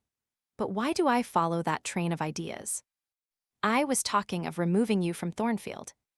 All you know is prepared for prompt departure. Tomorrow you shall go. I only ask you to endure one more night under this roof, Jane, and then farewell to its miseries and terrors forever. I have a place to repair to, which will be a secure sanctuary from hateful reminiscences, from unwelcome intrusion, even from falsehood and slander. And take Adele with you, sir, I interrupted. She will be a companion for you. What do you mean, Jane? I told you I would send Adele to school, and what do I want with a child for a companion, and not my own child, a French dancer's bastard? Why do you importune me about her? I say, why do you assign Adele to me for a companion? You spoke of a retirement, sir, and retirement and solitude are too dull for you. Solitude. Solitude, he reiterated with irritation. I see I must come to an explanation. I don't know what sphinx-like expression is forming in your countenance. You are to share my solitude. Do you understand? I shook my head. It required a degree of courage, excited as he was becoming, even to risk that mute sign of dissent. He had been walking fast about the room, and he stopped, as if suddenly rooted to one spot. He looked at me long and hard. I turned my eyes from him, fixed them on the fire, and tried to assume and maintain a quiet, collected aspect. Now for the hitch in Jane's character, he said at last, speaking more calmly than from his look I had expected him to speak. The reel of silk has run smoothly enough so far, but I always knew there would come a knot and a puzzle. Here it is.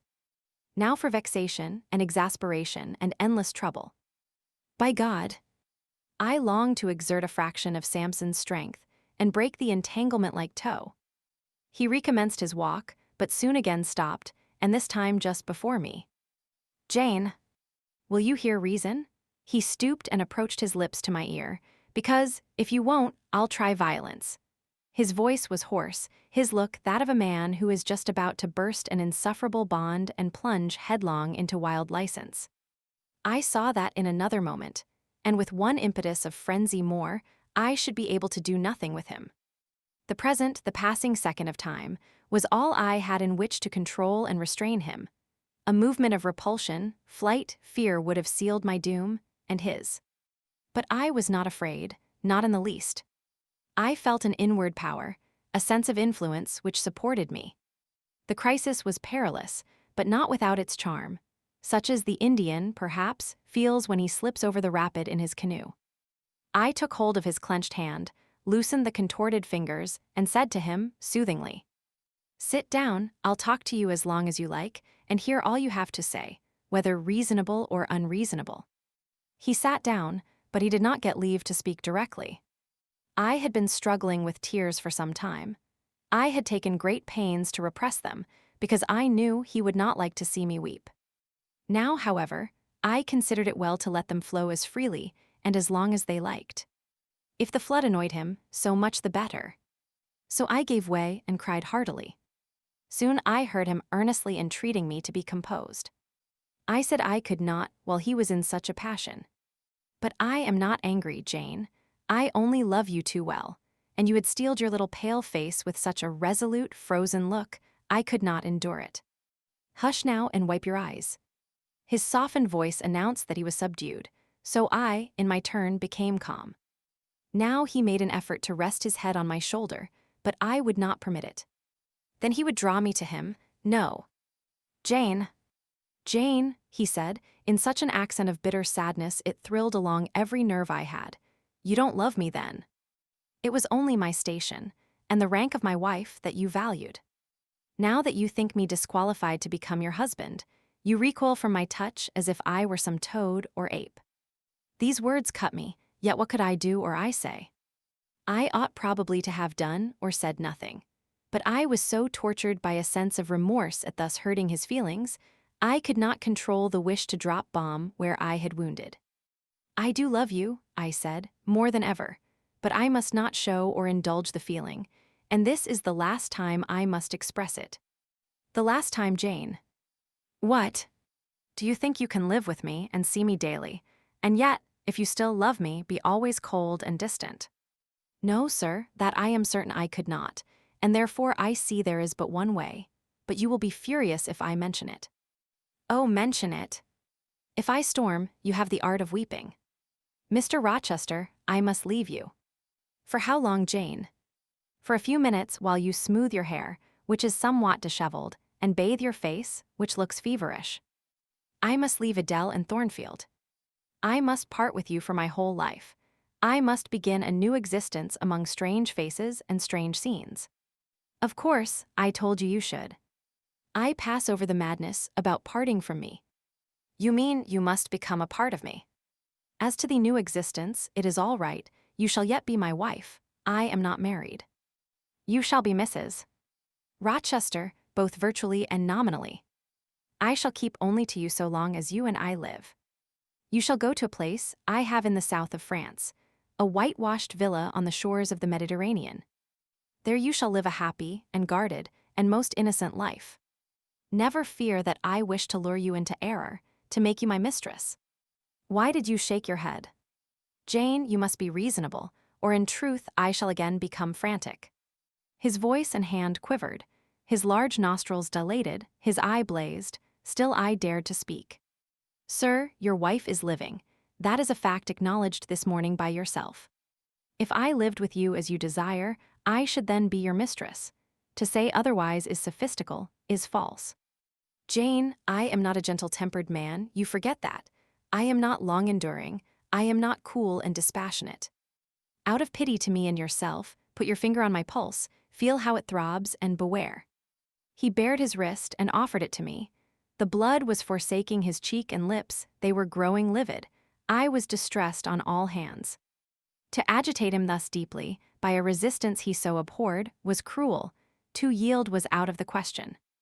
I did what human beings do instinctively when they are driven to utter extremity, looked for aid to one higher than man, The words, "God help me," burst involuntarily from my lips. "I am a fool," cried Mr. Rochester suddenly.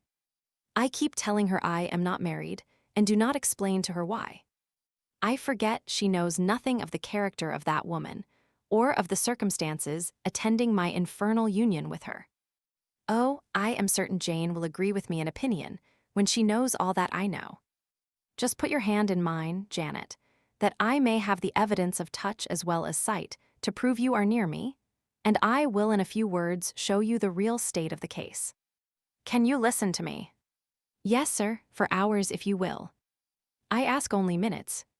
Jane, did you ever hear or know that I was not the eldest son of my house, that I had once a brother older than I?" "I remember Mrs. Fairfax told me so once." "And did you ever hear that my father was an avaricious, grasping man?" "I have understood something to that effect." "Well, Jane, being so, it was his resolution to keep the property together. He could not bear the idea of dividing his estate and leaving me a fair portion. All, he resolved, should go to my brother, Roland. Yet as little could he endure that a son of his should be a poor man. I must be provided for by a wealthy marriage. He sought me a partner betimes. Mr. Mason, a West India planter and merchant, was his old acquaintance. He was certain his possessions were real and vast. He made inquiries. Mr. Mason, he found, had a son and daughter, and he learned from him that he could and would give the latter a fortune of £30,000. That sufficed. When I left college, I was sent out to Jamaica to espouse a bride already courted for me. My father said nothing about her money, but he told me Miss Mason was the boast of Spanish Town for her beauty, and this was no lie. I found her a fine woman, in the style of Blanche Ingram, tall, dark, and majestic. Her family wished to secure me because I was of a good race, and so did she. They showed her to me in parties, splendidly dressed. I seldom saw her alone, and had very little private conversation with her. She flattered me, and lavishly displayed for my pleasure her charms and accomplishments. All the men in her circle seemed to admire her and envy me. I was dazzled, stimulated. My senses were excited, and being ignorant, raw, and inexperienced, I thought I loved her. There is no folly so besotted that the idiotic rivalries of society, the prurience, the rashness, the blindness of youth will not hurry a man to its commission. Her relatives encouraged me, competitors piqued me, she allured me. A marriage was achieved almost before I knew where I was. Oh, I have no respect for myself when I think of that act. An agony of inward contempt masters me. I never loved, I never esteemed, I did not even know her. I was not sure of the existence of one virtue in her nature. I had marked neither modesty, nor benevolence, nor candor, nor refinement in her mind or manners, and I married her. Gross, groveling, mole-eyed blockhead that I was. With less sin I might have, but let me remember to whom I am speaking. My bride's mother I had never seen. I understood she was dead. The honeymoon over, I learned my mistake. She was only mad and shut up in a lunatic asylum. There was a younger brother, too, a complete dumb idiot. The elder one, whom you have seen, and whom I cannot hate, whilst I abhor all his kindred, because he has some grains of affection in his feeble mind, shown in the continued interest he takes in his wretched sister, and also in a dog-like attachment he once bore me, will probably be in the same state one day. My father and my brother Roland knew all this, but they thought only of the £30,000 and joined in the plot against me. These were vile discoveries, but except for the treachery of concealment, I should have made them no subject of reproach to my wife, even when I found her nature wholly alien to mine, her tastes obnoxious to me, her cast of mind common, low, narrow, and singularly incapable of being led to anything higher, expanded to anything larger. When I found that I could not pass a single evening, nor even a single hour of the day with her in comfort. That kindly conversation could not be sustained between us, because whatever topic I started, immediately received from her a turn at once coarse and trite, perverse and imbecile. When I perceived that I should never have a quiet or settled household, because no servant would bear the continued outbreaks of her violent and unreasonable temper, or the vexations of her absurd, contradictory, exacting orders. Even then I restrained myself. I eschewed upbraiding, I curtailed remonstrance.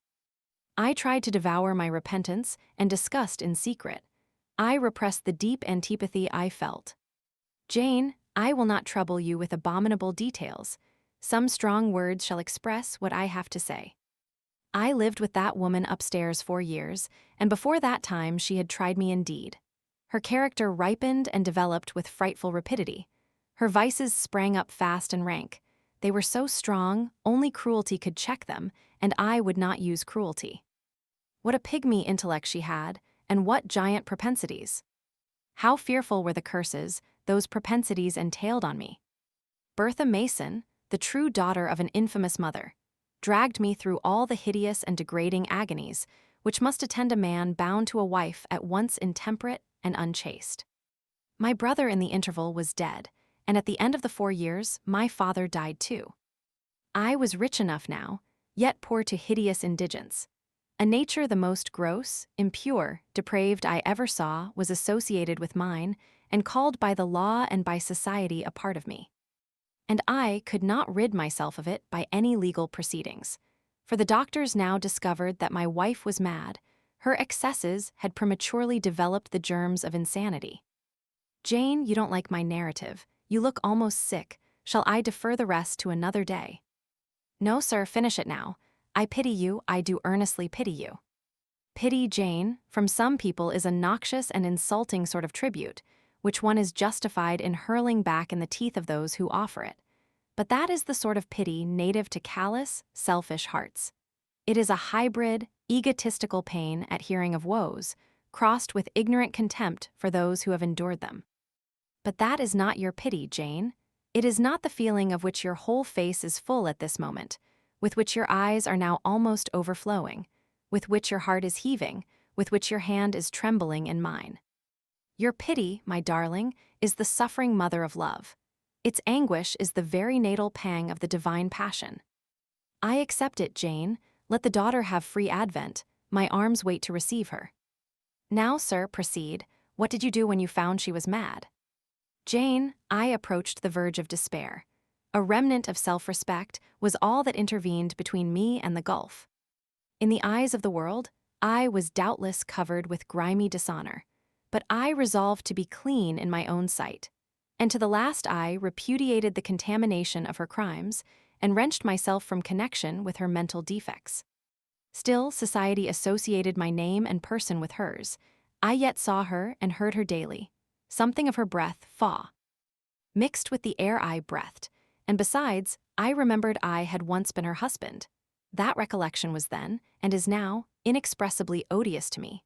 Moreover, I knew that while she lived I could never be the husband of another and better wife.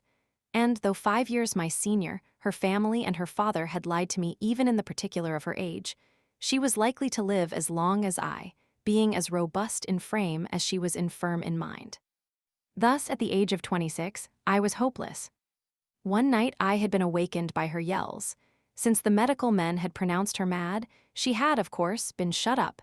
It was a fiery West Indian night, one of the description that frequently precede the hurricanes of those climates. Being unable to sleep in bed, I got up and opened the window. The air was like sulfur steams. I could find no refreshment anywhere. Mosquitoes came buzzing in and hummed sullenly round the room. The sea, which I could hear from thence, rumbled dull like an earthquake. Black clouds were casting up over it. The moon was setting in the waves, broad and red, like a hot cannonball. She threw her last bloody glance over a world quivering with the ferment of tempest. I was physically influenced by the atmosphere and scene, and my ears were filled with the curses the maniac still shrieked out, wherein she momentarily mingled my name with such a tone of demon hate, with such language. No professed harlot ever had a fouler vocabulary than she. Though 2 rooms off, I heard every word, the thin partitions of the West India house opposing but slight obstruction to her wolfish cries. This life, said I at last, is hell. This is the air, those are the sounds of the bottomless pit. I have a right to deliver myself from it if I can. The sufferings of this mortal state will leave me with the heavy flesh that now cumbers my soul. Of the fanatic's burning eternity I have no fear. There is not a future state worse than this present one. Let me break away and go home to God. I said this whilst I knelt down at and unlocked a trunk which contained a brace of loaded pistols. I meant to shoot myself.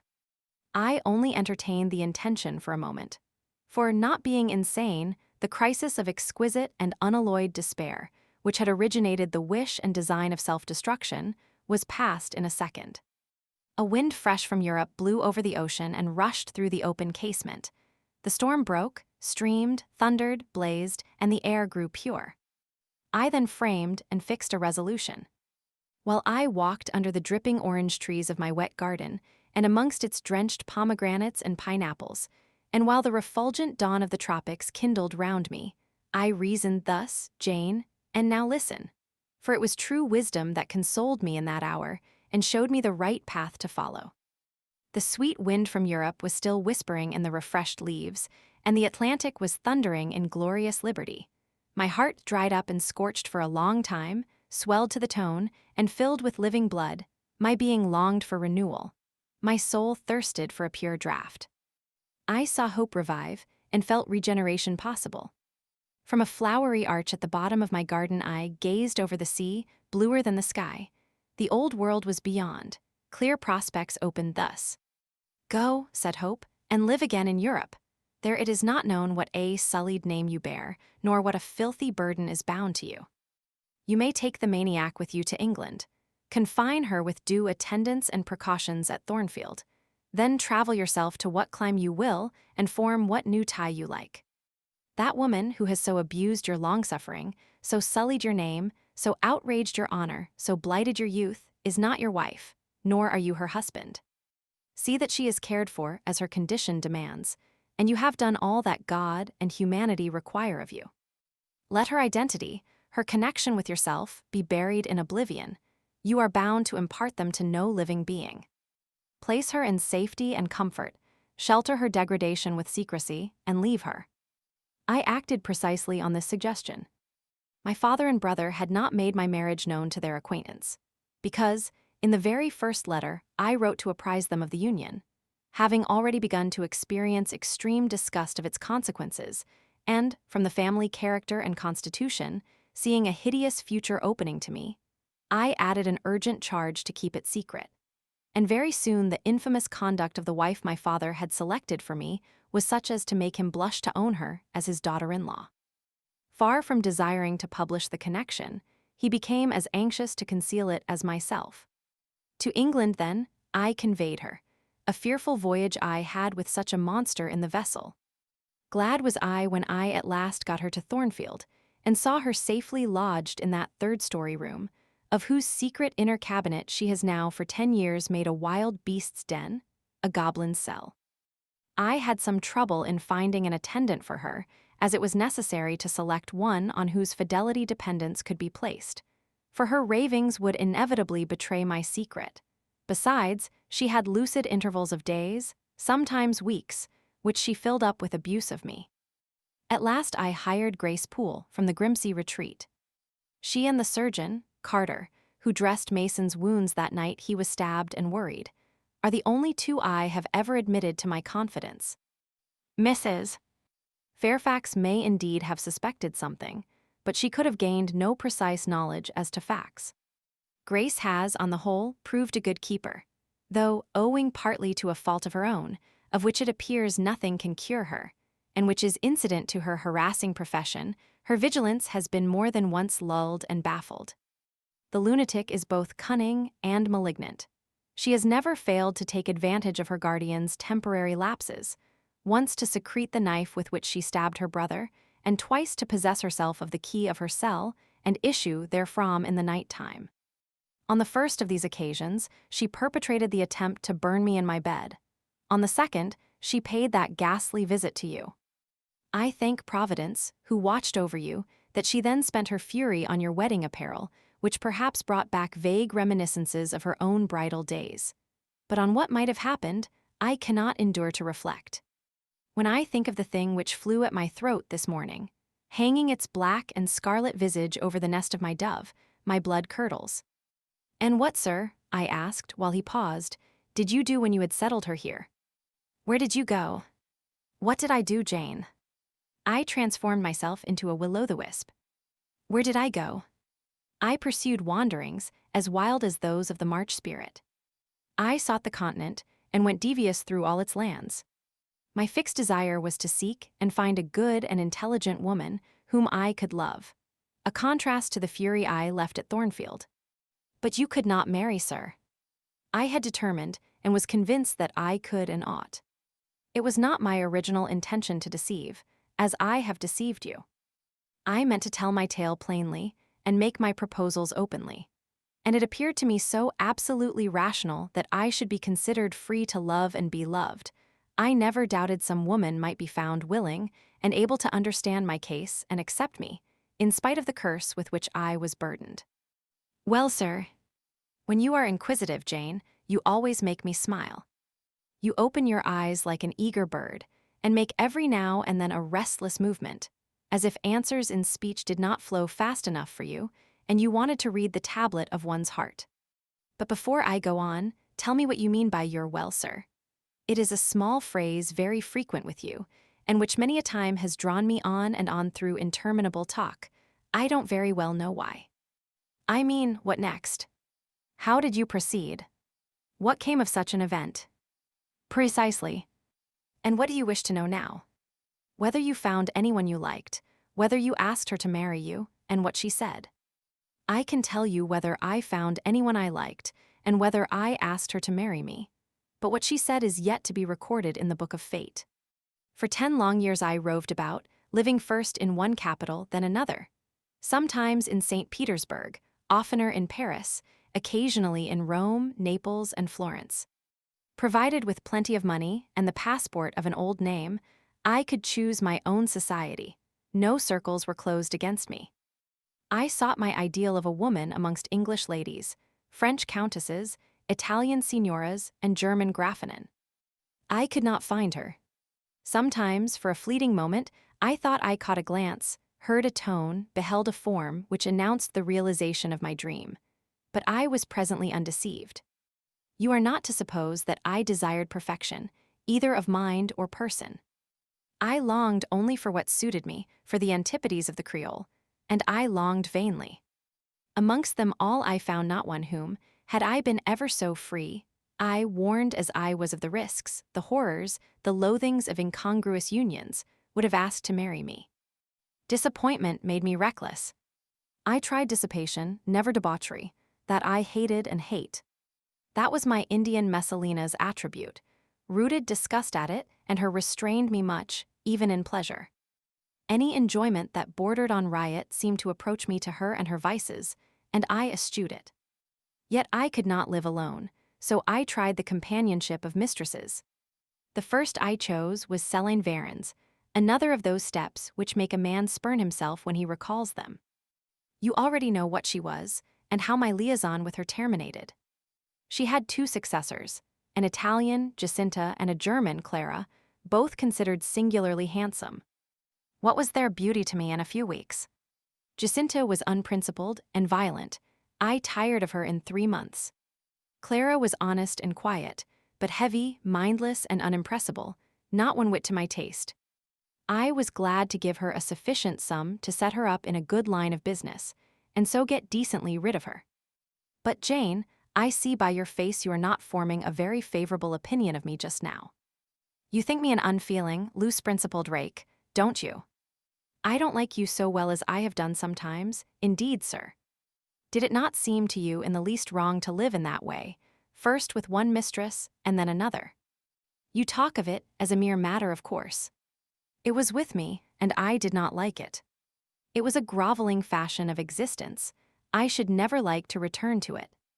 Hiring a mistress is the next worst thing to buying a slave. Both are often by nature, and always by position, inferior, and to live familiarly with inferiors is degrading. I now hate the recollection of the time I passed with Céline, Jacinta, and Clara. I felt the truth of these words, and I drew from them the certain inference that if I were so far to forget myself and all the teaching that had ever been instilled into me, as under any pretext, with any justification, through any temptation, to become the successor of these poor girls, he would one day regard me with the same feeling which now in his mind desecrated their memory. I did not give utterance to this conviction. It was enough to feel it. I impressed it on my heart, that it might remain there to serve me as aid in the time of trial. Now, Jane, why don't you say, well, sir, I have not done. You are looking grave. You disapprove of me still, I see. But let me come to the point. Last January, rid of all mistresses, in a harsh, bitter frame of mind, the result of a useless, roving, lonely life, corroded with disappointment, sourly disposed against all men, and especially against all womankind. For I began to regard the notion of an intellectual, faithful, loving woman as a mere dream. Recalled by business, I came back to England. On a frosty winter afternoon, I rode in sight of Thornfield Hall. Abhorred spot. I expected no peace, no pleasure there. On a stile in Hay Lane, I saw a quiet little figure sitting by itself. I passed it as negligently as I did the pollard willow opposite to it. I had no presentiment of what it would be to me, no inward warning that the arbitress of my life, my genius for good or evil, waited there in humble guise. I did not know it, even when, on the occasion of Messer's accident, it came up and gravely offered me help. Childish and slender creature. It seemed as if a linnet had hopped to my foot and proposed to bear me on its tiny wing. I was surly, but the thing would not go. It stood by me with strange perseverance and looked and spoke with a sort of authority. I must be aided, and by that hand, and aided I was. When once I had pressed the frail shoulder, something new, a fresh sap and sense, stole into my frame. It was well I had learnt that this elf must return to me, that it belonged to my house down below, or I could not have felt it pass away from under my hand, and seen it vanish behind the dim hedge, without singular regret. I heard you come home that night, Jane, though probably you were not aware that I thought of you or watched for you. The next day I observed you, myself unseen, for half an hour, while you played with Adele in the gallery. It was a snowy day, I recollect, and you could not go out of doors. I was in my room, the door was ajar. I could both listen and watch.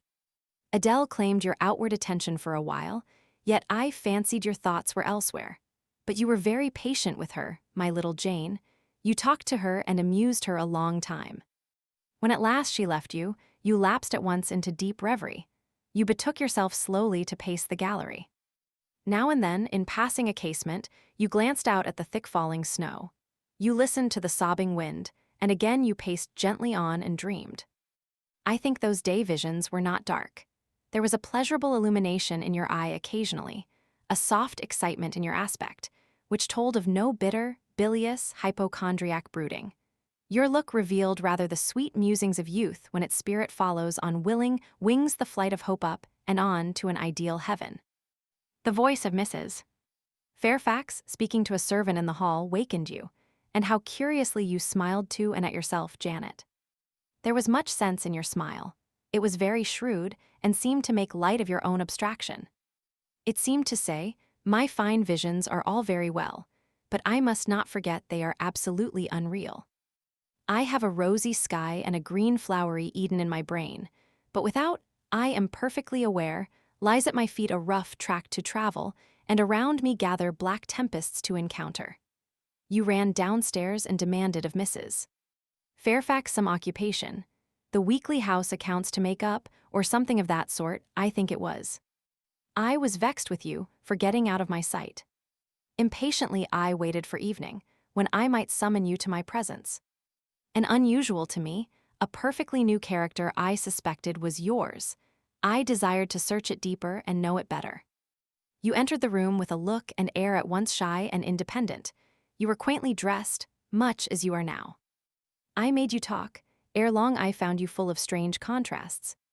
Your garb and manner were restricted by rule. Your air was often diffident, and altogether that of one refined by nature, but absolutely unused to society, and a good deal afraid of making herself disadvantageously conspicuous by some solecism or blunder. Yet when addressed, you lifted a keen, a daring, and a glowing eye to your interlocutor's face. There was penetration and power in each glance you gave. When plied by close questions, you found ready and round answers. Very soon you seemed to get used to me. I believe you felt the existence of sympathy between you and your grim and cross master, Jane, for it was astonishing to see how quickly a certain pleasant ease tranquilized your manner.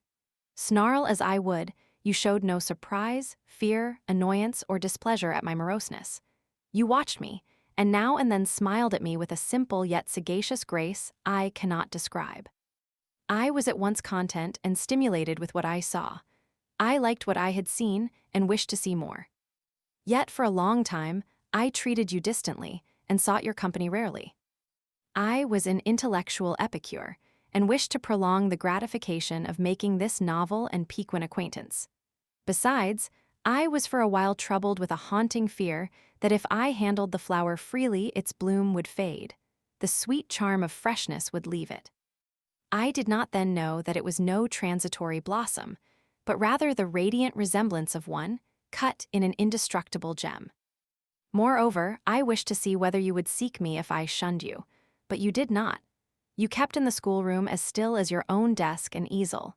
If by chance I met you, you passed me as soon, and with as little token of recognition as was consistent with respect. Your habitual expression in those days, Jane, was a thoughtful look, not despondent, for you were not sickly, but not buoyant, for you had little hope and no actual pleasure. I wondered what you thought of me, or if you ever thought of me, and resolved to find this out.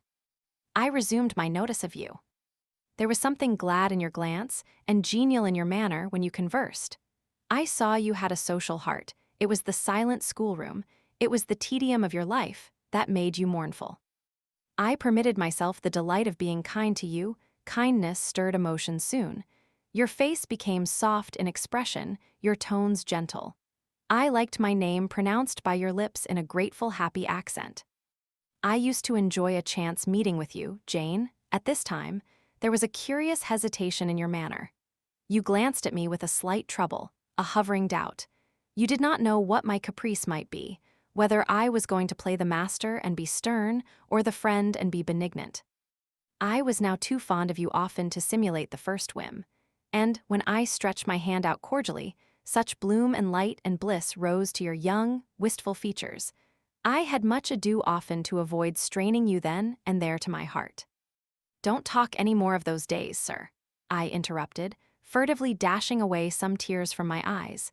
His language was torture to me, for I knew what I must do, and do soon, and all these reminiscences, and these revelations of his feelings only made my work more difficult. No, Jane, he returned. What necessity is there to dwell on the past, when the present is so much surer, the future so much brighter? I shuddered to hear the infatuated assertion. You see now how the case stands, do you not? He continued. After a youth and manhood passed half in unutterable misery and half in dreary solitude, I have for the first time found what I can truly love. I have found you. You are my sympathy, my better self, my good angel. I am bound to you with a strong attachment. I think you good, gifted, lovely.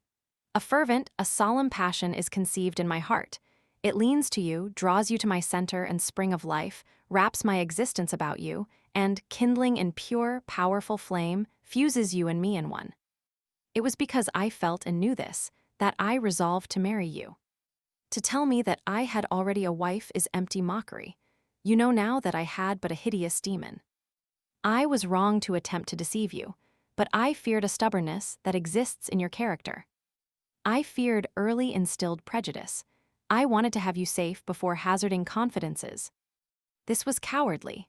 I should have appealed to your nobleness and magnanimity at first, as I do now, open to you plainly my life of agony, describe to you my hunger and thirst after a higher and worthier existence. Shown to you, not my resolution, that word is weak, but my resistless bent to love faithfully and well, where I am faithfully and well loved in return. Then I should have asked you to accept my pledge of fidelity and to give me yours. Jane, give it me now. A pause. Why are you silent, Jane? I was experiencing an ordeal. A hand of fiery iron grasped my vitals. Terrible moment, full of struggle, blackness, burning. Not a human being that ever lived could wish to be loved better than I was loved, and him who thus loved me I absolutely worshipped, and I must renounce love and idol. One drear word comprised my intolerable duty: depart. Jane, you understand what I want of you. Just this promise, I will be yours, Mr. Rochester. Mr. Rochester, I will not be yours. Another long silence. Jane, recommenced he, with a gentleness that broke me down with grief, and turned me stone cold with ominous terror. For this still voice was the pant of a lion rising. Jane, do you mean to go one way in the world, and to let me go another? I do. Jane, bending towards and embracing me, do you mean it now? I do. And now, softly kissing my forehead and cheek. I do, extricating myself from restraint rapidly and completely. Oh, Jane, this is bitter. This is wicked. It would not be wicked to love me. It would to obey you. A wild look raised his brows, crossed his features. He rose, but he forbore yet. I laid my hand on the back of a chair for support. I shook, I feared, but I resolved. One instant, Jane. Give one glance to my horrible life when you're gone. All happiness will be torn away with you. What then is left? For a wife, I have but the maniac upstairs. As well might you refer me to some corpse in yonder churchyard. What shall I do, Jane? Where turn for a companion and for some hope? Do as I do, trust in God and yourself. Believe in heaven. Hope to meet again there. Then you will not yield. No. Then you condemn me to live wretched and to die accursed. His voice rose. I advise you to live sinless, and I wish you to die tranquil. Then you snatch love and innocence from me. You fling me back on lust for a passion, vice for an occupation. Mr. Rochester, I no more assign this fate to you than I grasp at it for myself. We were born to strive and endure, you as well as I, do so. You will forget me before I forget you. You make me a liar by such language, you sully my honor. I declared I could not change. You tell me to my face I shall change soon. And what a distortion in your judgment, what a perversity in your ideas, is proved by your conduct. Is it better to drive a fellow creature to despair than to transgress a mere human law, no man being injured by the breach? For you have neither relatives nor acquaintances whom you need fear to offend by living with me. This was true, and while he spoke my very conscience and reason turned traitors against me, and charged me with crime in resisting him. They spoke almost as loud as feeling, and that clamored wildly. Oh, comply, it said. Think of his misery, think of his danger, look at his state when left alone, remember his headlong nature. Consider the recklessness following on despair, soothe him, save him, love him, tell him you love him and will be his. Who in the world cares for you? Or who will be injured by what you do? Still indomitable was the reply, I care for myself. The more solitary, the more friendless, the more unsustained I am, the more I will respect myself. I will keep the law given by God, sanctioned by man. I will hold to the principles received by me when I was sane, and not mad, as I am now. Laws and principles are not for the times when there is no temptation. They are for such moments as this, when body and soul rise in mutiny against their rigor. Stringent are they, inviolate they shall be. If at my individual convenience I might break them, what would be their worth? They have a worth, so I have always believed, and if I cannot believe it now, it is because I am insane, quite insane, with my veins running fire and my heart beating faster than I can count its throbs. Preconceived opinions, foregone determinations, are all I have at this hour to stand by. There I plant my foot. I did. Mr. Rochester, reading my countenance, saw I had done so. His fury was wrought to the highest. He must yield to it for a moment, whatever followed. He crossed the floor and seized my arm and grasped my waist. He seemed to devour me with his flaming glance. Physically, I felt at the moment powerless as stubble exposed to the draft and glow of a furnace. Mentally, I still possessed my soul, and with it the certainty of ultimate safety. The soul, fortunately, has an interpreter, often an unconscious, but still a truthful interpreter in the eye. My eye rose to his, and while I looked in his fierce face, I gave an involuntary sigh. His gripe was painful, and my overtaxed strength almost exhausted. Never, said he, as he ground his teeth, never was anything at once so frail and so indomitable. A mere reed she feels in my hand, and he shook me with the force of his hold. I could bend her with my finger and thumb, And what good would it do if I bent, if I upped her, if I crushed her? Consider that eye. Consider the resolute, wild, free thing looking out of it, defying me with more than courage, with a stern triumph. Whatever I do with its cage, I cannot get at it, the savage, beautiful creature. If I tear, if I rend the slight prison, my outrage will only let the captive loose. Conqueror I might be of the house, but the inmate would escape to heaven before I could call myself possessor of its clay dwelling place. And it is you, spirit, with will and energy, and virtue and purity that I want, not alone your brittle frame. Of yourself you could come with soft flight and nestle against my heart, if you would. Seized against your will, you will elude the grasp like an essence. You will vanish ere I inhale your fragrance. Oh, come, Jane, come.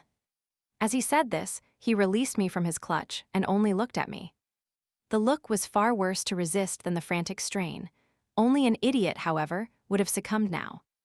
I had dared and baffled his fury. I must elude his sorrow. I retired to the door. You are going, Jane. I am going, sir. You are leaving me. Yes. You will not come. You will not be my comforter, my rescuer. My deep love, my wild woe, my frantic prayer are all nothing to you. What unutterable pathos was in his voice. How hard it was to reiterate firmly, I am going. Jane. Mr. Rochester. Withdraw, then, I consent, but remember, you leave me here in anguish. Go up to your own room, think over all I have said, and Jane, cast a glance on my sufferings, think of me. He turned away, he threw himself on his face on the sofa. Oh, Jane. My hope, my love, my life, broke in anguish from his lips. Then came a deep, strong sob. I had already gained the door, but reader, I walked back as determinedly as I had retreated. I knelt down by him, I turned his face from the cushion to me, I kissed his cheek, I smoothed his hair with my hand. God bless you, my dear master, I said. God keep you from harm and wrong, direct you, solace you, reward you well for your past kindness to me. Little Jane's love would have been my best reward, he answered. Without it, my heart is broken. But Jane will give me her love, yes, nobly, generously. Up the blood rushed to his face, forth flashed the fire from his eyes, erect he sprang, he held his arms out, but I evaded the embrace and at once quitted the room. Farewell, was the cry of my heart as I left him. Despair added, farewell forever. That night I never thought to sleep, but a slumber fell on me as soon as I lay down in bed. I was transported in thought to the scenes of childhood. I dreamt I lay in the red room at Gateshead, that the night was dark and my mind impressed with strange fears. The light that long ago had struck me into syncope, recalled in this vision, seemed glidingly to mount the wall and tremblingly to pause in the center of the obscured ceiling. I lifted up my head to look. The roof resolved to clouds, high and dim. The gleam was such as the moon imparts to vapors she is about to sever. I watched her come, watched with the strangest anticipation, as though some word of doom were to be written on her disk. She broke forth as never moon yet burst from cloud. A hand first penetrated the sable folds and waved them away. Then, not a moon, but a white human form shone in the azure, inclining a glorious brow earthward. It gazed and gazed on me. It spoke to my spirit. Immeasurably distant was the tone, yet so near it whispered in my heart. My daughter, flee temptation. Mother, I will. So I answered, after I had waked from the trance-like dream. It was yet night, but July nights are short. Soon after midnight, dawn comes. It cannot be too early to commence the task I have to fulfill, thought I. I rose, I was dressed, for I had taken off nothing but my shoes. I knew where to find in my drawers some linen, a locket, a ring. In seeking these articles, I encountered the beads of a pearl necklace Mr. Rochester had forced me to accept a few days ago. I left that, it was not mine. It was the visionary bride's who had melted in air. The other articles I made up in a parcel. My purse, containing 20 shillings, it was all I had, I put in my pocket. I tied on my straw bonnet, pinned my shawl, took the parcel and my slippers, which I would not put on yet, and stole from my room. Farewell, kind Mrs. Fairfax, I whispered, as I glided past her door. "Farewell, my darling Adele," I said, as I glanced towards the nursery. No thought could be admitted of entering to embrace her. I had to deceive a fine ear, for aught I knew it might now be listening. I would have got past Mr. Rochester's chamber without a pause, but my heart momentarily stopping its beat at that threshold, my foot was forced to stop also. No sleep was there. The inmate was walking restlessly from wall to wall, and again he sighed while I listened. There was a heaven, a temporary heaven, in this room for me if I chose. I had but to go in and to say, "Mr. Rochester, I will love you and live with you through life till death," and a fount of rapture would spring to my lips. I thought of this. That kind master, who could not sleep now, was waiting with impatience for day. He would send for me in the morning. I should be gone. He would have me sought for, vainly. He would feel himself forsaken, his love rejected. He would suffer, perhaps grow desperate. I thought of this too. My hand moved towards the lock. I caught it back and glided on. Drearily I wound my way downstairs. I knew what I had to do, and I did it mechanically.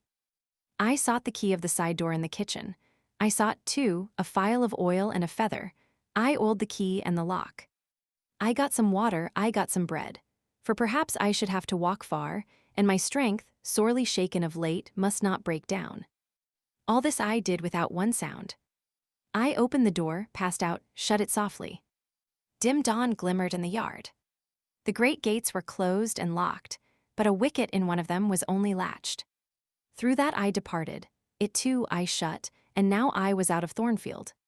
A mile off, beyond the fields, lay a road which stretched in the contrary direction to Millcote, a road I had never traveled, but often noticed, and wondered where it led. Thither I bent my steps.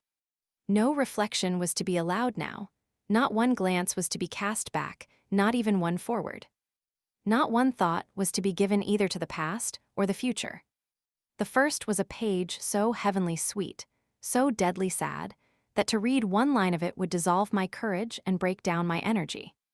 The last was an awful blank, something like the world when the deluge was gone by. I skirted fields and hedges and lanes till after sunrise. I believe it was a lovely summer morning. I know my shoes, which I had put on when I left the house, were soon wet with dew.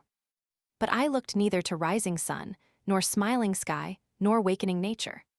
He who is taken out to pass through a fair scene to the scaffold thinks not of the flowers that smile on his road, but of the block and axe edge, of the disseverment of bone and vein, of the grave gaping at the end. And I thought of drear flight and homeless wandering, and oh, with agony I thought of what I left. I could not help it. I thought of him now, in his room, watching the sunrise, hoping I should soon come to say I would stay with him and be his. I longed to be his. I panted to return. It was not too late. I could yet spare him the bitter pang of bereavement. As yet my flight, I was sure, was undiscovered. I could go back and be his comforter, his pride, his redeemer from misery, perhaps from ruin. Oh, that fear of his self-abandonment, far worse than my abandonment, how it goaded me. It was a barbed arrowhead in my breast. It tore me when I tried to extract it. It sickened me when remembrance thrust it farther in. Birds began singing in brake and copse. Birds were faithful to their mates. Birds were emblems of love. What was I? In the midst of my pain of heart and frantic effort of principle, I abhorred myself. I had no solace from self-approbation, none even from self-respect. I had injured, wounded, left my master. I was hateful in my own eyes. Still I could not turn, nor retrace one step. God must have led me on. As to my own will or conscience, impassioned grief had trampled one and stifled the other. I was weeping wildly as I walked along my solitary way. Fast I went like one delirious.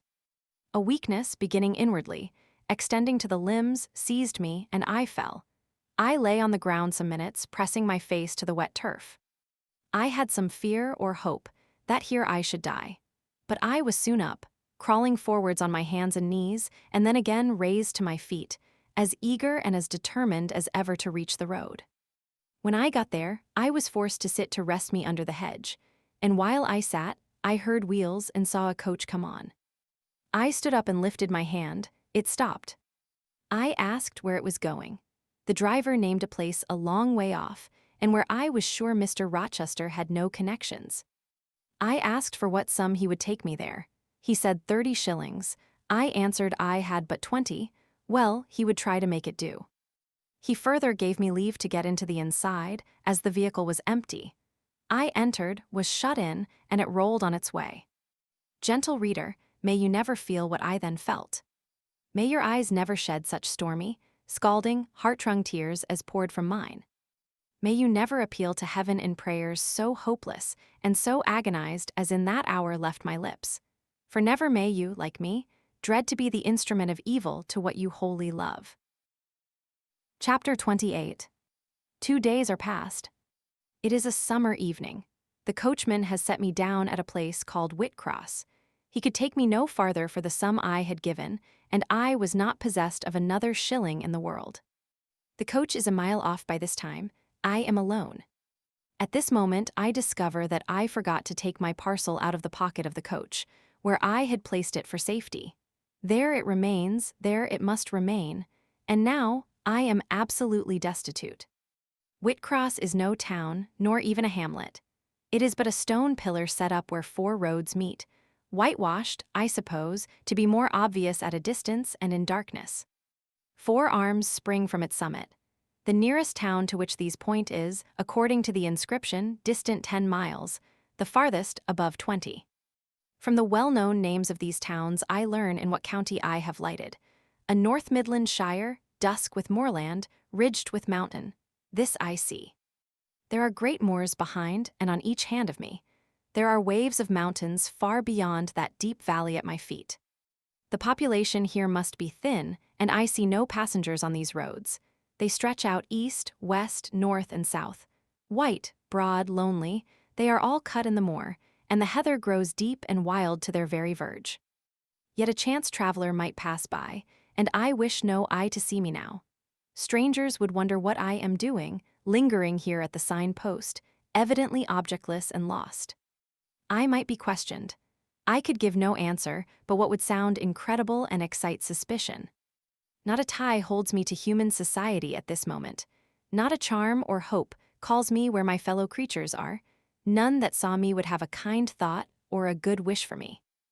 I have no relative but the universal mother, nature. I will seek her breast and ask repose.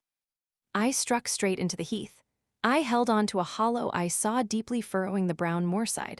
I waded knee-deep in its dark growth. I turned with its turnings, and finding a moss-blackened granite crag in a hidden angle, I sat down under it. High banks of moor were about me, the crag protected my head. The sky was over that. Some time passed before I felt tranquil even here.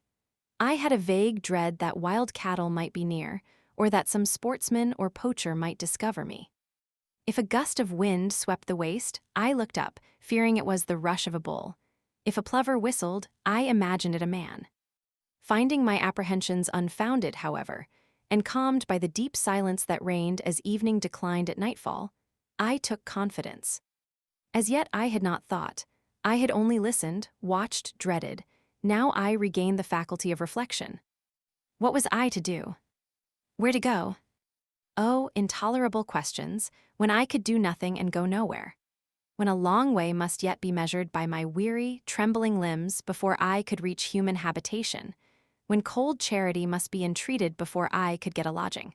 Reluctant sympathy importuned, almost certain repulse incurred, before my tale could be listened to, or one of my wants relieved. I touched the heath. It was dry, and yet warm with the heat of the summer day. I looked at the sky. It was pure.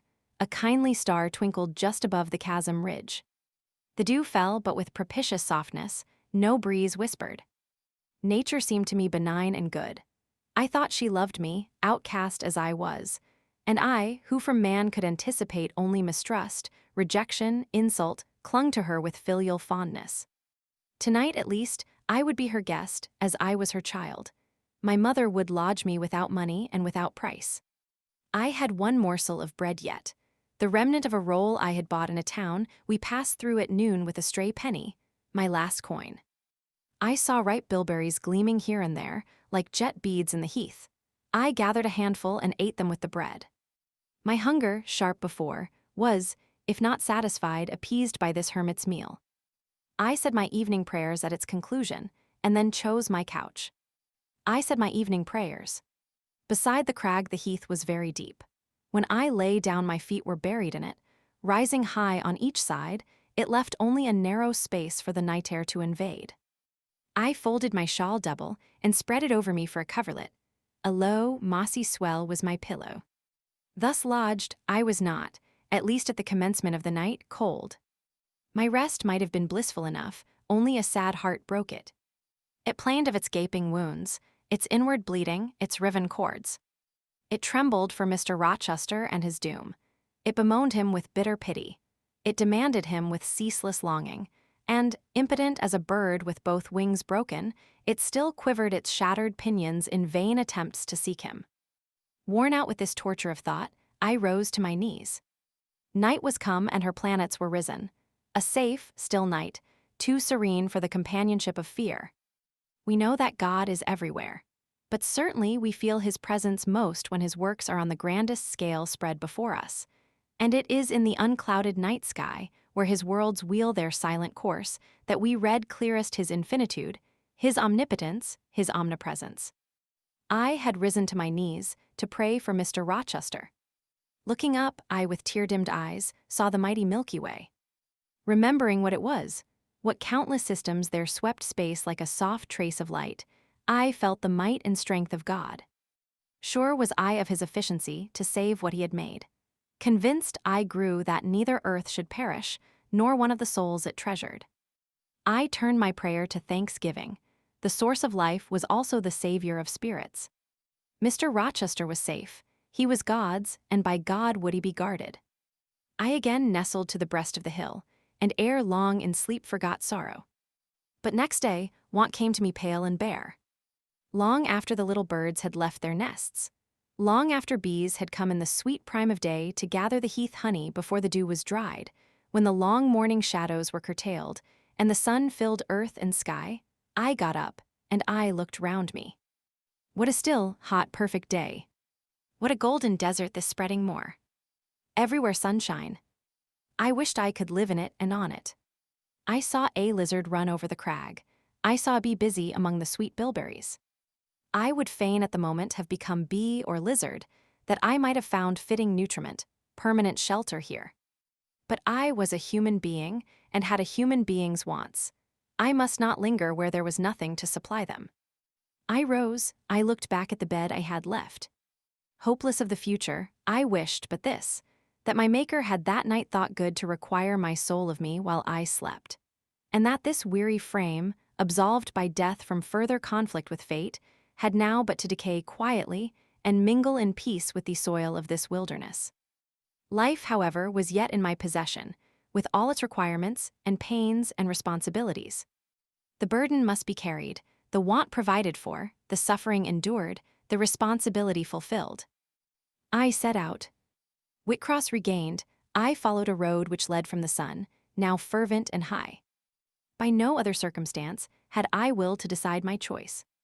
I walked a long time, and when I thought I had nearly done enough, and might conscientiously yield to the fatigue that almost overpowered me, might relax this forced action, and, sitting down on a stone I saw near, submit resistlessly to the apathy that clogged heart and limb, I heard a bell chime, a church bell. I turned in the direction of the sound, and there, amongst the romantic hills, whose changes and aspect I had ceased to note an hour ago, I saw a hamlet and a spire. All the valley at my right hand was full of pasture fields and cornfields and wood, and a glittering stream ran zigzag through the varied shades of green, the mellowing grain, the somber woodland, the clear and sunny lea. Recalled by the rumbling of wheels to the road before me, I saw a heavily laden wagon laboring up the hill, and not far beyond were 2 cows and their drover. Human life and human labor were near. I must struggle on, strive to live and bend to toil like the rest. About 2:00 p.m. I entered the village. At the bottom of its one street, there was a little shop with some cakes of bread in the window. I coveted a cake of bread. With that refreshment, I could perhaps regain a degree of energy. Without it, it would be difficult to proceed. The wish to have some strength and some vigor returned to me as soon as I was amongst my fellow beings. I felt it would be degrading to faint with hunger on the causeway of a hamlet. Had I nothing about me I could offer in exchange for one of these roles? I considered. I had a small silk handkerchief tied round my throat. I had my gloves. I could hardly tell how men and women in extremities of destitution proceeded. I did not know whether either of these articles would be accepted. Probably they would not, but I must try. I entered the shop. A woman was there. Seeing a respectably dressed person, a lady as she supposed, she came forward with civility. How could she serve me? I was seized with shame. My tongue would not utter the request I had prepared. I dared not offer her the half-worn gloves, the creased handkerchief. Besides, I felt it would be absurd. I only begged permission to sit down a moment, as I was tired. Disappointed in the expectation of a customer, she coolly acceded to my request. She pointed to a seat. I sank into it. I felt sorely urged to weep, but conscious how unseasonable such a manifestation would be, I restrained it. Soon I asked her if there were any dressmaker or plain workwoman in the village. Yes, 2 or 3. Quite as many as there was employment for. I reflected. I was driven to the point now. I was brought face to face with necessity. I stood in the position of one without a resource, without a friend, without a coin. I must do something. What? I must apply somewhere. Where? Did she know of any place in the neighborhood where a servant was wanted? Nay, she couldn't say. What was the chief trade in this place? What did most of the people do? Some were farm laborers. A good deal worked at Mr. Oliver's needle factory and at the foundry. Did Mr. Oliver employ women? Nay, it was men's work. And what do the women do? I know't was the answer. Some does one thing and some another. Poor folk mun get on as they can. She seemed to be tired of my questions, and, indeed, what claim had I to importune her? A neighbor or two came in. My chair was evidently wanted. I took leave. I passed up the street, looking as I went at all the houses to the right hand and to the left, but I could discover no pretext, nor see an inducement to enter any. I rambled round the hamlet, going sometimes to a little distance and returning again, for an hour or more. Much exhausted, and suffering greatly now for want of food, I turned aside into a lane and sat down under the hedge. Ere many minutes had elapsed, I was again on my feet, however, and again searching something, a resource, or at least an informant. A pretty little house stood at the top of the lane, with a garden before it, exquisitely neat and brilliantly blooming. I stopped at it. What business had I to approach the white door or touch the glittering knocker? In what way could it possibly be the interest of the inhabitants of that dwelling to serve me? Yet I drew near and knocked. A mild-looking, cleanly attired young woman opened the door. In such a voice as might be expected from a hopeless heart and fainting frame, a voice wretchedly low and faltering, I asked if a servant was wanted here. No, said she, we do not keep a servant. Can you tell me where I could get employment of any kind? I continued. I am a stranger, without acquaintance in this place. I want some work, no matter what. But it was not her business to think for me, or to seek a place for me. Besides, in her eyes, how doubtful must have appeared my character, position, tale.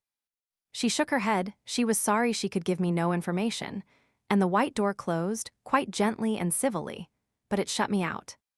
If she had held it open a little longer, I believe I should have begged a piece of bread, for I was now brought low.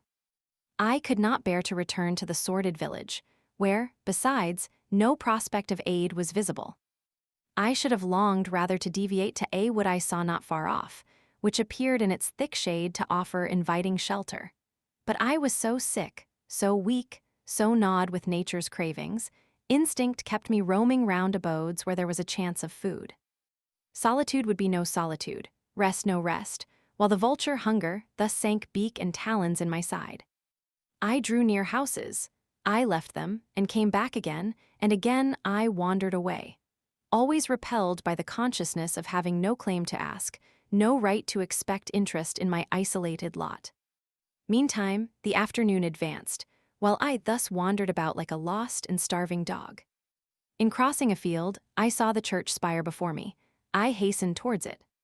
Near the churchyard, and in the middle of a garden, stood a well-built though small house, which I had no doubt was the parsonage. I remembered that strangers who arrive at a place where they have no friends, and who want employment, sometimes apply to the clergyman for introduction and aid. It is the clergyman's function to help, at least with advice, those who wish to help themselves. I seemed to have something like a right to seek counsel here. Renewing then my courage, and gathering my feeble remains of strength, I pushed on. I reached the house and knocked at the kitchen door. An old woman opened. I asked, was this the parsonage? Yes. Was the clergyman in? No. Would he be in soon? No, he was gone from home. To a distance. Not so far, happened 3 mile. He had been called away by the sudden death of his father. He was at Marsh End now, and would very likely stay there a fortnight longer. Was there any lady of the house? Nay, there was naught but her, and she was housekeeper. And of her, reader, I could not bear to ask the relief for want of which I was sinking. I could not yet beg, and again I crawled away. Once more I took off my handkerchief. Once more I thought of the cakes of bread in the little shop. Oh, for but a crust. For but one mouthful, to allay the pang of famine. Instinctively, I turned my face again to the village. I found the shop again, and I went in, and though others were there besides the woman, I ventured the request. Would she give me a roll for this handkerchief? She looked at me with evident suspicion. Nay, she never sold stuff that way. Almost desperate, I asked for half a cake. She again refused. How could she tell where I had got the handkerchief? She said. Would she take my gloves? No. What could she do with them? Reader, it is not pleasant to dwell on these details. Some say there is enjoyment in looking back to painful experience past, but at this day, I can scarcely bear to review the times to which I allude. The moral degradation, blent with the physical suffering, form too distressing a recollection ever to be willingly dwelt on. I blamed none of those who repulsed me. I felt it was what was to be expected, and what could not be helped. An ordinary beggar is frequently an object of suspicion, a well-dressed beggar inevitably so. To be sure, what I begged was employment, but whose business was it to provide me with employment? Not, certainly, that of persons who saw me then for the first time, and who knew nothing about my character. And as to the woman who would not take my handkerchief in exchange for her bread, why, she was right, if the offer appeared to her sinister or the exchange unprofitable. Let me condense now. I am sick of the subject. A little before dark I passed a farmhouse, at the open door of which the farmer was sitting, eating his supper of bread and cheese. I stopped and said, "Will you give me a piece of bread? For I am very hungry." He cast on me a glance of surprise, but without answering, he cut a thick slice from his loaf and gave it to me. I imagine he did not think I was a beggar, but only an eccentric sort of lady, who had taken a fancy to his brown loaf. As soon as I was out of sight of his house, I sat down and ate it. I could not hope to get a lodging under a roof, and sought it in the wood I have before alluded to. But my night was wretched, my rest broken. The ground was damp, the air cold. Besides, intruders passed near me more than once, and I had again and again to change my quarters. No sense of safety or tranquility befriended me. Towards morning it rained. The whole of the following day was wet. Do not ask me, reader, to give a minute account of that day. As before, I sought work, as before I was repulsed, as before I starved, but once did food pass my lips. At the door of a cottage I saw a little girl about to throw a mess of cold porridge into a pig trough. "Will you give me that?" I asked. "Will you give me that?" I asked. She stared at me. "Mother," she exclaimed, "there is a woman wants me to give her these porridge." "Well, lass," replied a voice within, "give it her if she's a beggar. Pig doesn't want it." The girl emptied the stiffened mold into my hand, and I devoured it ravenously. As the wet twilight deepened, I stopped in a solitary bridle path, which I had been pursuing an hour or more. My strength is quite failing me. I said in a soliloquy. I feel I cannot go much farther. Shall I be an outcast again this night? While the rain descends so, must I lay my head on the cold, drenched ground? I fear I cannot do otherwise, for who will receive me? But it will be very dreadful, with this feeling of hunger, faintness, chill, and this sense of desolation, this total prostration of hope. In all likelihood, though, I should die before morning. And why cannot I reconcile myself to the prospect of death? Why do I struggle to retain a valueless life? Because I know or believe Mr. Rochester is living. And then, to die of want and cold is a fate to which nature cannot submit passively. O Providence, sustain me a little longer. Aid, direct me. My glazed eye wandered over the dim and misty landscape. I saw I had strayed far from the village. It was quite out of sight. The very cultivation surrounding it had disappeared. I had, by crossways and by paths, once more drawn near the tract of moorland. And now, only a few fields, almost as wild and unproductive as the heath from which they were scarcely reclaimed, lay between me and the dusky hill. Well, I would rather die yonder than in a street or on a frequented road, I reflected. And far better that crows and ravens, if any ravens there be in these regions, should pick my flesh from my bones, than that they should be prisoned in a workhouse coffin and moulder in a pauper's grave. To the hill then I turned. I reached it. It remained now only to find a hollow where I could lie down, and feel at least hidden, if not secure. But all the surface of the waste looked level. It showed no variation but of tint. Green, where rush and moss overgrew the marshes, black, where the dry soil bore only heath. Dark as it was getting, I could still see these changes, though but as mere alternations of light and shade, for color had faded with the daylight. My eye still roved over the sullen swell and along the moor edge vanishing amidst the wildest scenery, when at one dim point, far in among the marshes and the ridges, a light sprang up. That is an ignis fatuus, was my first thought, and I expected it would soon vanish. It burnt on, however, quite steadily, neither receding nor advancing. Is it then a bonfire just kindled? I questioned. I watched to see whether it would spread, but no, as it did not diminish, so it did not enlarge. It may be a candle in a house, I then conjectured, but if so, I can never reach it. It is much too far away, and were it within a yard of me, what would it avail? I should but knock at the door to have it shut in my face. And I sank down where I stood, and hid my face against the ground. I lay still a while. The night wind swept over the hill and over me, and died moaning in the distance. The rain fell fast, wetting me afresh to the skin. Could I but have stiffened to the still frost, the friendly numbness of death, it might have pelted on, I should not have felt it, but my yet living flesh shuddered at its chilling influence. I rose ere long. The light was yet there, shining dim but constant through the rain. I tried to walk again. I dragged my exhausted limbs slowly towards it. It led me aslant over the hill, through a wide bog which would have been impassable in winter, and was splashy and shaking even now, in the height of summer. Here I fell twice, but as often I rose and rallied my faculties. This light was my forlorn hope, I must gain it. Having crossed the marsh, I saw a trace of white over the moor. I approached it. It was a road or a track.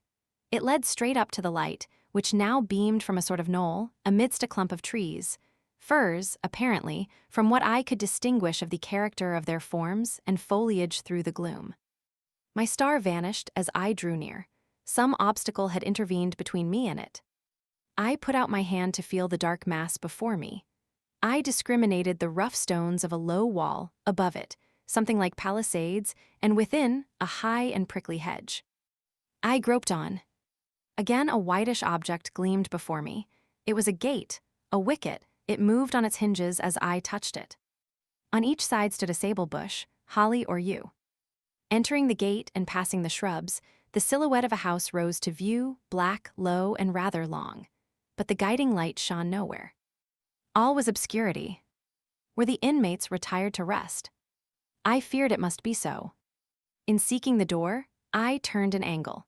There shot out the friendly gleam again, from the lozenged panes of a very small latticed window, within a foot of the ground, made still smaller by the growth of ivy or some other creeping plant, whose leaves clustered thick over the portion of the house wall in which it was set.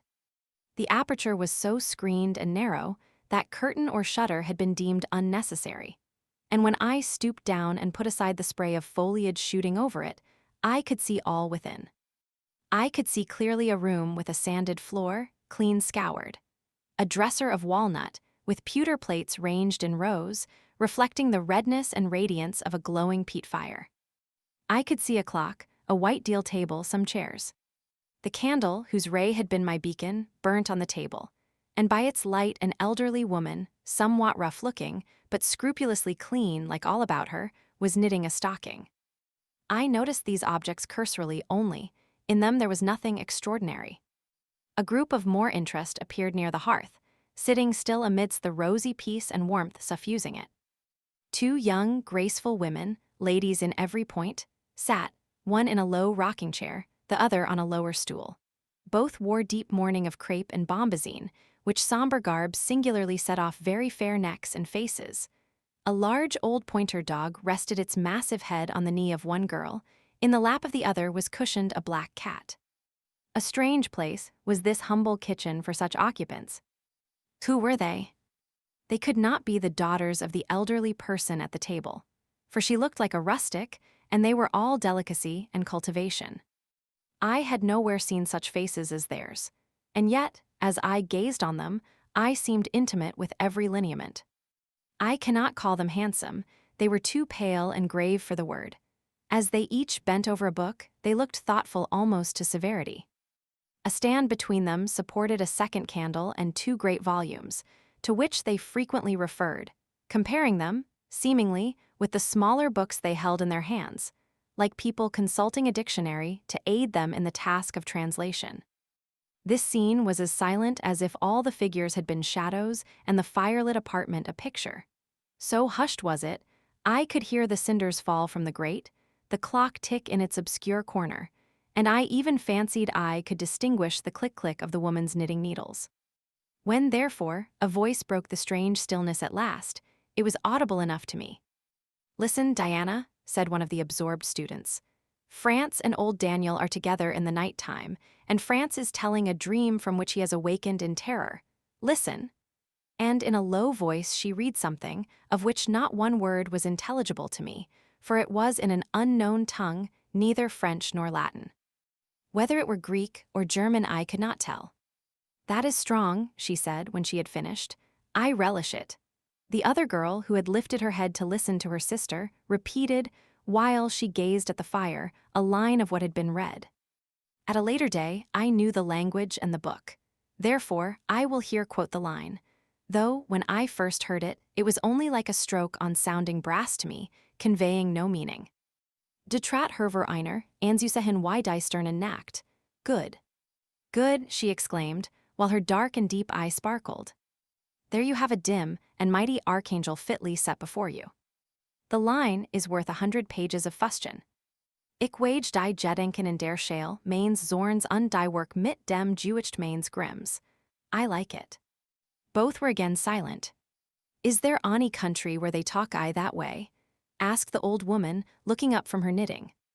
"Yes, Hannah, a far larger country than England, where they talk in no other way." "Well, for sure case, I know't how they can understand tea, one t'other. And if either you went there, ye could tell what they said, I guess." "We could probably tell something of what they said, but not all, for we are not as clever as you think us, Hannah. We don't speak German, and we cannot read it without a dictionary to help us." "And what good does it do you?" "We mean to teach it some time, or at least the elements, as they say, and then we shall get more money than we do now." "Very like, but give o'er studying. Ye have done enough for tonight." "I think we have, at least I'm tired." "Merry are you?" "Mortally. After all, it's tough work fagging away at a language with no master but a lexicon. It is, especially such a language as this crabbed but glorious Deutsch. I wonder when St. John will come home. Surely he will not be long now. It is just 10, looking at a little gold watch she drew from her girdle. It rains fast, Hannah. Will you have the goodness to look at the fire in the parlor? The woman rose. She opened a door, through which I dimly saw a passage, Soon I heard her stir a fire in an inner room. She presently came back. "Ah, childer," said she, "it fair troubles me to go into yond room now. It looks so lonesome why the chair empty and set back in a corner." She wiped her eyes with her apron. The two girls, grave before, looked sad now. "But he is in a better place," continued Hannah. "We shouldn't wish him here again. And then, nobody need to have a quieter death nor he had." "You say he never mentioned us?" inquired one of the ladies. "He hadn't time, bairn. He was gone in a minute, was your father. He had been a bit ailing like the day before, but not to signify. And when Mr. St. John asked if he would like either ye to be sent for, he fair laughed at him. He began again with a bit of a heaviness in his head the next day, that is, a fortnight sin, and he went to sleep and niver wakened. He were a most stark when your brother went into tea chamber and fanned him." "Ah, childer, that's tea last o' tea, old stock, for ye and Mr. St. John is like of different sort to them, at's gone. For all your mother were mich I your way, and a most as book learned. She were the picter o' ye, Mary. Diana is more like your father. I thought them so similar I could not tell where the old servant, for such I now concluded her to be, saw the difference. Both were fair complexioned and slenderly made. Both possessed faces full of distinction and intelligence. One, to be sure, had hair a shade darker than the other, and there was a difference in their style of wearing it. Mary's pale brown locks were parted and braided smooth. Diana's duskier tresses covered her neck with thick curls. The clock struck 10. "Ye'll want your supper, I am sure," observed Hannah, "and so will Mr. St. John when he comes in." And she proceeded to prepare the meal. The ladies rose. They seemed about to withdraw to the parlor. Till this moment, I had been so intent on watching them, their appearance and conversation had excited in me so keen an interest, I had half forgotten my own wretched position. Now it recurred to me. More desolate, more desperate than ever, it seemed from contrast. And how impossible did it appear to touch the inmates of this house with concern on my behalf, to make them believe in the truth of my wants and woes, to induce them to vouchsafe a rest for my wanderings. As I groped out the door and knocked at it hesitatingly, I felt that last idea to be a mere chimera. Hannah opened. "What do you want?" she inquired in a voice of surprise as she surveyed me by the light of the candle she held. "May I speak to your mistresses?" I said. "You had better tell me what you have to say to them. Where do you come from?" "I am a stranger." "What is your business here at this hour?" "I want a night's shelter in an outhouse or anywhere, and a morsel of bread to eat." Distrust, the very feeling I dreaded, appeared in Hannah's face. "I'll give you a piece of bread," she said after a pause, "but we can't take in a vagrant to lodge." "It isn't likely." "Do let me speak to your mistresses." "No, not I." "What can they do for you?" "You should not be roving about now, it looks very ill." "But where shall I go if you drive me away?" "What shall I do?" "Oh, I'll warrant you know where to go, and what to do. Mind you don't do wrong, that's all. Here is a penny, now go." "A penny cannot feed me, and I have no strength to go farther." "Don't shut the door, oh don't for God's sake." "I must, the rain is driving in." "Tell the young ladies." "Let me see them." "Indeed, I will not." "You are not what you ought to be, or you wouldn't make such a noise." "Move off." "But I must die if I am turned away." "Not you." "I'm feared you have some ill plans, agate, that bring you about folks' houses at this time o' night. If you've any followers, housebreakers or such like, anywhere near, you may tell them we are not by ourselves in the house. We have a gentleman and dogs and guns." Here the honest but inflexible servant clapped the door to and bolted it within. This was the climax. A pang of exquisite suffering, a throe of true despair, rent and heaved my heart.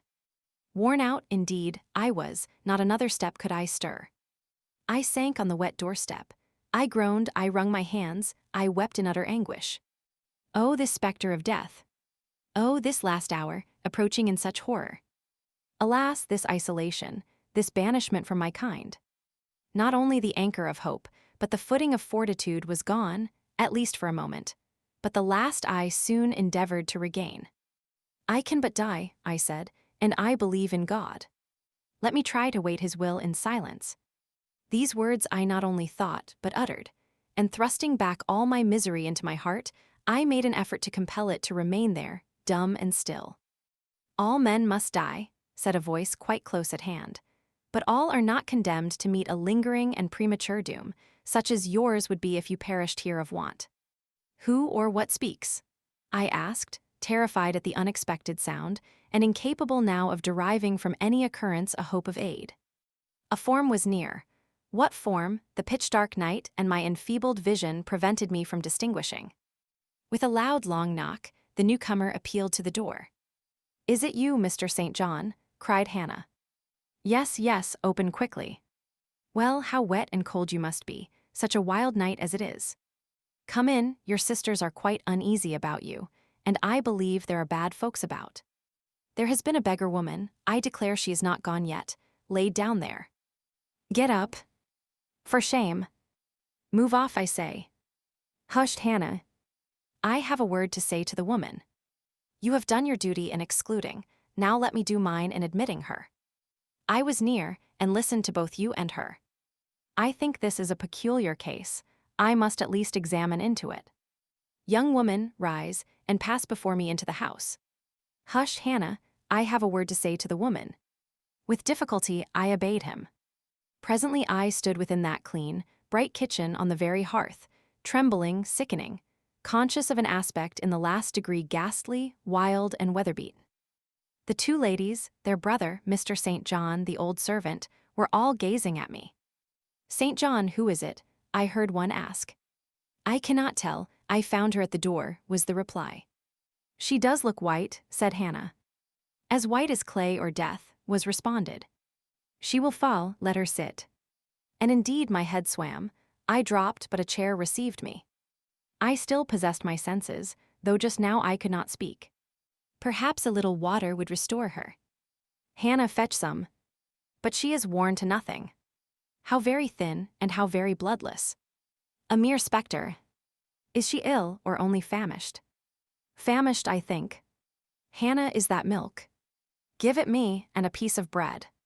Diana, I knew her by the long curls which I saw drooping between me and the fire as she bent over me, broke some bread, dipped it in milk, and put it to my lips. Her face was near mine. I saw there was pity in it, and I felt sympathy in her hurried breathing. In her simple words, too, the same balm-like emotion spoke. "Try to eat." "Yes, try," repeated Mary gently, and Mary's hand removed my sodden bonnet and lifted my head. I tasted what they offered me, feebly at first, eagerly soon. "Not too much at first, restrain her," said the brother, "she has had enough." And he withdrew the cup of milk and the plate of bread. "A little more, St. John, look at the avidity in her eyes." "No more at present, sister." "Try if she can speak now, ask her name." I felt I could speak, and I answered, "My name is Jane Elliot." Anxious as ever to avoid discovery, I had before resolved to assume an alias. "And where do you live? Where are your friends?" I was silent. "Can we send for anyone you know?" I shook my head. "What account can you give of yourself?" Somehow, now that I had once crossed the threshold of this house, and once was brought face to face with its owners, I felt no longer outcast, vagrant, and disowned by the wide world. I dared to put off the mendicant, to resume my natural manner and character. I began once more to know myself, and when Mr. St. John demanded an account, which at present I was far too weak to render, I said after a brief pause, "Sir, I can give you no details tonight." "But what then," said he, "do you expect me to do for you?" "Nothing," I replied. My strength sufficed for but short answers. Diana took the word. "Do you mean," she asked, "that we have now given you what aid you require, and that we may dismiss you to the moor and the rainy night?" I looked at her. She had, I thought, a remarkable countenance, instinct both with power and goodness. I took sudden courage. Answering her compassionate gaze with a smile, I said, "I will trust you. If I were a masterless and stray dog, I know that you would not turn me from your hearth tonight. As it is, I really have no fear. Do with me and for me as you like, but excuse me from much discourse. My breath is short, I feel a spasm when I speak." All three surveyed me, and all three were silent. "Hannah," said Mr. St. John at last, "let her sit there at present, and ask her no questions. In 10 minutes more, give her the remainder of that milk and bread. Mary and Diana, let us go into the parlor and talk the matter over." They withdrew. Very soon one of the ladies returned, I could not tell which. A kind of pleasant stupor was stealing over me as I sat by the genial fire. In an undertone, she gave some directions to Hannah. Ere long, with the servant's aid, I contrived to mount a staircase. My dripping clothes were removed. Soon a warm, dry bed received me. I thanked God, experienced amidst unutterable exhaustion a glow of grateful joy, and slept. Chapter 29. The recollection of about 3 days and nights succeeding this is very dim in my mind. I can recall some sensations felt in that interval, but few thoughts framed and no actions performed. I knew I was in a small room and in a narrow bed. To that bed I seemed to have grown. I lay on it motionless as a stone, and to have torn me from it would have been almost to kill me. I took no note of the lapse of time, of the change from morning to noon, from noon to evening. I observed when anyone entered or left the apartment. I could even tell who they were. I could understand what was said when the speaker stood near to me, but I could not answer. To open my lips or move my limbs was equally impossible. Hannah, the servant, was my most frequent visitor. Her coming disturbed me. I had a feeling that she wished me away, that she did not understand me or my circumstances, that she was prejudiced against me. Diana and Mary appeared in the chamber once or twice a day. They would whisper sentences of this sort at my bedside. It is very well we took her in. Yes, she would certainly have been found dead at the door in the morning had she been left out all night. I wonder what she has gone through. Strange hardships, I imagine, poor, emaciated, pallid wanderer. She is not an uneducated person, I should think, by her manner of speaking. Her accent was quite pure, and the clothes she took off, though splashed and wet, were little worn and fine. She has a peculiar face. Fleshless and haggard as it is, I rather like it, and when in good health and animated, I can fancy her physiognomy would be agreeable. Never once in their dialogues did I hear a syllable of regret at the hospitality they had extended to me, or of suspicion of, or aversion to myself. I was comforted. Mr. St. John came but once. He looked at me and said my state of lethargy was the result of reaction from excessive and protracted fatigue. He pronounced it needless to send for a doctor. Nature, he was sure, would manage best left to herself. He said every nerve had been overstrained in some way, and the whole system must sleep torpid a while. There was no disease. He imagined my recovery would be rapid enough when once commenced. These opinions he delivered in a few words in a quiet, low voice, and added, after a pause, in the tone of a man little accustomed to expansive comment, rather an unusual physiognomy, certainly not indicative of vulgarity or degradation. Far otherwise, responded Diana. To speak truth, St. John, my heart rather warms to the poor little soul. I wish we may be able to benefit her permanently. That is hardly likely, was the reply. You will find she is some young lady who has had a misunderstanding with her friends, and has probably injudiciously left them. We may, perhaps, succeed in restoring her to them if she is not obstinate, but I trace lines of force in her face which make me skeptical of her tractability. He stood considering me some minutes, then added, She looks sensible, but not at all handsome. She is so ill, St. John. Ill or well, she would always be plain. The grace and harmony of beauty are quite wanting in those features. On the 3rd day I was better. On the 4th I could speak, move, rise in bed, and turn. Hannah had brought me some gruel and dry toast, about, as I supposed, the dinner hour. I had eaten with relish. The food was good, void of the feverish flavor which had hitherto poisoned what I had swallowed. When she left me, I felt comparatively strong and revived. Ere long satiety of repose and desire for action stirred me. I wished to rise, but what could I put on? Only my damp and bemired apparel, in which I had slept on the ground and fallen in the marsh. I felt ashamed to appear before my benefactors so clad. I was spared the humiliation. On a chair by the bedside were all my own things, clean and dry. My black silk frock hung against the wall. The traces of the bog were removed from it, the creases left by the wet smoothed out. It was quite decent.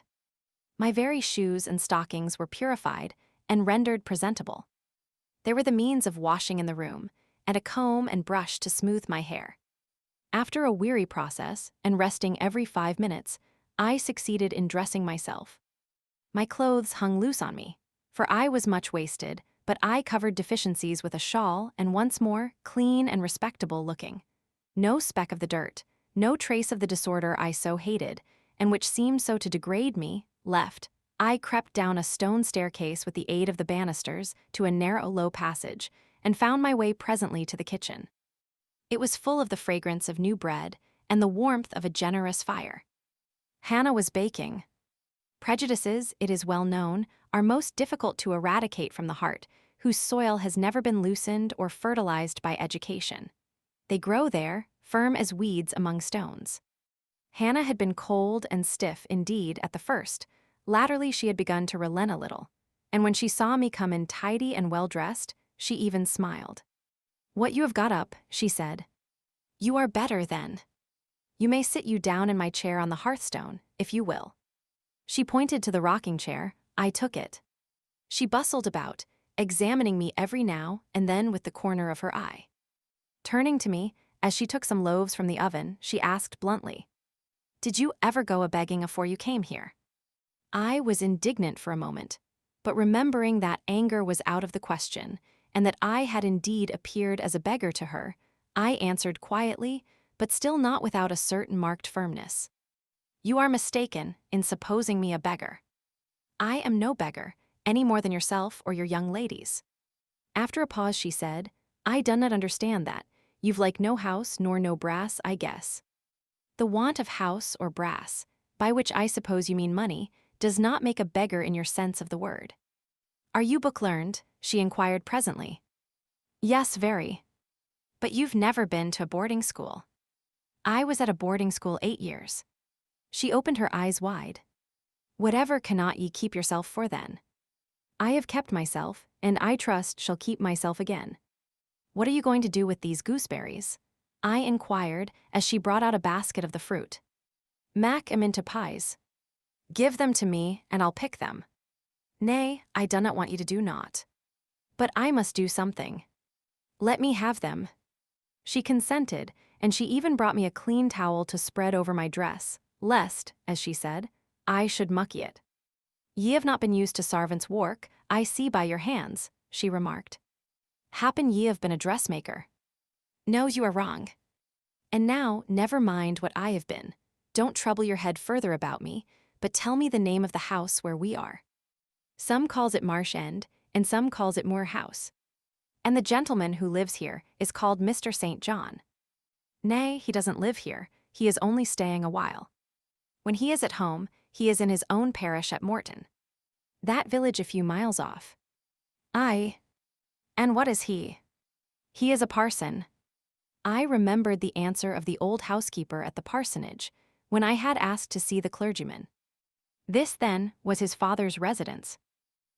Old Mr. Rivers lived here, and his father and grandfather, and great-grandfather afore him. The name, then, of that gentleman is Mr. St. John Rivers. St. John is like his Kirsten name. And his sisters are called Diana and Mary Rivers. "Yes. Their father is dead. Dead 3 weeks sin of a stroke. They have no mother. The mistress has been dead this many a year." "Have you lived with the family long?" "I've lived here 30 year. I nursed them all 3. "That proves you must have been an honest and faithful servant. I will say so much for you, though you have had the incivility to call me a beggar." She again regarded me with a surprised stare. "I believe," she said, "I was quite mistan in my thoughts of you, but there is so many cheats goes about, you mun forgy me. And though," I continued rather severely, "you wished to turn me from the door, on a night when you should not have shut out a dog. Well, it was hard, but what can a body do? I thought more o' childer nor of mysel, poor things. They've like nobody to tak care on 'em but me. I'm like to look sharpish." I maintained a grave silence for some minutes. "You mun not think too hardly of me," she again remarked. But I do think hardly of you, I said. And I'll tell you why, not so much because you refused to give me shelter or regarded me as an impostor, as because you just now made it a species of reproach that I had no brass and no house. Some of the best people that ever lived have been as destitute as I am, and if you are a Christian, you ought not to consider poverty a crime. No more I ought, said she. Mr. St. John tells me so too, and I see I were wrang, but I've clear a different notion on you now to what I had. You look a rate down dacent little crater. That will do, I forgive you now. Shake hands. She put her flowery and horny hand into mine. Another and heartier smile illumined her rough face, and from that moment we were friends. Hannah was evidently fond of talking.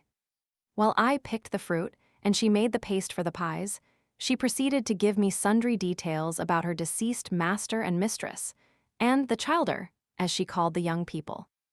Old Mr. Rivers, she said, was a plain man enough but a gentleman, and of as ancient a family as could be found. Marsh End had belonged to the Rivers ever since it was a house, and it was, she affirmed, a boon 200-year-old, for all it looked but a small, humble place, not to compare why Mr. Oliver's grand hall down I Morton Vale. But she could remember Bill Oliver's father a journeyman needlemaker, and T.H. Rivers were gentry I Th O days O Th Henrys, as anybody might see by looking into Th registers I Morton church vestry. Still, she allowed, the Ode Maester was like other folk, not mitch out o t common way, stark mad o shooting and farming and sich like. The mistress was different. She was a great reader and studied a deal, and the bairns had taken after her. There was nothing like them in these parts, nor ever had been. They had liked learning, all three, almost from the time they could speak, and they had always been of a mack of their own. Mr. St. John, when he grew up, would go to college and be a parson, and the girls, as soon as they left school, would seek places as governesses.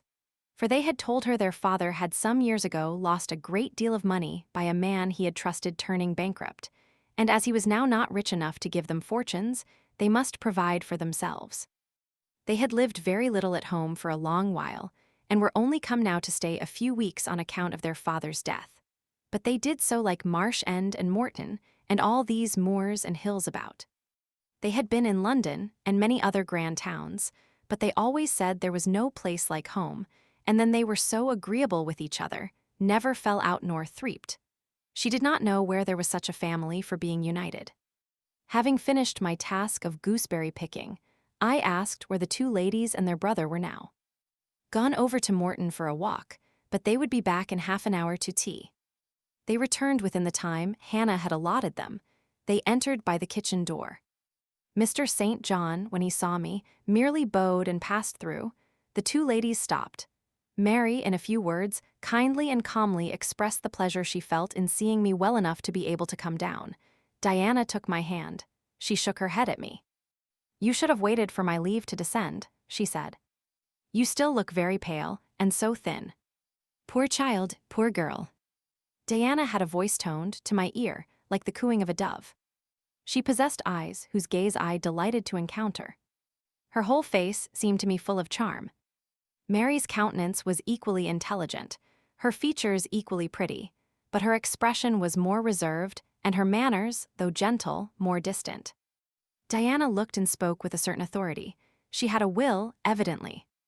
It was my nature to feel pleasure in yielding to an authority supported like hers, and to bend, where my conscience and self-respect permitted, to an active will. And what business have you here? She continued. It is not your place. Mary and I sit in the kitchen sometimes, because at home we like to be free, even to license, but you are a visitor and must go into the parlor. I am very well here. Not at all, with Hannah bustling about and covering you with flour. Besides, the fire is too hot for you, interposed Mary. To be sure, added her sister. Come, you must be obedient. And still holding my hand, she made me rise and led me into the inner room. Sit there, she said, placing me on the sofa, while we take our things off and get the tea ready. It is another privilege we exercise in our little moorland home, to prepare our own meals when we are so inclined, or when Hannah is baking, brewing, washing, or ironing. She closed the door, leaving me solus with Mr. St. John, who sat opposite, a book or newspaper in his hand. I examined first the parlor and then its occupant. The parlor was rather a small room, very plainly furnished yet comfortable because clean and neat. The old-fashioned chairs were very bright, and the walnut-wood table was like a looking-glass.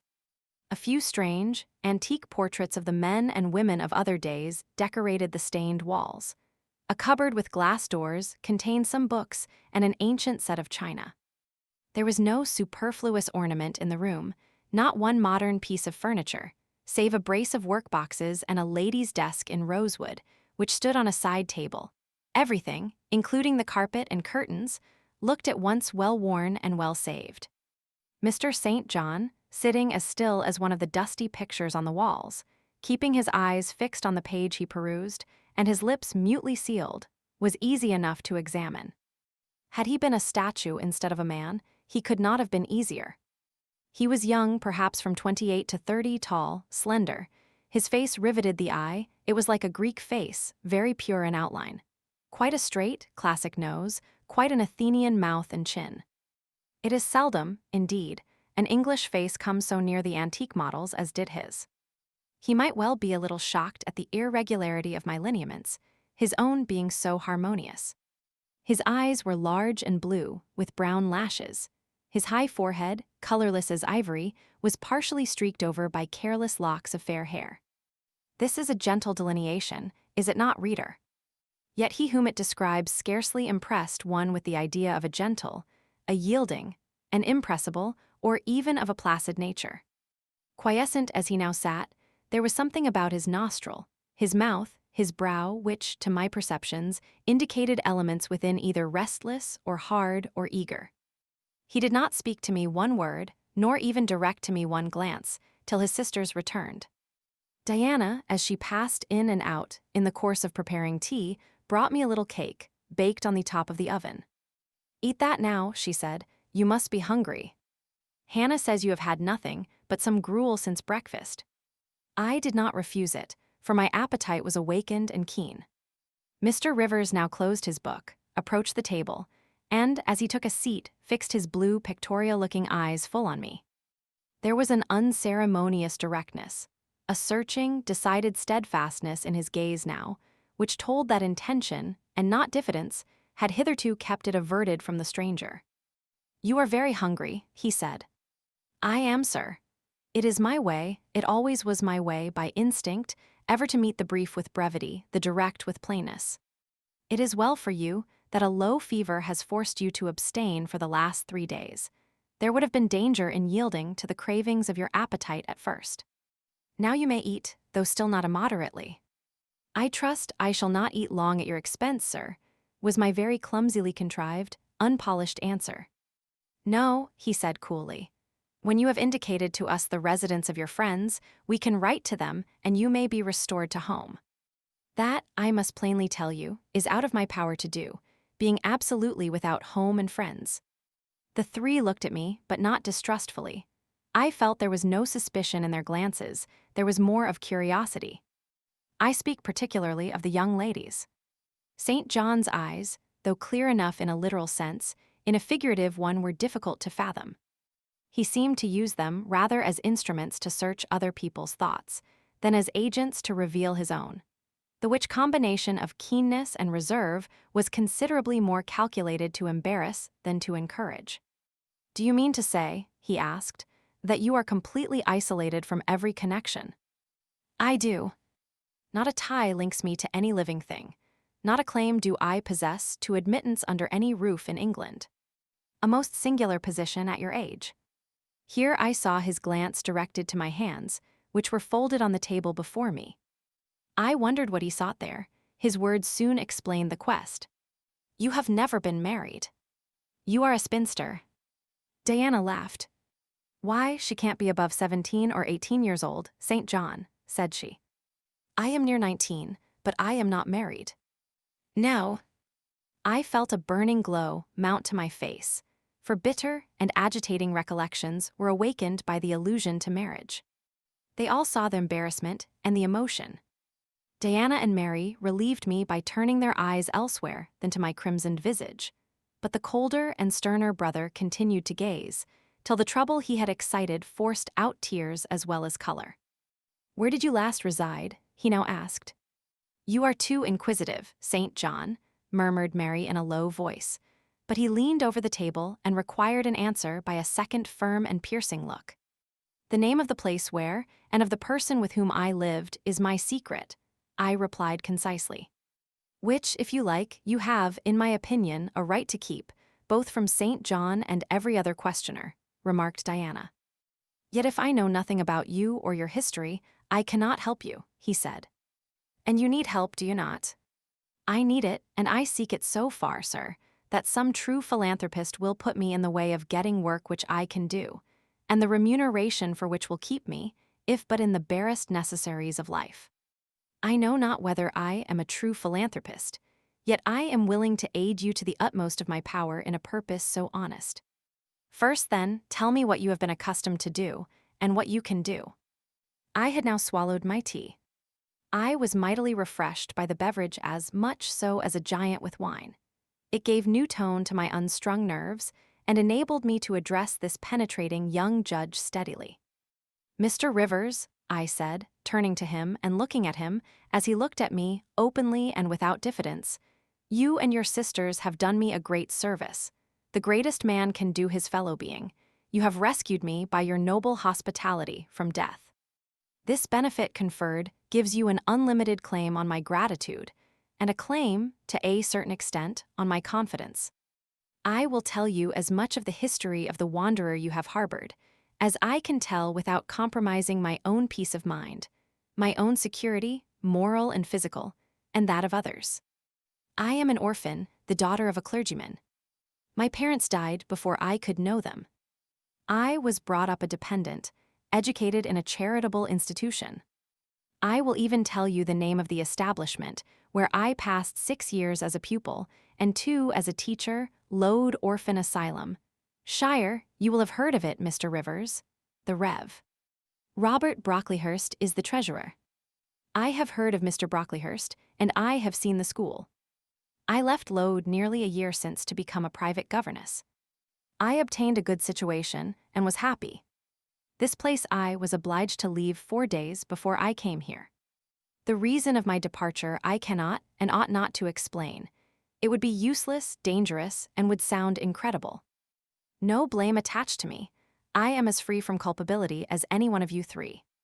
Miserable I am, and must be for a time. For the catastrophe which drove me from a house I had found a paradise was of a strange and direful nature. I observed but 2 points in planning my departure: speed, secrecy. To secure these, I had to leave behind me everything I possessed except a small parcel, which, in my hurry and trouble of mind, I forgot to take out of the coach that brought me to Whitcross. To this neighborhood, then, I came, quite destitute. I slept 2 nights in the open air, and wandered about 2 days without crossing a threshold. But twice in that space of time did I taste food, and it was when brought by hunger, exhaustion, and despair almost to the last gasp, that you, Mr. Rivers, forbade me to perish of want at your door, and took me under the shelter of your roof.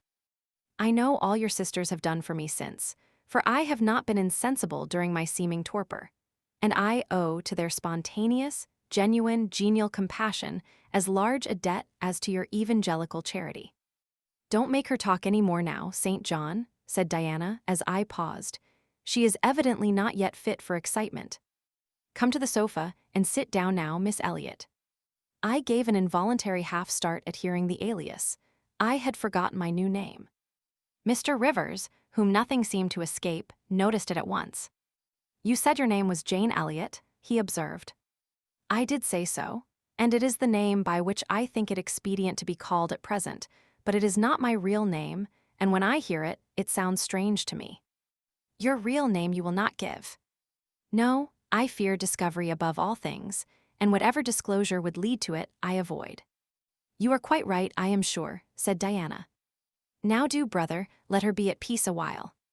But when St. John had mused a few moments, he recommenced as imperturbably, and with as much acumen as ever. You would not like to be long dependent on our hospitality. You would wish, I see, to dispense as soon as may be with my sisters, compassion. And above all, with my charity, I am quite sensible of the distinction drawn, nor do I resent it, it is just. You desire to be independent of us. I do, I have already said so. Show me how to work or how to seek work, that is all I now ask. Then let me go, if it be but to the meanest cottage. But till then, allow me to stay here. I dread another essay of the horrors of homeless destitution. Indeed you shall stay here, said Diana, putting her white hand on my head. You shall, repeated Mary, in the tone of undemonstrative sincerity which seemed natural to her. My sisters, you see, have a pleasure in keeping you, said Mr. St. John, as they would have a pleasure in keeping and cherishing a half-frozen bird some wintry wind might have driven through their casement. I feel more inclination to put you in the way of keeping yourself, and shall endeavor to do so. But observe, my sphere is narrow. I am but the incumbent of a poor country parish. My aid must be of the humblest sort. And if you are inclined to despise the day of small things, seek some more efficient succor than such as I can offer. She has already said that she is willing to do anything honest she can do, answered Diana for me, and you know, St. John, she has no choice of helpers. She is forced to put up with such crusty people as you. I will be a dressmaker, I will be a plain workwoman, I will be a servant, a nurse girl, if I can be no better, I answered. Right, said Mr. St. John, quite coolly. If such is your spirit, I promise to aid you, in my own time and way. He now resumed the book with which he had been occupied before tea. I soon withdrew, for I had talked as much and sat up as long as my present strength would permit. Chapter 30. The more I knew of the inmates of Moor House, the better I liked them. In a few days I had so far recovered my health that I could sit up all day, and walk out sometimes. I could join with Diana and Mary in all their occupations, converse with them as much as they wished, and aid them when and where they would allow me. There was a reviving pleasure in this intercourse, of a kind now tasted by me for the first time, the pleasure arising from perfect congeniality of tastes, sentiments, and principles. I liked to read what they liked to read.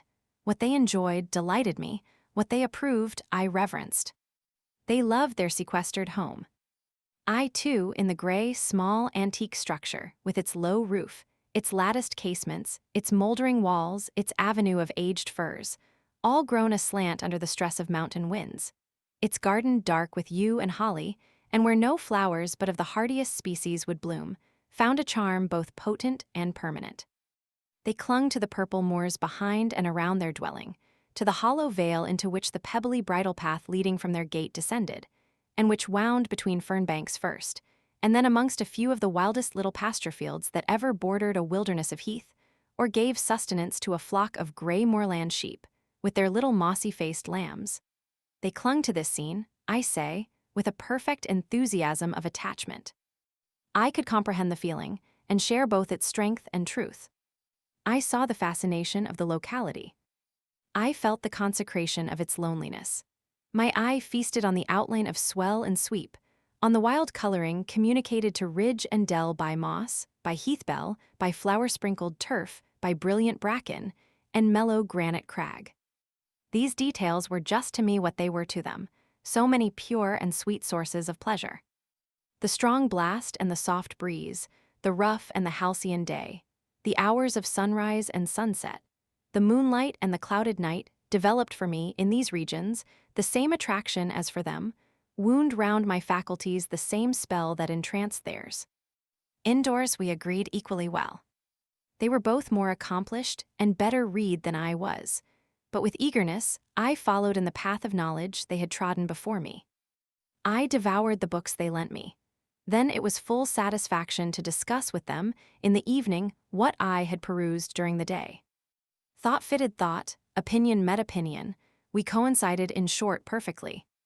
If in our trio there was a superior and a leader, it was Diana. Physically she far excelled me, she was handsome, she was vigorous. In her animal spirits there was an affluence of life and certainty of flow, such as excited my wonder, while it baffled my comprehension. I could talk a while when the evening commenced, but the first gush of vivacity and fluency gone, I was fain to sit on a stool at Diana's feet, to rest my head on her knee, and listen alternately to her and Mary, while they sounded thoroughly the topic on which I had but touched. Diana offered to teach me German. I liked to learn of her. I saw the part of instructress pleased and suited her, that of scholar pleased and suited me no less. Our natures dovetailed. Mutual affection of the strongest kind was the result. They discovered I could draw. Their pencils and color boxes were immediately at my service. My skill, greater in this one point than theirs, surprised and charmed them. Mary would sit and watch me by the hour together. Then she would take lessons, and a docile, intelligent, assiduous pupil she made. Thus occupied and mutually entertained, days passed like hours and weeks like days. As to Mr. St. John, the intimacy which had arisen so naturally and rapidly between me and his sisters did not extend to him. One reason of the distance yet observed between us was that he was comparatively seldom at home. A large proportion of his time appeared devoted to visiting the sick and poor among the scattered population of his parish. No weather seemed to hinder him in these pastoral excursions. Rain or fair, he would, when his hours of morning study were over, take his hat, and, followed by his father's old pointer, Carlo, go out on his mission of love or duty. I scarcely know in which light he regarded it. Sometimes, when the day was very unfavorable, his sisters would expostulate. He would then say, with a peculiar smile, more solemn than cheerful, "And if I let a gust of wind or a sprinkling of rain turn me aside from these easy tasks, what preparation would such sloth be for the future I propose to myself?" Diana and Mary's general answer to this question was a sigh, and some minutes of apparently mournful meditation.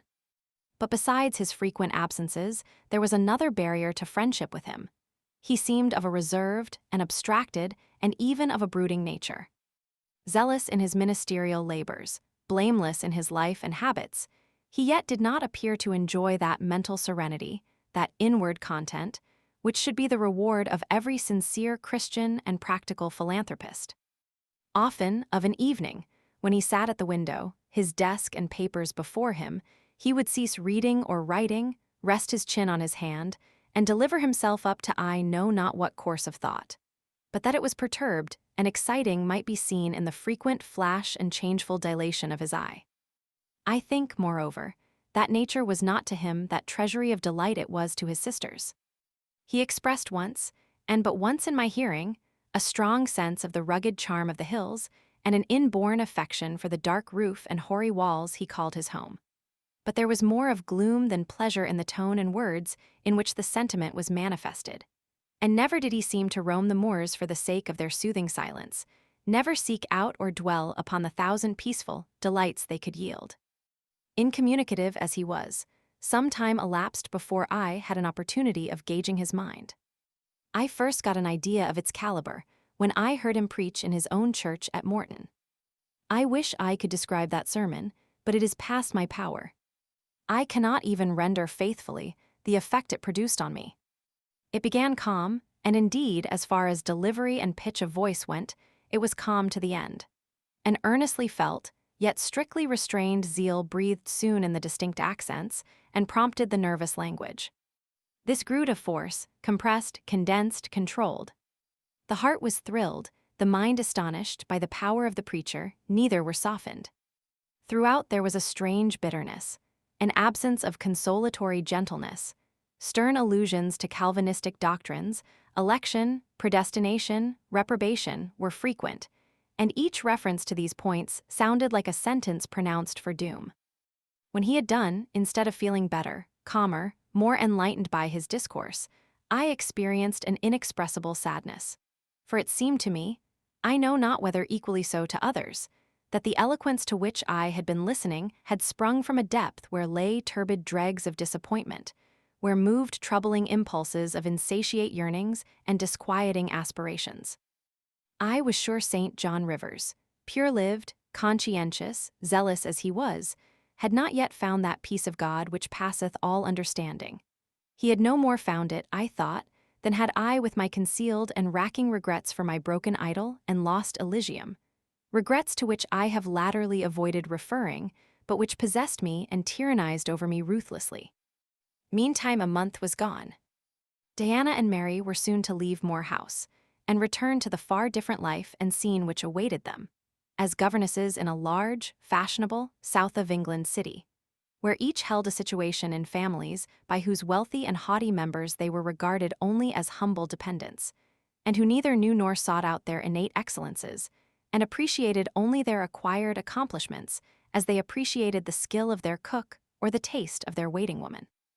Mr. St. John had said nothing to me yet about the employment he had promised to obtain for me, yet it became urgent that I should have a vocation of some kind. One morning, being left alone with him a few minutes in the parlor, I ventured to approach the window recess, which his table, chair, and desk consecrated as a kind of study, and I was going to speak, though not very well knowing in what words to frame my inquiry, for it is at all times difficult to break the ice of reserve glassing over such natures as his, when he saved me the trouble by being the first to commence a dialogue. Looking up as I drew near, "You have a question to ask of me," he said. "Yes, I wish to know whether you have heard of any service I can offer myself to undertake. I found or devised something for you 3 weeks ago, but as you seemed both useful and happy here, as my sisters had evidently become attached to you, and your society gave them unusual pleasure, I deemed it inexpedient to break in on your mutual comfort till their approaching departure from Marsh End should render yours necessary." "And they will go in 3 days now," I said. "Yes, and when they go, I shall return to the parsonage at Morton, Hannah will accompany me, and this old house will be shut up." I waited a few moments, expecting he would go on with the subject first broached, but he seemed to have entered another train of reflection. His look denoted abstraction from me and my business. I was obliged to recall him to a theme which was of necessity one of close and anxious interest to me. "What is the employment you had in view, Mr. Rivers? I hope this delay will not have increased the difficulty of securing it." "Oh no, since it is an employment which depends only on me to give, and you to accept." He again paused. There seemed a reluctance to continue. I grew impatient. A restless movement or two, and an eager and exacting glance fastened on his face, conveyed the feeling to him as effectually as words could have done, and with less trouble. "You need be in no hurry to hear," he said. "Let me frankly tell you, I have nothing eligible or profitable to suggest. Before I explain, recall, if you please, my notice clearly given that if I helped you, it must be as the blind man would help the lame. I am poor, for I find that, when I have paid my father's debts, all the patrimony remaining to me will be this crumbling grange, the row of scathed firs behind, and the patch of moorish soil, with the yew trees and holly bushes in front. I am obscure. Rivers is an old name, but of the 3 sole descendants of the race, 2 earn the dependence crust among strangers, and the 3rd considers himself an alien from his native country, not only for life, but in death. Yes, and deems, and is bound to deem, himself honored by the lot, and aspires, but after the day when the cross of separation from fleshly ties shall be laid on his shoulders, and when the head of that church militant of whose humblest members he is one, shall give the word, 'Rise, follow me.'" St. John said these words as he pronounced his sermons with a quiet, deep voice, with an unflushed cheek and a coruscating radiance of glance. He resumed, "And since I am myself poor and obscure, I can offer you but a service of poverty and obscurity. You may even think it degrading, for I see now your habits have been what the world calls refined. Your tastes lean to the ideal, and your society has at least been amongst the educated. But I consider that no service degrades which can better our race. I hold that the more arid and unreclaimed the soil where the Christian laborer's task of tillage is appointed him, the scantier the meed his toil brings, the higher the honor. His, under such circumstances, is the destiny of the pioneer, and the first pioneers of the gospel were the apostles. Their captain was Jesus, the Redeemer himself." "Well," I said as he again paused, "proceed." He looked at me before he proceeded. Indeed, he seemed leisurely to read my face, as if its features and lines were characters on a page. The conclusions drawn from this scrutiny he partially expressed in his succeeding observations. "I believe you will accept the post I offer you," said he, "and hold it for a while. Not permanently, though, any more than I could permanently keep the narrow and narrowing, the tranquil, hidden office of English country incumbent, for in your nature is an alloy as detrimental to repose as that in mine, though of a different kind." "Do explain," I urged, when he halted once more. "I will, and you shall hear how poor the proposal is, how trivial, how cramping. I shall not stay long at Morton, now that my father is dead, and that I am my own master. I shall leave the place probably in the course of a 12-month, but while I do stay, I will exert myself to the utmost for its improvement. Morton, when I came to it 2 years ago, had no school. The children of the poor were excluded from every hope of progress. I established one for boys. I mean now to open a second school for girls. I have hired a building for the purpose, with a cottage of 2 rooms attached to it for the mistress's house. Her salary will be £30 a year. Her house is already furnished, very simply, but sufficiently, by the kindness of a lady, Miss Oliver, the only daughter of the sole rich man in my parish, Mr. Oliver, the proprietor of a needle factory and iron foundry in the valley. The same lady pays for the education and clothing of an orphan from the workhouse, on condition that she shall aid the mistress in such menial offices connected with her own house, and the school as her occupation of teaching will prevent her having time to discharge in person. Will you be this mistress?" He put the question rather hurriedly. He seemed half to expect an indignant or at least a disdainful rejection of the offer. Not knowing all my thoughts and feelings, though guessing some, he could not tell in what light the lot would appear to me. In truth, it was humble, but then it was sheltered, and I wanted a safe asylum. It was plodding, but then, compared with that of a governess in a rich house, it was independent, and the fear of servitude with strangers entered my soul like iron. It was not ignoble, not unworthy, not mentally degrading. I made my decision. "I thank you for the proposal, Mr. Rivers, and I accept it with all my heart." "But you comprehend me," he said. "It is a village school. Your scholars will be only poor girls, cottagers' children at the best, farmers' daughters. Knitting, sewing, reading, writing, ciphering will be all you will have to teach. What will you do with your accomplishments? What with the largest portion of your mind, sentiments, tastes? Save them till they are wanted. They will keep. You know what you undertake, then." "I do." He now smiled, and not a bitter or a sad smile, but one well-pleased and deeply gratified. "And when will you commence the exercise of your function?" "I will go to my house tomorrow, and open the school, if you like, next week." "Very well, so be it." He rose and walked through the room. Standing still, he again looked at me. He shook his head. "What do you disapprove of, Mr. Rivers?" I asked. "You will not stay at Morton long. No, no." "Why?" "What is your reason for saying so?" "I read it in your eye. It is not of that description which promises the maintenance of an even tenor in life. I am not ambitious." He started at the word ambitious. He repeated, "No." "What made you think of ambition?" "Who is ambitious?"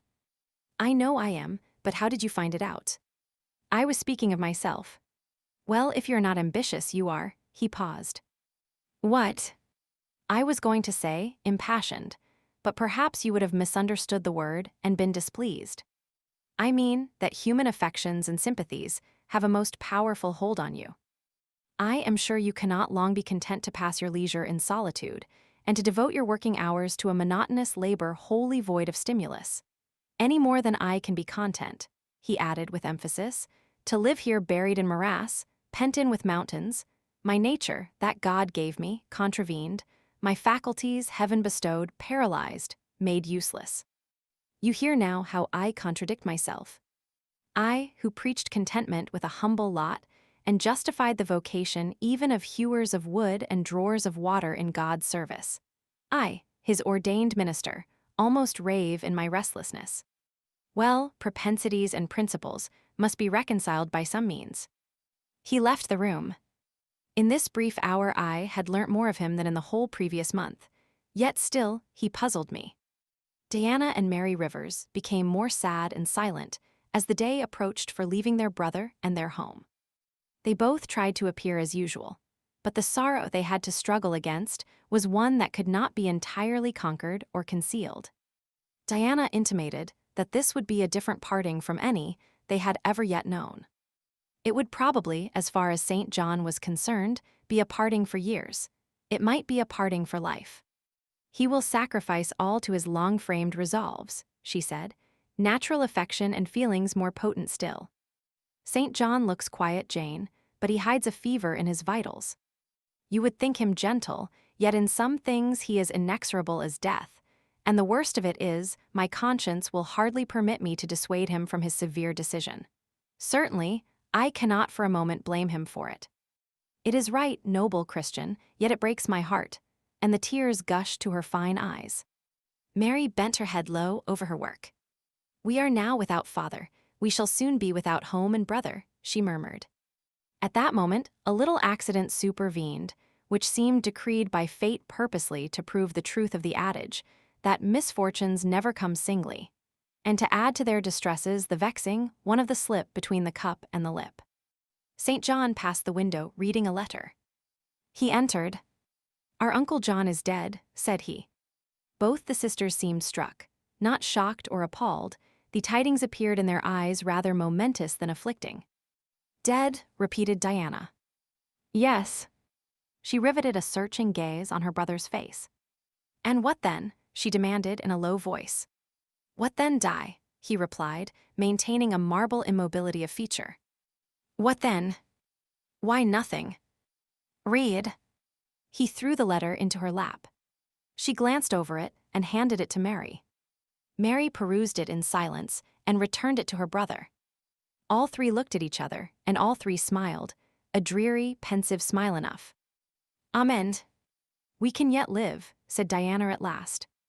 At any rate, it makes us no worse off than we were before, remarked Mary. Only it forces rather strongly on the mind the picture of what might have been, said Mr. Rivers, and contrasts it somewhat too vividly with what is. He folded the letter, locked it in his desk, and again went out. For some minutes no one spoke. Diana then turned to me.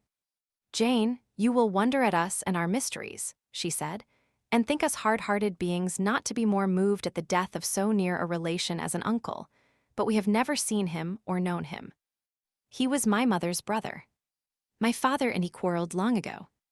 It was by his advice that my father risked most of his property in the speculation that ruined him. Mutual recrimination passed between them, they parted in anger and were never reconciled. My uncle engaged afterwards in more prosperous undertakings. It appears he realized a fortune of £20,000. He was never married and had no near kindred but ourselves and one other person, not more closely related than we. My father always cherished the idea that he would atone for his error by leaving his possessions to us.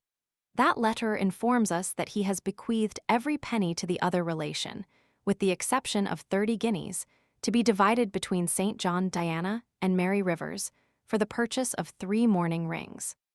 He had a right, of course, to do as he pleased, and yet a momentary damp is cast on the spirits by the receipt of such news. Mary and I would have esteemed ourselves rich with £1,000 each, and to St. John such a sum would have been valuable for the good it would have enabled him to do. This explanation given, the subject was dropped, and no further reference made to it by either Mr. Rivers or his sisters. The next day I left Marsh End for Morton. The day after, Diana and Mary quitted it for distant B. In a week, Mr. Rivers and Hannah repaired to the parsonage, and so the old grange was abandoned. Chapter 31. My home, then, when I at last find a home, is a cottage, a little room with whitewashed walls and a sanded floor, containing 4 painted chairs and a table, a clock, a cupboard, with 2 or 3 plates and dishes, and a set of tea things in delf.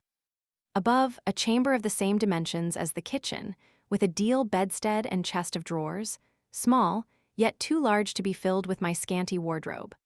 Though the kindness of my gentle and generous friends has increased that by a modest stock of such things as are necessary. It is evening.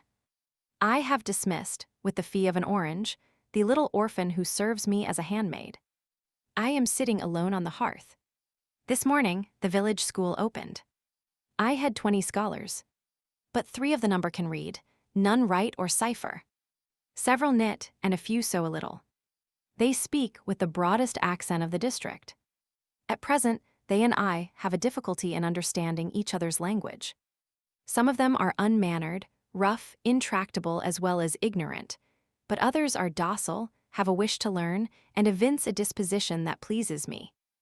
I must not forget that these coarsely clad little peasants are of flesh and blood as good as the scions of gentlest genealogy, and that the germs of native excellence, refinement, intelligence, kind feeling, are as likely to exist in their hearts as in those of the best born.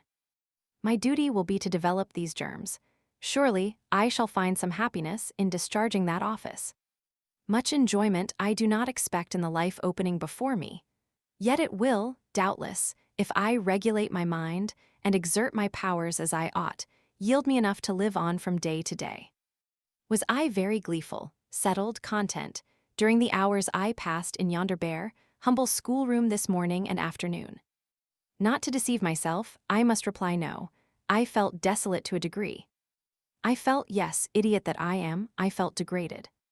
I doubted I had taken a step which sank, instead of raising me in the scale of social existence. I was weakly dismayed at the ignorance, the poverty, the coarseness of all I heard and saw around me. But let me not hate and despise myself too much for these feelings. I know them to be wrong, that is a great step gained. I shall strive to overcome them. Tomorrow, I trust, I shall get the better of them partially, and in a few weeks perhaps they will be quite subdued. In a few months, it is possible, the happiness of seeing progress, and a change for the better in my scholars may substitute gratification for disgust. Meantime, let me ask myself one question: which is better? To have surrendered to temptation, listened to passion, made no painful effort, no struggle, but to have sunk down in the silken snare, fallen asleep on the flowers covering it, wakened in a southern clime amongst the luxuries of a pleasure villa, to have been now living in France, Mr. Rochester's mistress, delirious with his love half my time, for he would, oh yes, he would have loved me well for a while. He did love me, no one will ever love me so again. I shall never more know the sweet homage given to beauty, youth, and grace, for never to anyone else shall I seem to possess these charms. He was fond and proud of me, it is what no man besides will ever be. But where am I wandering, and what am I saying, and above all, feeling? Whether is it better, I ask, to be a slave in a fool's paradise at Marseille, fevered with delusive bliss 1 hour, suffocating with the bitterest tears of remorse and shame the next, or to be a village schoolmistress, free and honest, in a breezy mountain nook in the healthy heart of England? Yes, I feel now that I was right when I adhered to principle and law, and scorned and crushed the insane promptings of a frenzied moment. God directed me to a correct choice. I thank His providence for the guidance. Having brought my eventide musings to this point, I rose, went to my door, and looked at the sunset of the harvest day, and at the quiet fields before my cottage, which, with the school, was distant 1/2 mile from the village. The birds were singing their last strains. The air was mild, the dew was balm. While I looked, I thought myself happy, and was surprised to find myself ere long weeping. And why? For the doom which had reft me from adhesion to my master. For him I was no more to see, for the desperate grief and fatal fury, consequences of my departure, which might now, perhaps, be dragging him from the path of right, too far to leave hope of ultimate restoration thither. At this thought, I turned my face aside from the lovely sky of Eve and lonely vale of Morton. I say lonely, for in that bend of it visible to me there was no building apparent save the church and the parsonage, half hid in trees, and quite at the extremity, the roof of Vale Hall, where the rich Mr. Oliver and his daughter lived. I hid my eyes and leant my head against the stone frame of my door. But soon a slight noise near the wicket which, shut in my tiny garden from the meadow, beyond it made me look up. A dog, old Carlo, Mr. Rivers' pointer, as I saw in a moment, was pushing the gate with his nose, and St. John himself leant upon it with folded arms, his brow knit, his gaze, grave almost to displeasure, fixed on me. I asked him to come in. "No, I cannot stay. I have only brought you a little parcel my sisters left for you. I think it contains a color box, pencils, and paper." I approached to take it. A welcome gift it was. He examined my face, I thought with austerity, as I came near. The traces of tears were doubtless very visible upon it. "Have you found your first day's work harder than you expected?" he asked. "Oh no. On the contrary, I think in time I shall get on with my scholars very well. But perhaps your accommodations, your cottage, your furniture, have disappointed your expectations." "They are, in truth, scanty enough, but," I interrupted. "My cottage is clean and weatherproof, my furniture sufficient and commodious. All I see has made me thankful, not despondent. I am not absolutely such a fool and sensualist as to regret the absence of a carpet, a sofa, and silver plate. Besides, 5 weeks ago I had nothing. I was an outcast, a beggar, a vagrant. Now I have acquaintance, a home, a business. I wonder at the goodness of God, the generosity of my friends, the bounty of my lot. I do not repine. But you feel solitude and oppression. The little house there behind you is dark and empty. I have hardly had time yet to enjoy a sense of tranquility, much less to grow impatient under one of loneliness. Very well, I hope you feel the content you express. At any rate, your good sense will tell you that it is too soon yet to yield to the vacillating fears of Lot's wife. What you had left before I saw you, of course, I do not know, but I counsel you to resist firmly every temptation which would incline you to look back. Pursue your present career steadily, for some months at least." "It is what I mean to do," I answered. St. John continued, "It is hard work to control the workings of inclination and turn the bent of nature, but that it may be done, I know from experience.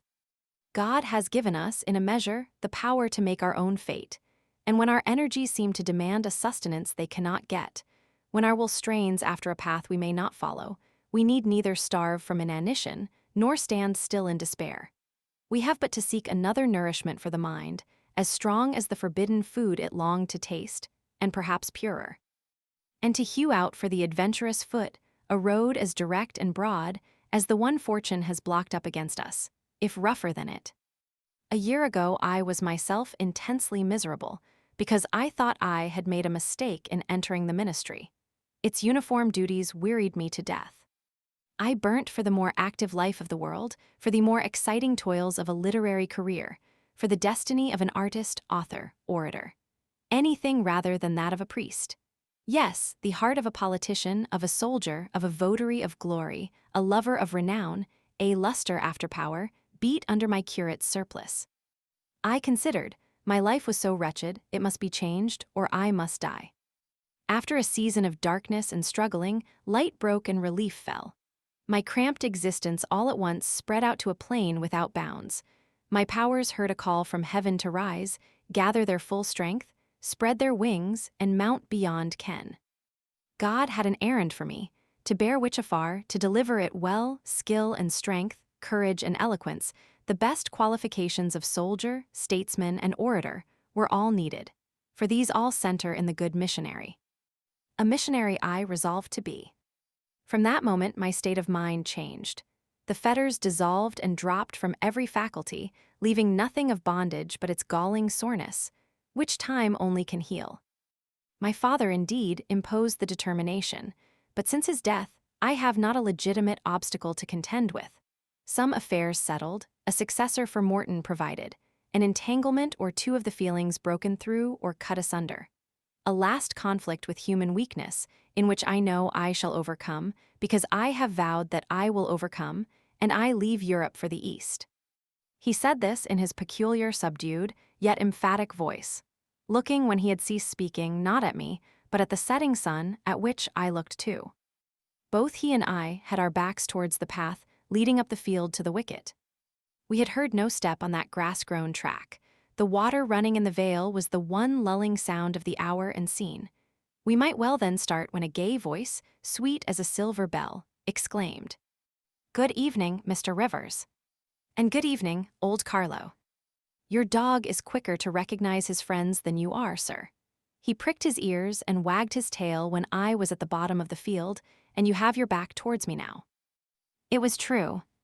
Though Mr. Rivers had started at the first of those musical accents, as if a thunderbolt had split a cloud over his head, he stood yet, at the close of the sentence, in the same attitude in which the speaker had surprised him, his arm resting on the gate, his face directed towards the west. He turned at last, with measured deliberation. A vision, as it seemed to me, had risen at his side. There appeared within 3 feet of him a form clad in pure white, a youthful, graceful form, full yet fine in contour. And when, after bending to caress Carlo, it lifted up its head and threw back a long veil, there bloomed under his glance a face of perfect beauty. Perfect beauty is a strong expression, but I do not retrace or qualify it. As sweet features as ever the temperate clime of Albion molded, as pure hues of rose and lily as ever her humid gales and vapory skies generated and screened, justified, in this instance, the term. No charm was wanting, no defect was perceptible. The young girl had regular and delicate lineaments, eyes shaped and colored as we see them in lovely pictures, large and dark and full, the long and shadowy eyelash which encircles a fine eye with so soft a fascination, the penciled brow which gives such clearness, the white smooth forehead, which adds such repose to the livelier beauties of tint and ray, the cheek oval, fresh and smooth, the lips, fresh too, ruddy, healthy, sweetly formed, the even and gleaming teeth without flaw, the small dimpled chin, the ornament of rich, plenteous tresses, all advantages, in short, which combined, realized the ideal of beauty, were fully hers. I wondered, as I looked at this fair creature, I admired her with my whole heart. Nature had surely formed her in a partial mood, and, forgetting her usual stinted stepmother dole of gifts, had endowed this, her darling, with a grand dame's bounty. What did St. John Rivers think of this earthly angel? I naturally asked myself that question as I saw him turn to her and look at her. And, as naturally, I sought the answer to the inquiry in his countenance. He had already withdrawn his eye from the Peri, and was looking at a humble tuft of daisies which grew by the wicket. "A lovely evening, but late for you to be out alone," he said, as he crushed the snowy heads of the closed flowers with his foot. "Oh, I only came home from S." She mentioned the name of a large town some 20 miles distant, "this afternoon. Papa told me you had opened your school and that the new mistress was come, and so I put on my bonnet after tea and ran up the valley to see her. This is she?" pointing to me. "It is," said St. John. "Do you think you shall like Morton?" she asked of me, with a direct and naive simplicity of tone and manner, pleasing if childlike. "I hope I shall. I have many inducements to do so. Did you find your scholars as attentive as you expected?" "Quite." "Do you like your house?" "Very much." "Have I furnished it nicely?" "Very nicely indeed." "And made a good choice of an attendant for you in Alice Wood?" "You have indeed. She is teachable and handy." This, then, I thought, is Miss Oliver the heiress, favored, it seems, in the gifts of fortune as well as in those of nature. What happy combination of the planets presided over her birth, I wonder. "I shall come up and help you to teach sometimes," she added. "It will be a change for me to visit you now and then, and I like a change. Mr. Rivers, I have been so gay during my stay at S. Last night, or rather this morning, I was dancing till 2 o'clock. The TH regiment are stationed there since the riots, and the officers are the most agreeable men in the world. They put all our young knife grinders and scissor merchants to shame." It seemed to me that Mr. St. John's underlip protruded, and his upper lip curled a moment. His mouth certainly looked a good deal compressed, and the lower part of his face unusually stern and square, as the laughing girl gave him this information. He lifted his gaze, too, from the daisies and turned it on her. An unsmiling, a searching, a meaning gaze it was. She answered it with a second laugh, and laughter well became her youth, her roses, her dimples, her bright eyes. As he stood, mute and grave, she again fell to caressing Carlo. "Poor Carlo loves me," said she. "He is not stern and distant to his friends, and if he could speak, he would not be silent." As she patted the dog's head, bending with native grace before his young and austere master, I saw a glow rise to that master's face. I saw his solemn eye melt with sudden fire, and flicker with resistless emotion. Flushed and kindled thus, he looked nearly as beautiful for a man as she for a woman. His chest heaved once, as if his large heart, weary of despotic constriction, had expanded, despite the will, and made a vigorous bound for the attainment of liberty. But he curbed it, I think, as a resolute rider would curb a rearing steed. He responded neither by word nor movement to the gentle advances made him. "Papa says you never come to see us now," continued Miss Oliver, looking up. "You are quite a stranger at Vale Hall. He is alone this evening and not very well. Will you return with me and visit him?" "It is not a seasonable hour to intrude on Mr. Oliver," answered St. John. "Not a seasonable hour. But I declare it is. It is just the hour when Papa most wants company, when the works are closed and he has no business to occupy him. Now, Mr. Rivers, do come. Why are you so very shy and so very somber?" She filled up the hiatus his silence left by a reply of her own. "I forgot," she exclaimed, shaking her beautiful curled head as if shocked at herself. "I am so giddy and thoughtless. Do excuse me. It had slipped my memory that you have good reasons to be indisposed for joining in my chatter. Diana and Mary have left you, and Morehouse is shut up, and you are so lonely. I am sure I pity you. Do come and see Papa." "Not tonight, Miss Rosamond, not tonight." Mr. St. John spoke almost like an automaton. Himself only knew the effort it cost him thus to refuse. "Well, if you are so obstinate, I will leave you, for I dare not stay any longer. The dew begins to fall. Good evening." She held out her hand. He just touched it. "Good evening," he repeated, in a voice low and hollow as an echo. She turned, but in a moment returned. "Are you well?" she asked. Well might she put the question. His face was blanched as her gown. "Quite well," he enunciated, and with a bow he left the gate. She went one way, he another. She turned twice to gaze after him as she tripped fairy-like down the field. He, as he strode firmly across, never turned at all. This spectacle of another's suffering and sacrifice wrapped my thoughts from exclusive meditation on my own. Diana Rivers had designated her brother inexorable as death. She had not exaggerated. Chapter 32. I continued the labors of the village school as actively and faithfully as I could. It was truly hard work at first.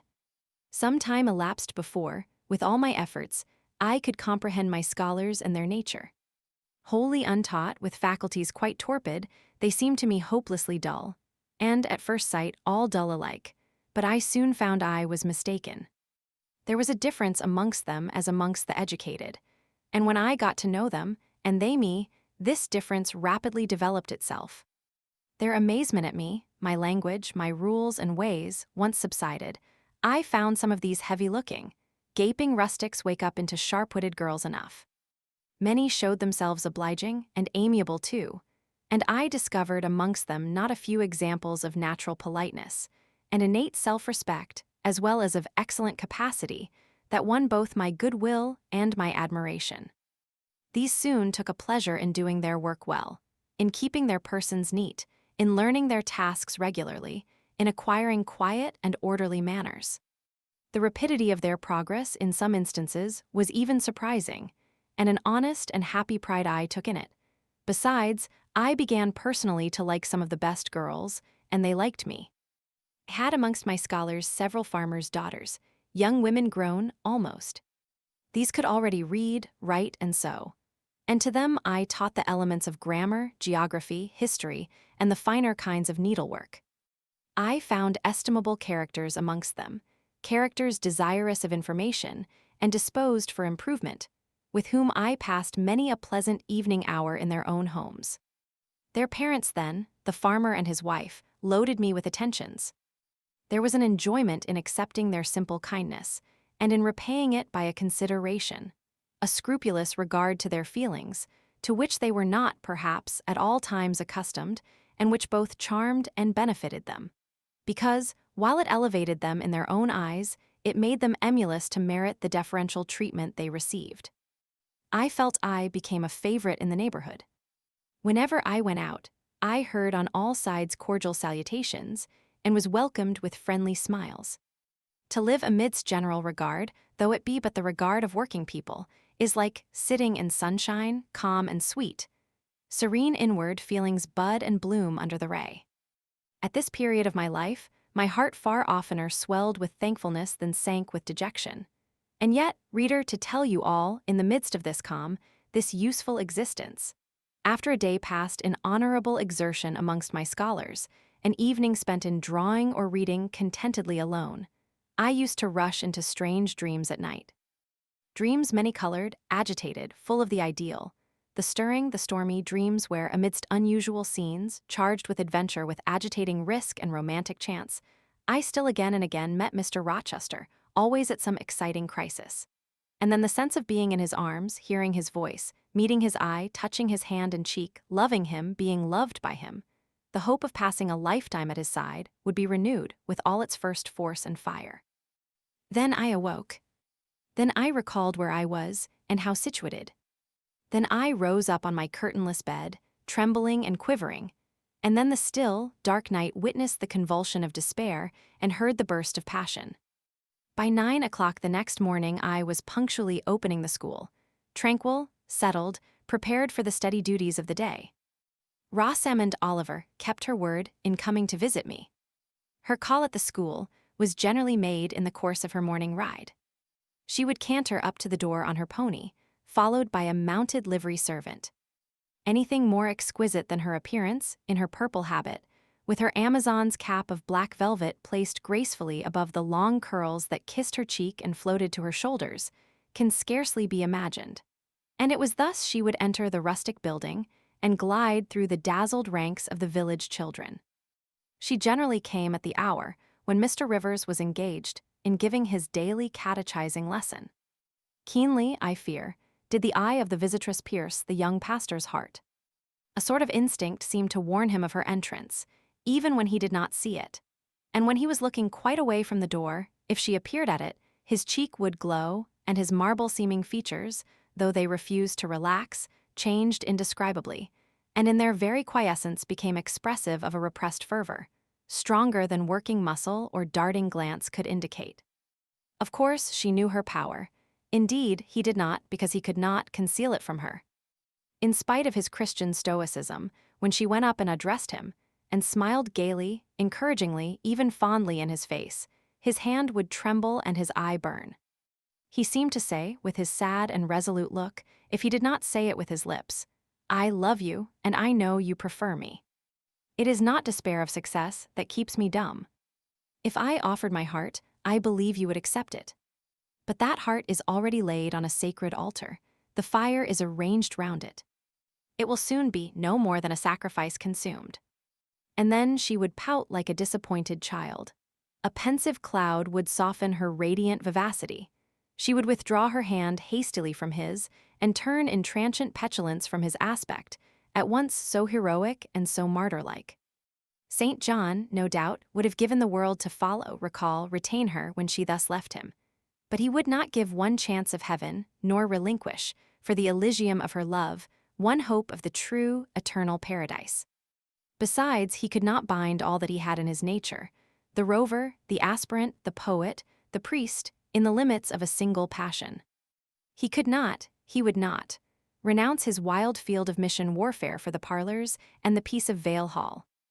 I learnt so much from himself in an inroad I once, despite his reserve, had the daring to make on his confidence.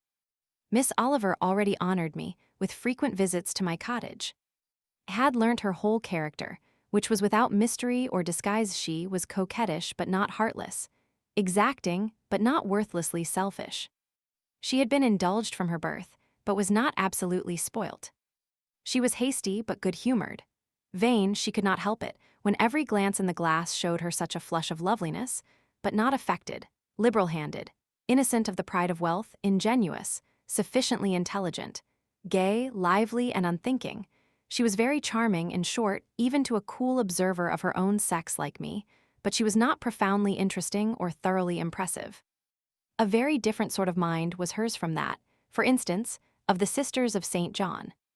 Still, I liked her almost as I liked my pupil Adele, except that, for a child whom we have watched over and taught, a closer affection is engendered than we can give an equally attractive adult acquaintance. She had taken an amiable caprice to me. She said I was like Mr. Rivers, only, certainly, she allowed, not 1/10 so handsome, though I was a nice neat little soul enough, but he was an angel. I was, however, good, clever, composed, and firm like him. I was a lusus naturae, she affirmed, as a village schoolmistress. She was sure my previous history, if known, would make a delightful romance. One evening, while with her usual childlike activity and thoughtless yet not offensive inquisitiveness, she was rummaging the cupboard and the table drawer of my little kitchen. She discovered first 2 French books, a volume of Schiller, a German grammar and dictionary, and then my drawing materials and some sketches, including a pencil head of a pretty little cherub-like girl, one of my scholars, and sundry views from nature, taken in the Vale of Morton and on the surrounding moors. She was first transfixed with surprise, and then electrified with delight. Had I done these pictures? Did I know French and German? What a love, what a miracle I was. I drew better than her master in the first school in S. Would I sketch a portrait of her to show to Papa? With pleasure, I replied, and I felt a thrill of artist delight at the idea of copying from so perfect and radiant a model. She had then on a dark blue silk dress. Her arms and her neck were bare. Her only ornament was her chestnut tresses, which waved over her shoulders with all the wild grace of natural curls. I took a sheet of fine cardboard and drew a careful outline. I promised myself the pleasure of coloring it, and, as it was getting late then, I told her she must come and sit another day. She made such a report of me to her father that Mr. Oliver himself accompanied her next evening. A tall, massive-featured, middle-aged, and gray-headed man, at whose side his lovely daughter looked like a bright flower near a hoary turret. He appeared a taciturn and perhaps a proud personage, but he was very kind to me. The sketch of Rosamond's portrait pleased him highly. He said I must make a finished picture of it. He insisted, too, on my coming the next day to spend the evening at Vale Hall. I went. I found it a large, handsome residence, showing abundant evidences of wealth in the proprietor. Rosamond was full of glee and pleasure all the time I stayed. Her father was affable, and when he entered into conversation with me after tea, he expressed in strong terms his approbation of what I had done in Morton School, and said he only feared, from what he saw and heard, I was too good for the place, and would soon quit it for one more suitable. Indeed, cried Rosamond, she is clever enough to be a governess in a high family, Papa. I thought I would far rather be where I am than in any high family in the land. Mr. Oliver spoke of Mr. Rivers, of the Rivers family, with great respect. He said it was a very old name in that neighborhood, that the ancestors of the house were wealthy, that all Morton had once belonged to them, that even now he considered the representative of that house might, if he liked, make an alliance with the best. He accounted it a pity that so fine and talented a young man should have formed the design of going out as a missionary. It was quite throwing a valuable life away. It appeared, then, that her father would throw no obstacle in the way of Rosamond's union with St. John. Mr. Oliver evidently regarded the young clergyman's good birth, old name, and sacred profession as sufficient compensation for the want of fortune. It was the 5th of November and a holiday. My little servant, after helping me to clean my house, was gone, well satisfied with the fee of a penny for her aid. All about me was spotless and bright, scoured floor, polished grate, and well-rubbed chairs. I had also made myself neat, and had now the afternoon before me to spend as I would. The translation of a few pages of German occupied an hour. Then I got my palette and pencils, and fell to the more soothing, because easier occupation, of completing Rosamond Oliver's miniature. The head was finished already. There was but the background to tint and the drapery to shade off. A touch of carmine, too, to add to the ripe lips, a soft curl here and there to the tresses, a deeper tinge to the shadow of the lash under the azured eyelid. I was absorbed in the execution of these nice details, when, after one rapid tap, my door unclosed, admitting St. John Rivers. "I am come to see how you are spending your holiday," he said. "Not, I hope, in thought." "No, that is well. While you draw you will not feel lonely. You see, I mistrust you still, though you have borne up wonderfully so far. I have brought you a book for evening solace," and he laid on the table a new publication, a poem, one of those genuine productions so often vouchsafed to the fortunate public of those days, the golden age of modern literature. Alas, The readers of our era are less favored. But courage. I will not pause either to accuse or repine. I know poetry is not dead, nor genius lost, nor has mammon gained power over either to bind or slay. They will both assert their existence, their presence, their liberty and strength again one day. Powerful angels, safe in heaven. They smile when sordid souls triumph, and feeble ones weep over their destruction.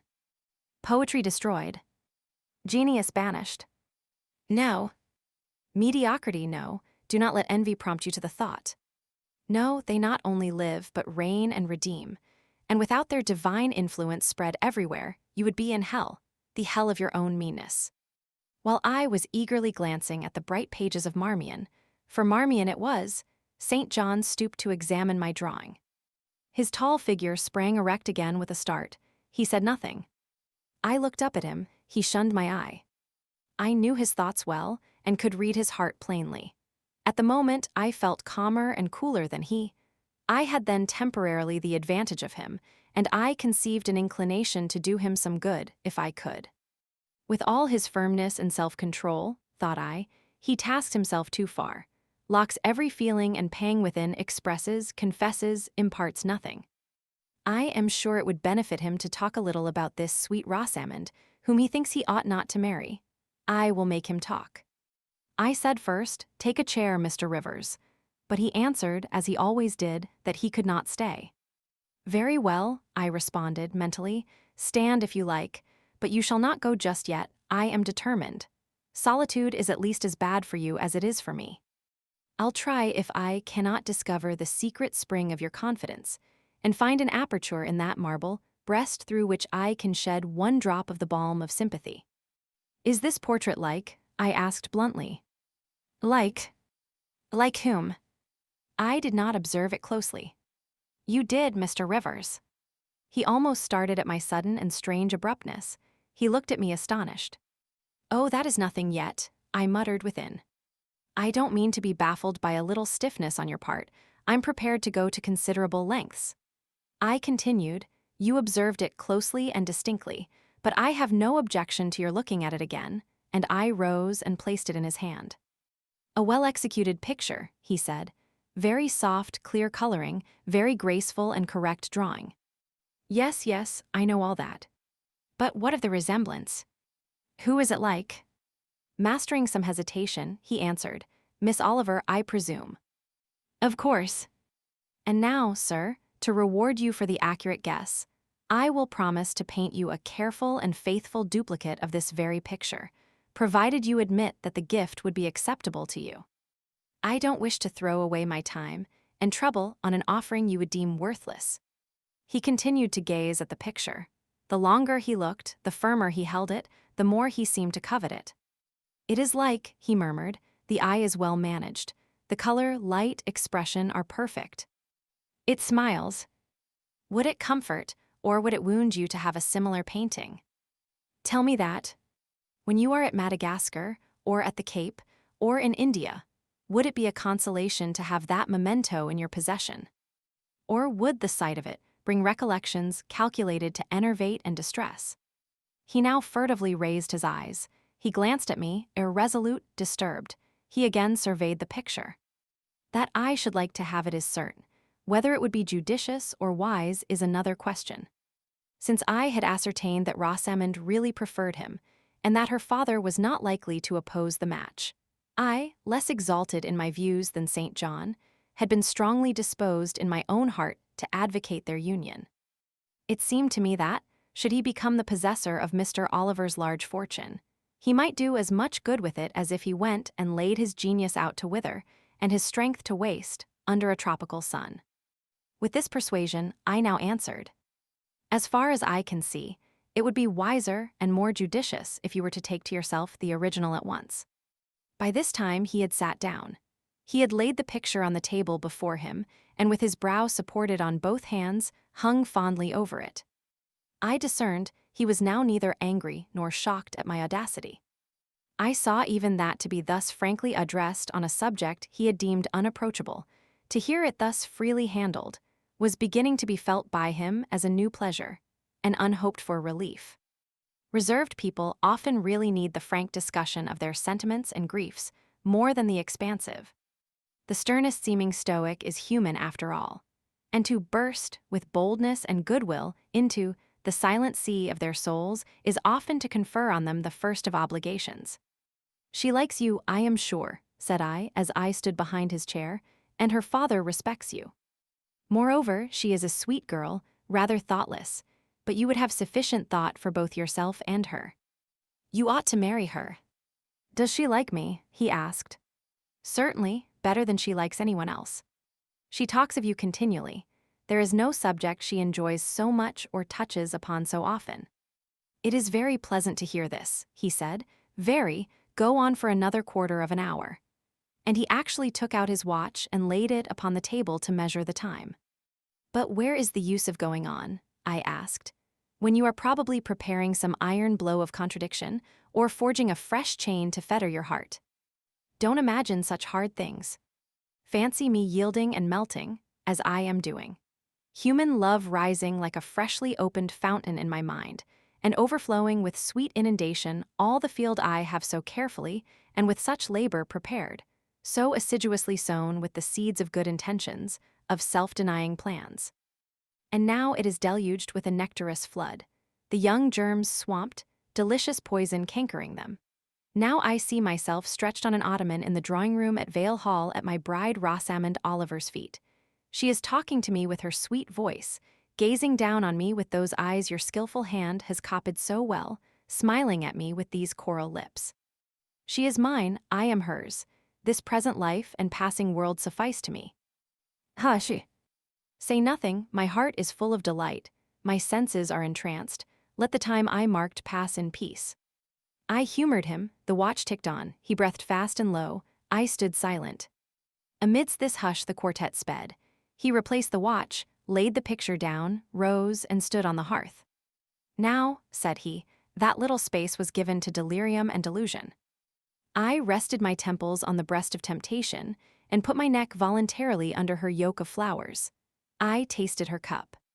The pillow was burning, there is an asp in the garland. The wine has a bitter taste, her promises are hollow, her offers false. I see and know all this. I gazed at him in wonder.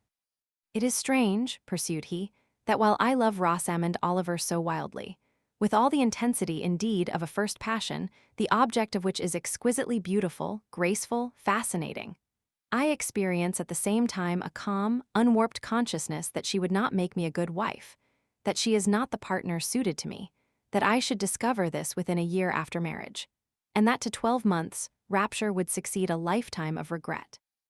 This I know. Strange indeed, I could not help ejaculating. While something in me," he went on, "is acutely sensible to her charms, something else is as deeply impressed with her defects. They are such that she could sympathize in nothing I aspired to, cooperate in nothing I undertook. Rosamond a sufferer, a laborer, a female apostle. Rosamond a missionary, wife. No. But you need not be a missionary. You might relinquish that scheme." "Relinquish? What?" "My vocation. My great work. My foundation, laid on earth for a mansion in heaven. My hopes of being numbered in the band who have merged all ambitions in the glorious one of bettering their race, of carrying knowledge into the realms of ignorance, of substituting peace for war, freedom for bondage, religion for superstition, the hope of heaven for the fear of hell. Must I relinquish that? It is dearer than the blood in my veins. It is what I have to look forward to and to live for." After a considerable pause, I said, "And Miss Oliver? Are her disappointment and sorrow of no interest to you?" "Miss Oliver is ever surrounded by suitors and flatterers. In less than a month, my image will be effaced from her heart. She will forget me, and will marry, probably, someone who will make her far happier than I should do." "You speak coolly enough, but you suffer in the conflict. You are wasting away." "No. If I get a little thin, it is with anxiety about my prospects, yet unsettled, my departure, continually procrastinated. Only this morning, I received intelligence that the successor, whose arrival I have been so long expecting, cannot be ready to replace me for 3 months to come yet. and perhaps the 3 months may extend to 6. You tremble and become flushed whenever Miss Oliver enters the schoolroom. Again the surprised expression crossed his face. He had not imagined that a woman would dare to speak so to a man. For me, I felt at home in this sort of discourse. I could never rest in communication with strong, discreet, and refined minds, whether male or female, till I had passed the outworks of conventional reserve and crossed the threshold of confidence, and won a place by their heart's very hearthstone. "You are original," said he, "and not timid. There is something brave in your spirit, as well as penetrating in your eye, but allow me to assure you that you partially misinterpret my emotions. You think them more profound and potent than they are. You give me a larger allowance of sympathy than I have a just claim to. When I color, and when I shake before Miss Oliver, I do not pity myself. I scorn the weakness. I know it is ignoble, a mere fever of the flesh, not, I declare, the convulsion of the soul. That is just as fixed as a rock, firm, set in the depths of a restless sea. Know me to be what I am, a cold, hard man." I smiled incredulously. "You have taken my confidence by storm," he continued, "and now it is much at your service. I am simply, in my original state, stripped of that blood-bleached robe with which Christianity covers human deformity, a cold, hard, ambitious man. Natural affection only, of all the sentiments, has permanent power over me. Reason and not feeling is my guide, my ambition is unlimited, my desire to rise higher, to do more than others, insatiable. I honor endurance, perseverance, industry, talent, because these are the means by which men achieve great ends and mount to lofty eminence. I watch your career with interest, because I consider you a specimen of a diligent, orderly, energetic woman, not because I deeply compassionate what you have gone through or what you still suffer. You would describe yourself as a mere pagan philosopher," I said. "No. There is this difference between me and deistic philosophers. I believe, and I believe the gospel. You missed your epithet. I am not a pagan, but a Christian philosopher, a follower of the sect of Jesus. As his disciple I adopt his pure, his merciful, his benignant doctrines. I advocate them, I am sworn to spread them. Won in youth to religion, she has cultivated my original qualities thus. From the minute germ, natural affection, she has developed the overshadowing tree, philanthropy. From the wild stringy root of human uprightness, she has reared a due sense of the divine justice. Of the ambition to win power and renown for my wretched self, she has formed the ambition to spread my master's kingdom, to achieve victories for the standard of the cross. So much has religion done for me, turning the original materials to the best account, pruning and training nature. But she could not eradicate nature, nor will it be eradicated till this mortal shall put on immortality." Having said this, he took his hat, which lay on the table beside my pallet. Once more he looked at the portrait. "She is lovely," he murmured. "She is well named the rose of the world, indeed. And may I not paint one like it for you? Cui bono." "No." He drew over the picture the sheet of thin paper on which I was accustomed to rest my hand in painting, to prevent the cardboard from being sullied. What he suddenly saw on this blank paper, it was impossible for me to tell, but something had caught his eye. He took it up with a snatch. He looked at the edge, then shot a glance at me, inexpressibly peculiar and quite incomprehensible. A glance that seemed to take and make note of every point in my shape, face, and dress, for it traversed all, quick, keen as lightning. His lips parted as if to speak, but he checked the coming sentence, whatever it was. "What is the matter?" I asked. "Nothing in the world," was the reply, and, replacing the paper, I saw him dexterously tear a narrow slip from the margin. It disappeared in his glove, and with one hasty nod and good afternoon, he vanished. "Well," I exclaimed, using an expression of the district, "that caps the globe, however." I, in my turn, scrutinized the paper, but saw nothing on it save a few dingy stains of paint where I had tried the tint in my pencil. I pondered the mystery a minute or two, but finding it insolvable and being certain it could not be of much moment, I dismissed and soon forgot it. Chapter 33. When Mr. St. John went, it was beginning to snow. the whirling storm continued all night. The next day, a keen wind brought fresh and blinding falls. By twilight, the valley was drifted up and almost impassable.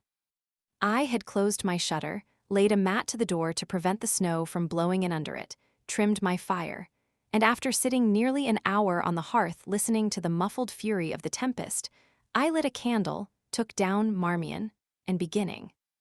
Day set on Noram's castled steep, and Tweed's fair river broad and deep, and Cheviot's mountains lone, the massive towers, the donjon keep, the flanking walls that round them sweep in yellow lustre shone. I soon forgot storm and music. I heard a noise, the wind, I thought, shook the door. No, it was St. John Rivers, who, lifting the latch, came in out of the frozen hurricane, the howling darkness, and stood before me, the cloak that covered his tall figure all white as a glacier. I was almost in consternation, so little had I expected any guest from the blocked-up vale that night. "Any ill news?" I demanded. "Has anything happened?" "No." "How very easily alarmed you are," he answered, removing his cloak and hanging it up against the door, towards which he again coolly pushed the mat which his entrance had deranged.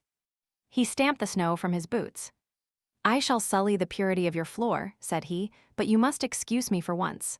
Then he approached the fire. "I have had hard work to get here, I assure you," he observed, as he warmed his hands over the flame. "One drift took me up to the waist. Happily the snow is quite soft yet." "But why are you come?" I could not forbear saying. Rather an inhospitable question to put to a visitor, but since you ask it, I answer simply to have a little talk with you. I got tired of my mute books and empty rooms. Besides, since yesterday I have experienced the excitement of a person to whom a tale has been half told, and who is impatient to hear the sequel. He sat down. I recalled his singular conduct of yesterday, and really I began to fear his wits were touched. If he were insane, however, his was a very cool and collected insanity. I had never seen that handsome-featured face of his look more like chiseled marble than it did just now, as he put aside his snow-wet hair from his forehead and let the firelight shine free on his pale brow and cheek as pale, where it grieved me to discover the hollow trace of care or sorrow now so plainly graved. I waited, expecting he would say something I could at least comprehend, but his hand was now at his chin, his finger on his lip. He was thinking. It struck me that his hand looked wasted like his face. A perhaps uncalled-for gush of pity came over my heart. I was moved to say, "I wish Diana or Mary would come and live with you. It is too bad that you should be quite alone, and you are recklessly rash about your own health." "Not at all," said he. "I care for myself when necessary. I am well now. What do you see amiss in me?" This was said with a careless, abstracted indifference, which showed that my solicitude was, at least in his opinion, wholly superfluous. I was silenced. He still slowly moved his finger over his upper lip, and still his eye dwelt dreamily on the glowing grate. Thinking it urgent to say something, I asked him presently if he felt any cold draught from the door, which was behind him. "No, no," he responded shortly and somewhat testily. "Well," I reflected, "if you won't talk, you may be still. I'll let you alone now and return to my book." So I snuffed the candle and resumed the perusal of Marmion. He soon stirred. My eye was instantly drawn to his movements. He only took out a morocco pocketbook, thence produced a letter, which he read in silence, folded it, put it back, relapsed into meditation. It was vain to try to read with such an inscrutable fixture before me, nor could I in impatience consent to be dumb. He might rebuff me if he liked, but talk I would. "Have you heard from Diana and Mary lately?" "Not since the letter I showed you a week ago." "There has not been any change made about your own arrangements. You will not be summoned to leave England sooner than you expected." "I fear not indeed, such chance is too good to befall me." Baffled so far, I changed my ground. I bethought myself to talk about the school and my scholars. Mary Garrett's mother is better, and Mary came back to the school this morning, and I shall have 4 new girls next week from the Foundry Close. They would have come today, but for the snow. "Indeed."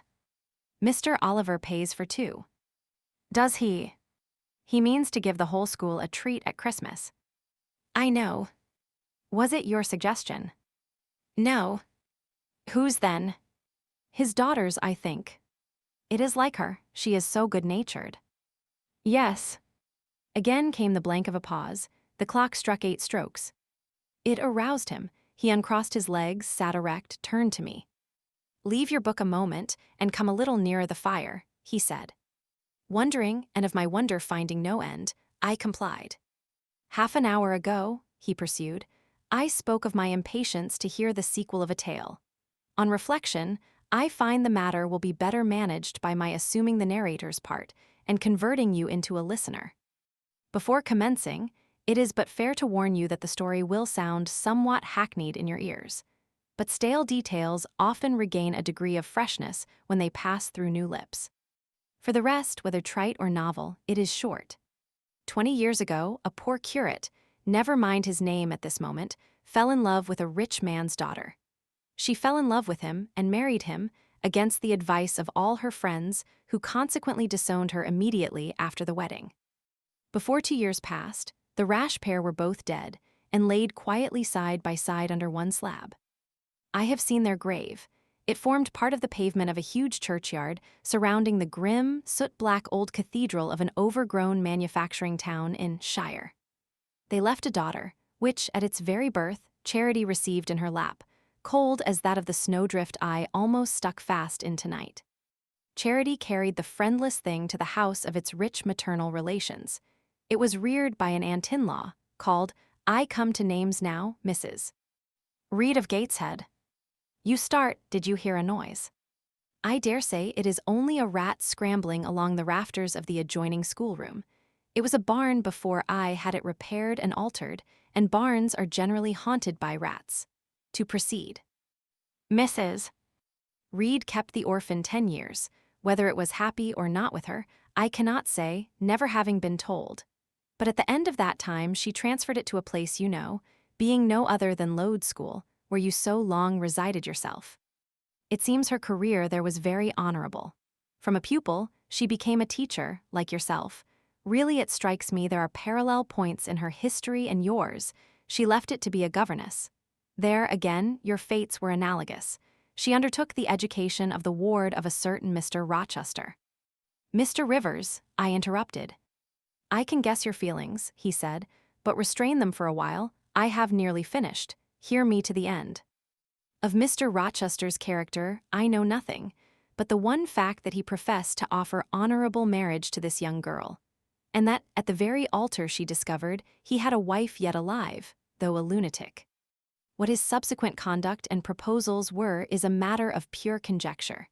But when an event transpired which rendered inquiry after the governess necessary, it was discovered she was gone. No one could tell when, where, or how. She had left Thornfield Hall in the night. Every research after her course had been vain. The country had been scoured far and wide. No vestige of information could be gathered respecting her. Yet that she should be found is become a matter of serious urgency. Advertisements have been put in all the papers. I myself have received a letter from one Mr. Briggs, a solicitor, communicating the details I have just imparted. Is it not an odd tale? Just tell me this, said I, and since you know so much, you surely can tell it me. What of Mr. Rochester? How and where is he? What is he doing? Is he well? I am ignorant of all concerning Mr. Rochester. The letter never mentions him, but to narrate the fraudulent and illegal attempt I have adverted to. You should rather ask the name of the governess, the nature of the event which requires her appearance. Did no one go to Thornfield Hall then? Did no one see Mr. Rochester? I suppose not. But they wrote to him. Of course. And what did he say? Who has his letters? Mr. Briggs intimates that the answer to his application was not from Mr. Rochester, but from a lady. It is signed Alice Fairfax. I felt cold and dismayed. My worst fears then were probably true. He had in all probability left England and rushed in reckless desperation to some former haunt on the continent. And what opiate for his severe sufferings, what object for his strong passions, had he sought there? I dared not answer the question. Oh, my poor master, once almost my husband, whom I had often called my dear Edward. He must have been a bad man, observed Mr. Rivers. You don't know him, don't pronounce an opinion upon him, I said with warmth. Very well, he answered quietly, and indeed my head is otherwise occupied than with him. I have my tale to finish. Since you won't ask the governess's name, I must tell it of my own accord. Stay. I have it here. It is always more satisfactory to see important points written down, fairly committed to black and white. And the pocketbook was again deliberately produced, opened, sought through. From one of its compartments was extracted a shabby slip of paper, hastily torn off. I recognized in its texture and its stains of ultramarine and lake and vermilion the ravished margin of the portrait cover. He got up, held it close to my eyes, and I read, traced in Indian ink in my own handwriting, the words Jane Eyre, the work doubtless of some moment of abstraction. Briggs wrote to me of a Jane Eyre, he said. The advertisements demanded a Jane Eyre. I knew a Jane Elliot. I confess I had my suspicions, but it was only yesterday afternoon they were at once resolved into certainty. You own the name and renounce the alias. Yes, but where is Mr. Briggs? He perhaps knows more of Mr. Rochester than you do. Briggs is in London. I should doubt his knowing anything at all about Mr. Rochester. It is not in Mr. Rochester he is interested. Meantime, you forget essential points in pursuing trifles. You do not inquire why Mr. Briggs sought after you, what he wanted with you. Well, what did he want? Merely to tell you that your uncle, Mr. Eyre of Madeira, is dead, that he has left you all his property, and that you are now rich, merely that, nothing more. I, rich? Yes, you rich, quite an heiress. Silence succeeded. You must prove your identity, of course, resumed St. John presently, a step which will offer no difficulties. You can then enter on immediate possession. Your fortune is vested in the English funds. Briggs has the will and the necessary documents. Here was a new card turned up.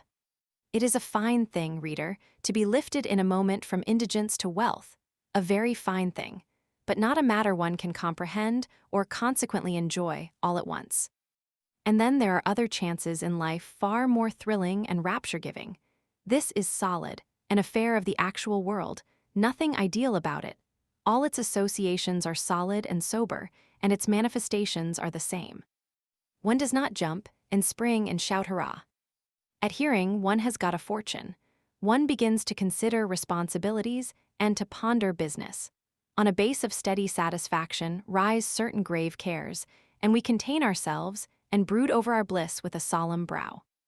Besides, the words legacy, bequest, go side by side with the words death, funeral. My uncle I had heard was dead, my only relative. Ever since being made aware of his existence, I had cherished the hope of one day seeing him. Now, I never should. And then this money came only to me. Not to me and a rejoicing family, but to my isolated self. It was a grand boon doubtless, and independence would be glorious. Yes, I felt that thought swelled my heart. You unbend your forehead at last, said Mr. Rivers. I thought Medusa had looked at you, and that you were turning to stone. Perhaps now you will ask how much you are worth. How much am I worth? Oh, a trifle. Nothing, of course, to speak of. 20,000 pounds, I think they say, but what is that? 20,000 pounds. Here was a new stunner. I had been calculating on 4,000 or 5,000. This news actually took my breath for a moment. Mr. St. John, whom I had never heard laugh before, laughed now. Well, said he, if you had committed a murder, and I had told you your crime was discovered, you could scarcely look more aghast. It is a large sum. Don't you think there is a mistake? No mistake at all. Perhaps you have read the figures wrong. It may be 2,000. It is written in letters, not figures, 20,000.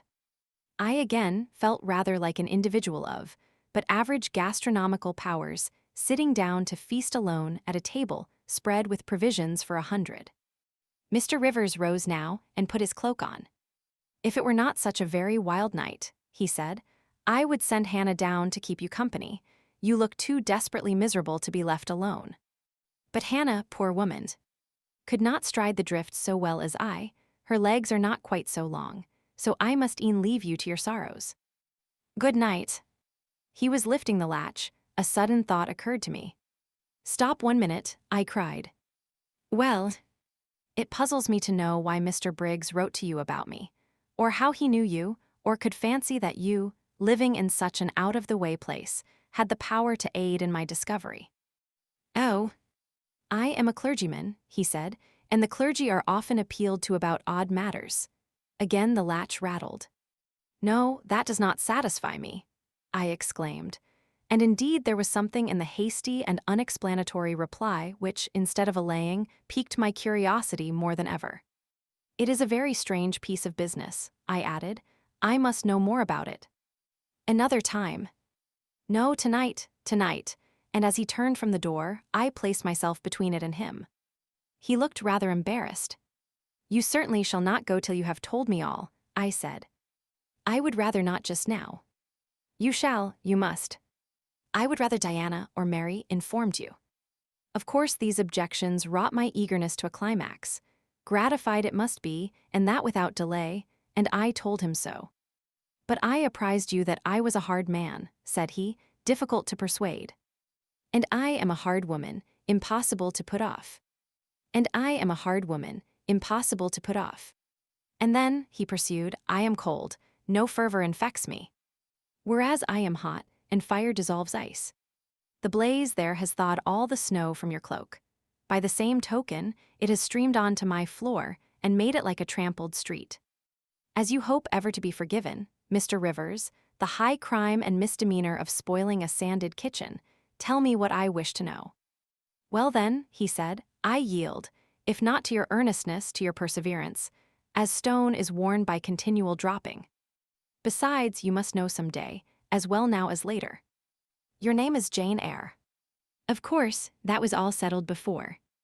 You are not, perhaps, aware that I am your namesake, that I was christened St. John Eyre Rivers." "No, indeed." "I remember now seeing the letter E, comprised in your initials written in books you have at different times lent me, but I never asked for what name it stood." "But what then?" "Surely—" I stopped. I could not trust myself to entertain, much less to express, the thought that rushed upon me, that embodied itself, that, in a second, stood out a strong, solid probability. Circumstances knit themselves, fitted themselves, shot into order. The chain that had been lying hitherto a formless lump of links was drawn out straight, every ring was perfect, the connection complete. I knew, by instinct, how the matter stood, before St. John had said another word. But I cannot expect the reader to have the same intuitive perception, so I must repeat his explanation. My mother's name was Eyre. She had 2 brothers, one a clergyman, who married Miss Jane Reed of Gateshead, the other John Eyre, Esquire merchant, late of Funchal, Madeira. Mr. Briggs, being Mr. Eyre's solicitor, wrote to us last August to inform us of our uncle's death, and to say that he had left his property to his brother the clergyman's orphan daughter, overlooking us, in consequence of a quarrel, never forgiven, between him and my father. He wrote again a few weeks since, to intimate that the heiress was lost, and asking if we knew anything of her. A name casually written on a slip of paper has enabled me to find her out. You know the rest. Again he was going, but I set my back against the door. "Do let me speak," I said. "Let me have 1 moment to draw breath and reflect." I paused. He stood before me, hat in hand, looking composed enough. I resumed. "Your mother was my father's sister." "Yes." "My aunt, consequently." He bowed. "My Uncle John was your Uncle John. You, Diana, and Mary are his sister's children, as I am his brother's child." "Undeniably." "You 3, then, are my cousins. Half our blood on each side flows from the same source." "We are cousins, yes." I surveyed him. It seemed I had found a brother, one I could be proud of, one I could love, and 2 sisters whose qualities were such that, when I knew them but as mere strangers, they had inspired me with genuine affection and admiration. The 2 girls, on whom, kneeling down on the wet ground, and looking through the low, latticed window of Moore House kitchen, I had gazed with so bitter a mixture of interest and despair, were my near kinswomen. And the young and stately gentleman who had found me almost dying at his threshold was my blood relation. Glorious discovery to a lonely wretch. This was wealth indeed, wealth to the heart, a mine of pure, genial affections. This was a blessing, bright, vivid, and exhilarating, not like the ponderous gift of gold, rich and welcome enough in its way, but sobering from its weight. I now clapped my hands in sudden joy. My pulse bounded, my veins thrilled. "Oh, I am glad, I exclaimed. St. John smiled. "Did I not say you neglected essential points to pursue trifles?" he asked. "You were serious when I told you had got a fortune, and now, for a matter of no moment, you are excited." "What can you mean?" "It may be of no moment to you. You have sisters and don't care for a cousin, but I had nobody, and now 3 relations, or 2, if you don't choose to be counted, are born into my world full grown. I say again, I am glad." I walked fast through the room. I stopped, half suffocated with the thoughts that rose faster than I could receive, comprehend, settle them. Thoughts of what might, could, would, and should be, and that ere long. I looked at the blank wall. It seemed a sky thick with ascending stars, every one lit me to a purpose or delight. Those who had saved my life, whom, till this hour, I had loved barrenly, I could now benefit. They were under a yoke, I could free them. They were scattered, I could reunite them. The independence, the affluence which was mine, might be theirs too. Were we not 4? £20,000 shared equally would be 5,000 each, justice, enough and to spare. Justice would be done, mutual happiness secured. Now the wealth did not weigh on me, now it was not a mere bequest of coin, it was a legacy of life, hope, enjoyment. How I looked while these ideas were taking my spirit by storm, I cannot tell. But I perceived soon that Mr. Rivers had placed a chair behind me and was gently attempting to make me sit down on it. He also advised me to be composed. I scorned the insinuation of helplessness and distraction, shook off his hand, and began to walk about again. "Write to Diana and Mary tomorrow," I said, "and tell them to come home directly." Diana said they would both consider themselves rich with £1,000, so with 5,000 they will do very well. "Tell me where I can get you a glass of water," said St. John. "You must really make an effort to tranquilize your feelings." "Nonsense. And what sort of an effect will the bequest have on you? Will it keep you in England, induce you to marry Miss Oliver, and settle down like an ordinary mortal? You wander, your head becomes confused. I have been too abrupt in communicating the news. It has excited you beyond your strength. Mr. Rivers, you quite put me out of patience. I am rational enough. It is you who misunderstand, or rather who affect to misunderstand. Perhaps, if you explained yourself a little more fully, I should comprehend better." "Explain." "What is there to explain? You cannot fail to see that £20,000, the sum in question, divided equally between the nephew and 3 nieces of our uncle, will give 5,000 to each.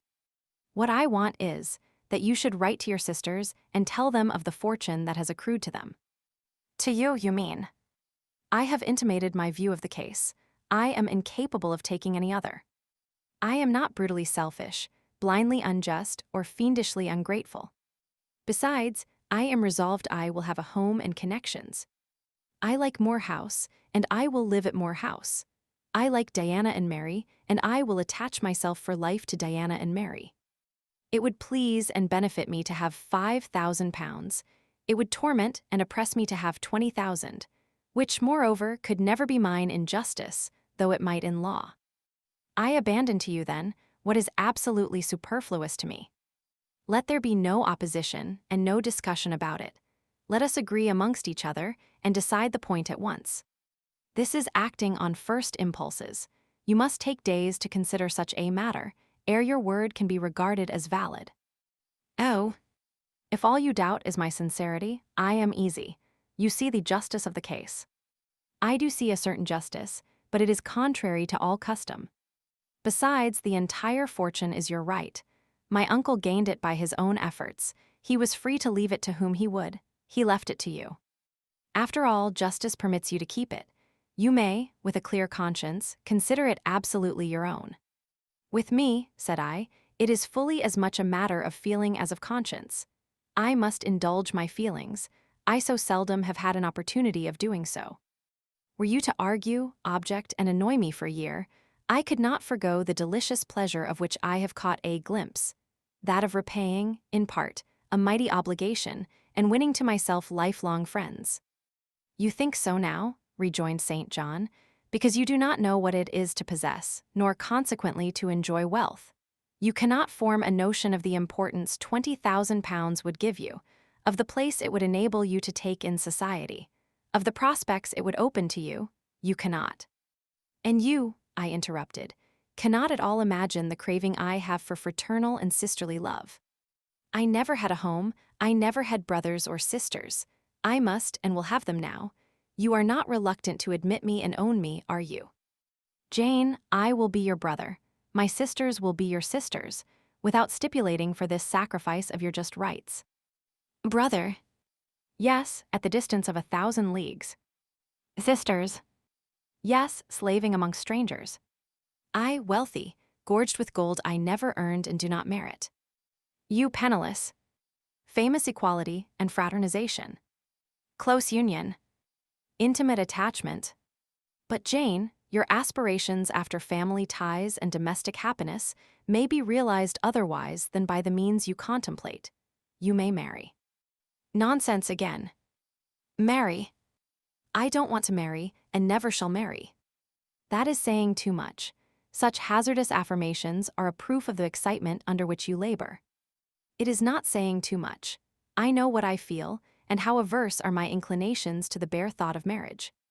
No one would take me for love, and I will not be regarded in the light of a mere money speculation.